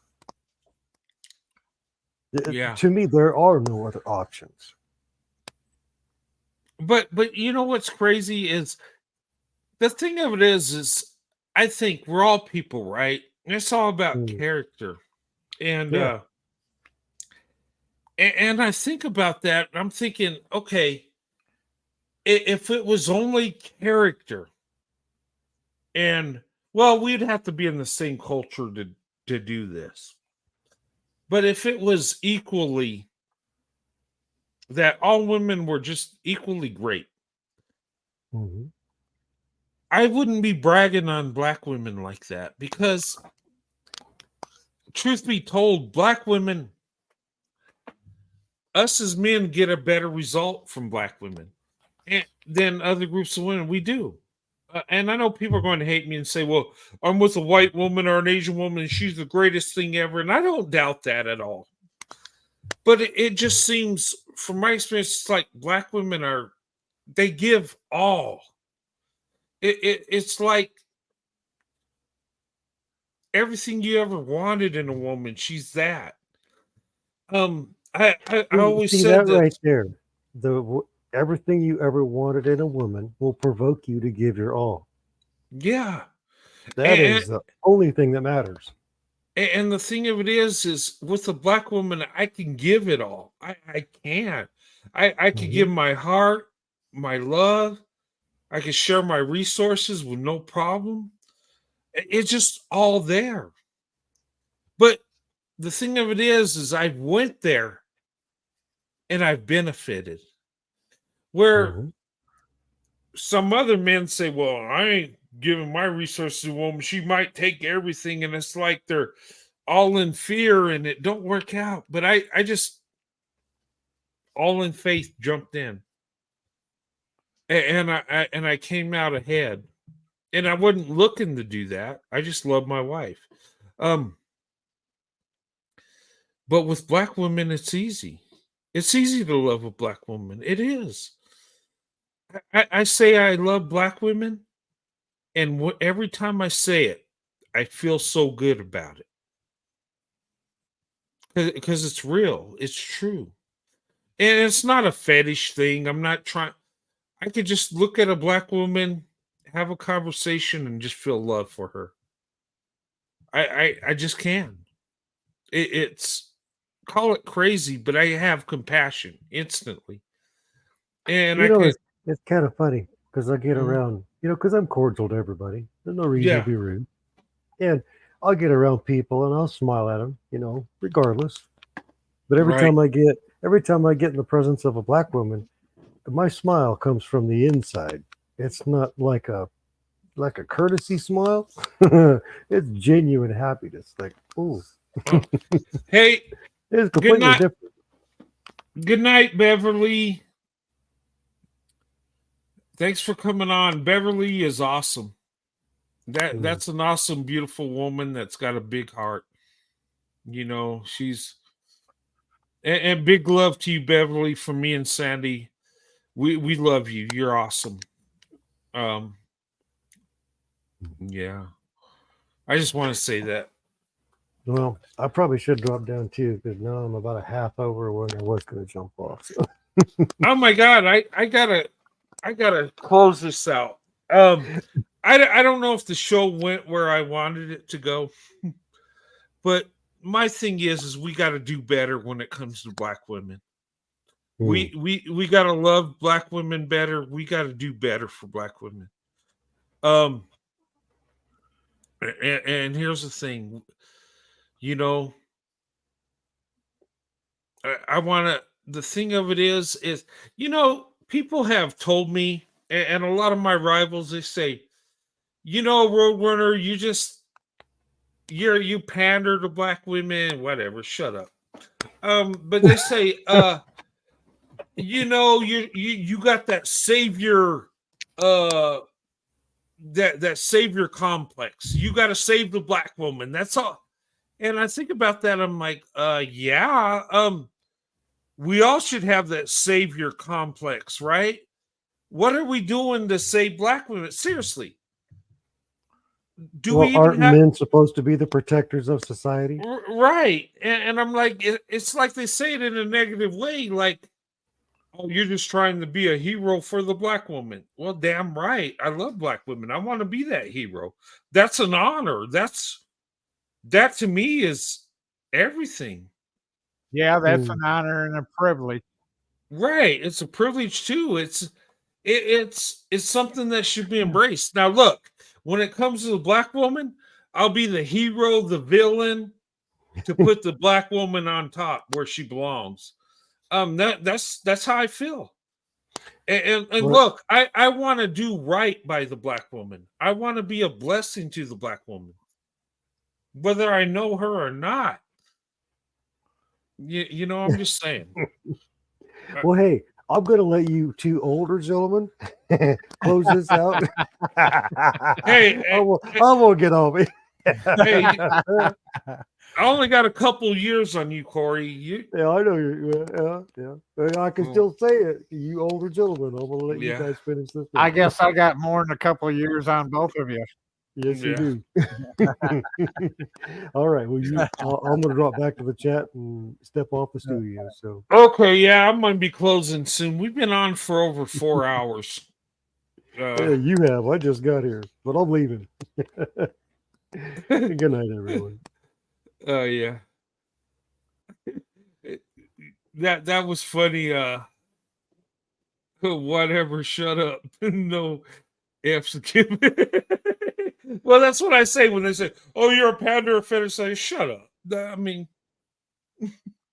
I mean, if what I got's a fetish, that's more than most relationships. 30 years, like a fetish don't last 30 years. I'm sorry. But anyway, yeah. Good night, everybody. I'm gonna go. I'm going to close this up soon. Hey, Thomas, it was good seeing you, brother. Thanks for coming up. And Corey, thank you so much. Good to see you. Well, hey, I enjoyed the show tonight. It was very interesting and very intriguing. So, yeah. I enjoy it when I'm able to come down and talk to you. Oh, I appreciate that. Thank you so much. I do. I love when you guys come up. And like I said, Saturday I'm going to have a show. How many non-Black men are going to show up at 8:30 Saturday? I just want to know. And when you don't show up, I'm going to roast you. I'm going to roast white men. We're going to have a barbecue. I know my haters will love that. Oh my God, Roadrunner's going in on white men. Yeah, I'll go in on them. I don't care. We need to do better by the Black woman. We do. We do. And if you're with a black woman, you love black women, you better stand up for her. I'm just saying. But anyway,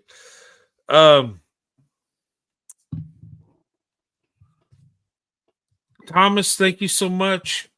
It's good to see you, brother. Thanks for being part of this panel. Tell your awesome wife hi, and let her know that the Roadrunner Network loves her, and we love Oh, you I too. definitely will. I definitely will. But yeah, it's been a pleasure. And we love you too, brother. And you and your wife have an awesome night. Thank you for being part of this. It was a pleasure. And Well, you and look, Sandy have a good evening too, and it's been a pleasure. oh yeah, thank you so much. I had a good time. And look, guys, I apologize for me cursing. I apologize for me acting crazy. Roadrunner's crazy. That's the Irish in me, the fighting Irish. I'm just born crazy. I got genetics that are crazy. That's how we are. That's how we roll. But it's okay. It's a beautiful thing. And the more crazy and more fight we have in us, the more peaceful we can be at the end of the day. Did that make sense? I hope so. But anyway, black women, I love you. You're amazing, ladies. Look, I didn't want to do this videos on this show. I didn't want to talk about black women, being shot by the police or being harmed in their community or some creepy white dude doing the bad thing. I don't want to talk about that stuff, but we have to. We got to hold our nation accountable. Okay? We got to show love and respect for black women. And I'm telling you, if you're in a relationship with a black woman and you cannot stand up for a black woman, that says a lot about your character, and it shows how weak you really are. Very true. Very true. Because those of us that truly love black women, we stand up for black women. And we don't bow down. We don't bow out. We don't tap out. We stay in the good fight. Okay? Definitely. And we stay till we win. I'm just saying. The cussing part, yeah, I gotta stop that. I'm sorry. I don't like, but I get so angry. It just comes out. I'm sorry. I really am. I don't think it's cool to be cussing like that, but I just get that way, and I'm sorry. But anyway, we need to stand up for black women. We really do, guys. And well, you're just sharing your opinions, and you shouldn't be sorry for sharing your opinions and how you feel. Right. Yeah, but I'm going to have a show 8:30, and we're going to uplift black women. And if I'm the only one doing it, it's going to be a roast show. I expect to see. I would love to see 10 white guys or 10 non-black men that express how much they love black women. And on my channel, I know that you white guys are out there. Stand with me. Stand with the Roadrunner. Let's uplift black women. Now, if I'm alone doing it, I'll be that lone wolf that'll do that. But I'm going to call you out. Right? And I should. But anyway. I'm going to advertise it through the week. I do want to have a show where it's us men talking about black women. And I might look for some videos and show amazing things that black women have done through the years. Maybe we'll talk about those young women in NASA that made the space program what it is today. That poured into America, that didn't really get the credit for it. Maybe we'll talk about that. Maybe we'll talk about those 2 teenage girls from Louisiana that solved a math problem that wasn't solved in like 600 years or something crazy. These young ladies were geniuses, and they're young black women. There's amazing things black women are doing. I would love it to be that type of show. Let's come up as white men or non-black men. Let's love on black women. Let's show love to black women. Let's love bomb black women. That's another thing I get. They go in on me. You're just love bombing black women. Oh yeah, I love bomb them all the time. It's like an artillery strike. You know, I'm on point too. When I love bomb, I'm going to hit you. I'm going to get you in the heart. I'm going to do the carpet bombing too. You know, I'm some B-52s and do that. You know, I'll have stealth bombers putting that love bomb on you. Nobody love bombs black women like I do, because the love I have for black women is real love. So I can express my love. I really can. But I would love to have a show where we uplift black women, and maybe we talk about history of black women, the great things black women have done for our country. I would love to do a show like that, and I'd love to have white men and Asian men and different groups of men speak about black women. Let's have that discussion. You love black women? Come up and tell the world how much you love black women. You know, don't be afraid. I'll do it all night. I could do an 80-hour show and tell you how much I love black women, and go on and on and on and on and on and on and on and on and on and on and on and on. You're tired of me saying how much I love my wife and black women? Oh yeah, I could go forever on that. That's too easy. But next week's show, I want to do that. Reach out to me. Okay, if you want to be part of this show, this panel, I welcome you. Coming up. You don't have to cam up, but you can. I cam up because I want people to see me as a person, see who I am. You know, you have a connection. Okay? And this is me. This is a real me. I'm a middle-aged white guy that's been married to a black woman over 30 years. I got biracial children. I got grandchildren. You know, I've walked the walk and I've talked the talk. You know, I married the woman that I love before I laid down with my wife, right? I did it the right way. And look, I love black women. I'm all in. I'm serious. I want to see more men that love black women stand up for black women. We got to, guys. This is unacceptable. If you can't tell the world you love the black woman, you don't deserve to be with the black woman. Straight up. Okay? But I'm praying for this show that I'm going to have. And look, my faith is kind of, I don't know. Are there white men going to come up that are with black women and express their love? I don't know. Do they want the confrontation? I don't know.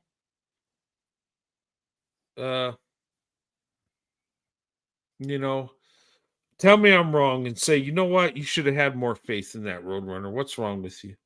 We're all in. Let's do this. That's what I want to hear. Okay? Guys, next Saturday, we're going to talk about black women and black women's accomplishments. We're going to uplift black women. Now, if I have to do it by myself, I will do it. But I'm going to kind of roast you after I uplift black women. I'm just saying. So come up and be part of the team. Let's uplift black women. Let's tell the truth about black women for once. Okay? Let's put to bed that myth that black women are loud and crazy. And no, let's show the true black woman. The black woman that's educated, that's resilient, that makes ends meet no matter what. Let's talk about that black woman. Let's talk about that black woman that loves her family and gives it all. Let's talk about that black woman. Let's talk about that black woman that has a kind heart and puts everybody above herself. Let's talk about that black woman. Okay? There's so many amazing black women that don't get the credit that they deserve, and that needs to stop. You know, we need to do better. We need to do better by the black woman. And I kind of wish black women would have come up and just spoke their mind and just let us have it as men. I really wanted that. I really would love to have black women say, you know what, you men, you suck and you need to do better. I think we need that as men.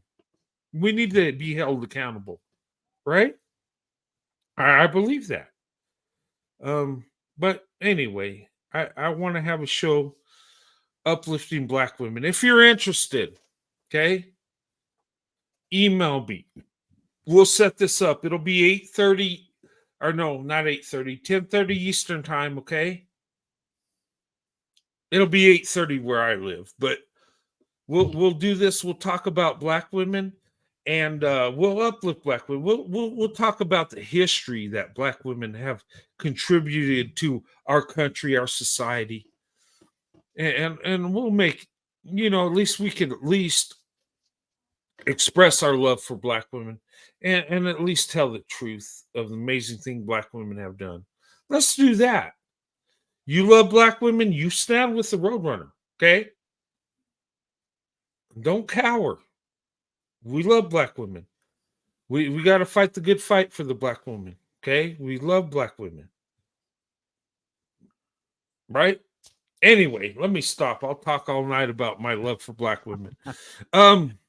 But seriously, next Saturday we're gonna make it happen. I'm gonna look for some videos, amazing thing black women have done, and it won't be hard to find them. Let's uplift black women. Let's love black women. Tonight's show was a sad show because I was showing black women that were harmed and had their life taken away, and these are amazing black women that are loving, that have their whole life ahead of them. But for some reason, they lost their life.